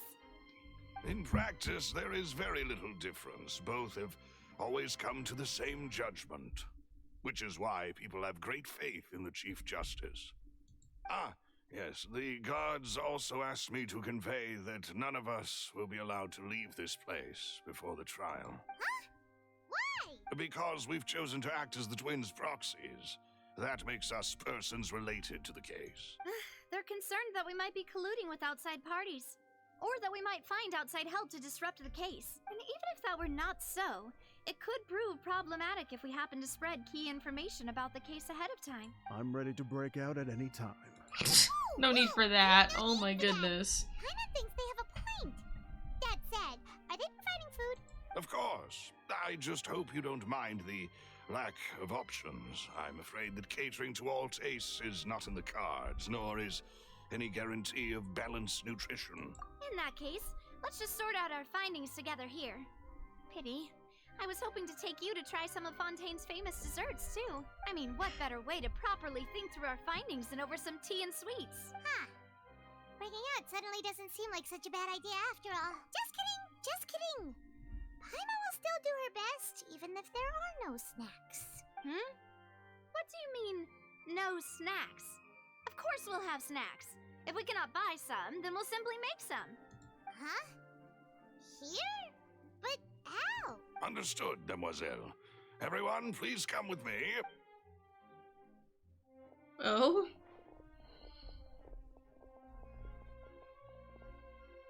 Wait, you're carrying a portable stove with you? Yes, I must be prepared to meet the Demoiselle's baking needs whenever the fancy strikes her. I have eggs, sugar, and almonds at the ready. Good work, you two. Then I'll get to it. Please sit tight for a moment. You'll get to taste my awesome snacks soon enough. Now you're making me These three hungry. are quite the interesting group. Oh.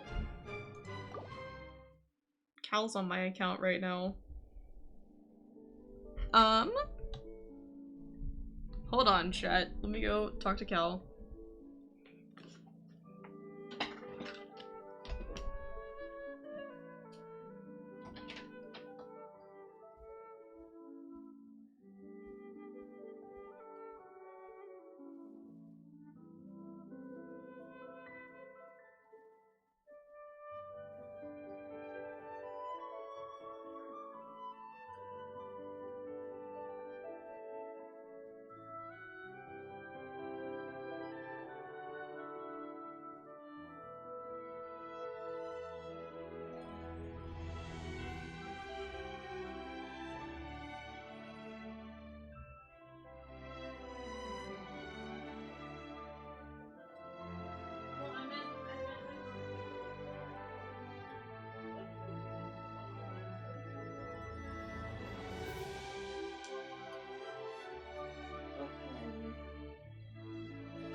You're getting close to here now.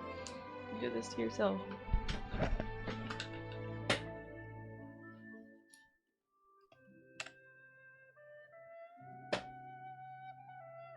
Oh, I tried to mute on Discord, not my mic, so you- okay. Well, it's fine. But yeah, it was Cal. They forgot they were logged into my account, so they just logged out. Silly Goofy.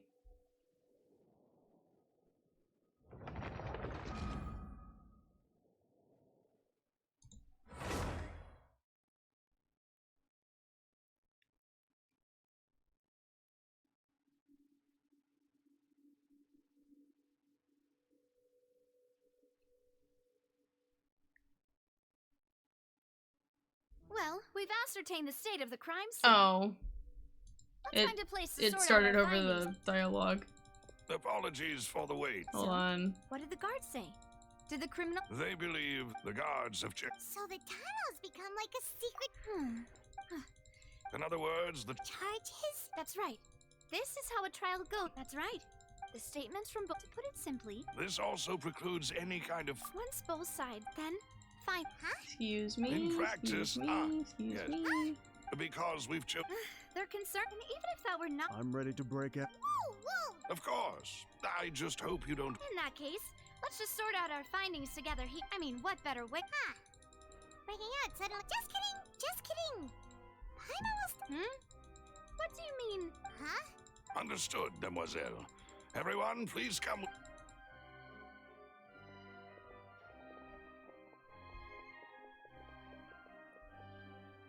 Wait, you're carrying— Yes, I'm a. I have eggs, sugar. These three are quite the interesting group.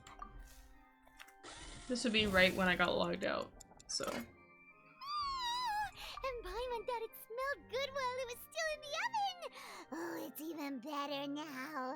Paimon can't stop drooling. From the way you had these two guys carrying all that stuff around, Paimon thought you'd have them do more during the baking process.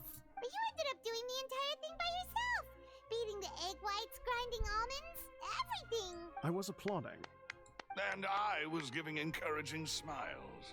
Paimon was just thinking. Aren't you worried about getting your fancy dress dirty, beating egg whites and baking like this? Well, I don't think it's carved in stone anywhere that fancy ladies can only read books, sip tea, ride horses, and play the piano. I just really enjoy making snacks. Don't underestimate beating egg whites, by the way. It's a real arm workout. You also need to beat them to just the right consistency, or your macarons will crack. Anyway, give these a try, fresh out of the oven. There's 3 for each of us. Only 3? Well, eating too many sweet treats might send all that sugar to your head. You wouldn't be able to think clearly about the case on a sugar rush, would you? Tea is ready to be served as well. This is Demoiselle's favorite, strong black tea with a floral fragrance that clears the mind and lifts the spirit. No need for concern. I'm merely doing as I should. All right then. Down to business. As Paimon mentioned previously, the tunnel seems to be something of a secret chamber. However, we can assume that Linny and Lynette were not alone within it.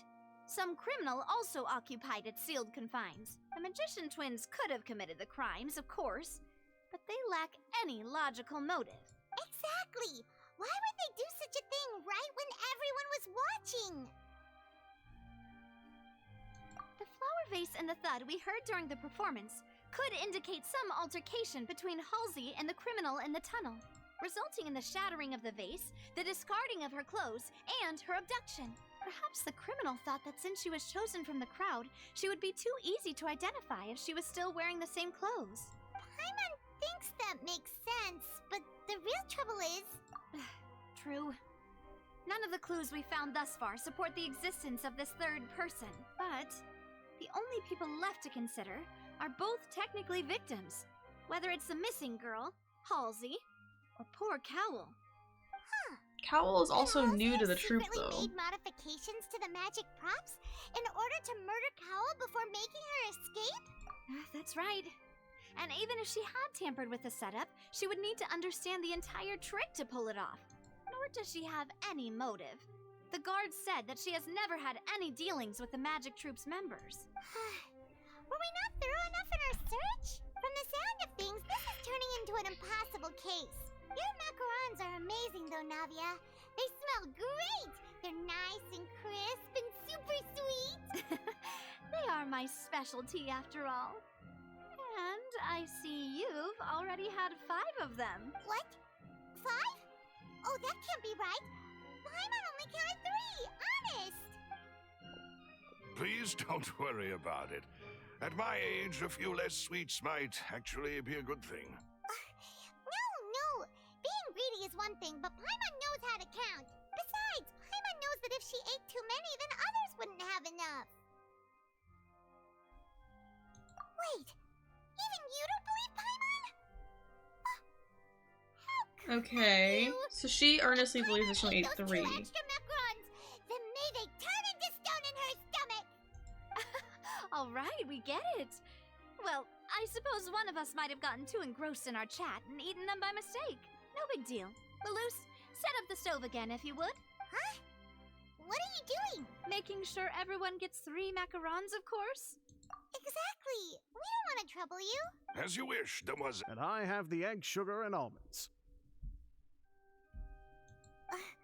Well, this really is your Maybe he hobby, was just another character from in this game. I can't think of like a character from a show I would have known him from. Well, that's it for snack time. I'm going to have another look around the area. I don't know what we're looking for yet, but we've still got some time. As attorneys, I suggest the 2 of you think the case over again. It would be awkward if you got all tongue-tied on stage during the trial. All right, thanks for your help and for the snacks. It was nothing. A small task for the Spina di Rosula. Silver, Maloose, it's time to go.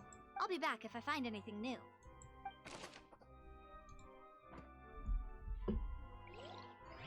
Okay. All right, it's time to put our heads together. We've got to get our defense ready for the trial. Honestly, hi Ivy. Oh, it's probably gonna be a long and difficult case. There's no point in worrying about that now. We just need to prepare. Here, take Paimon's notes. They should help you review the situation. Speaking of, I think this might be a good place for us to stop for now, and then we can pick this up again tomorrow. So, thank you guys for stopping by and for all the support today as per usual. And I will see you guys tomorrow to finish up the case. So, yeah, thanks for stopping by and I'll talk to you guys later. Bye!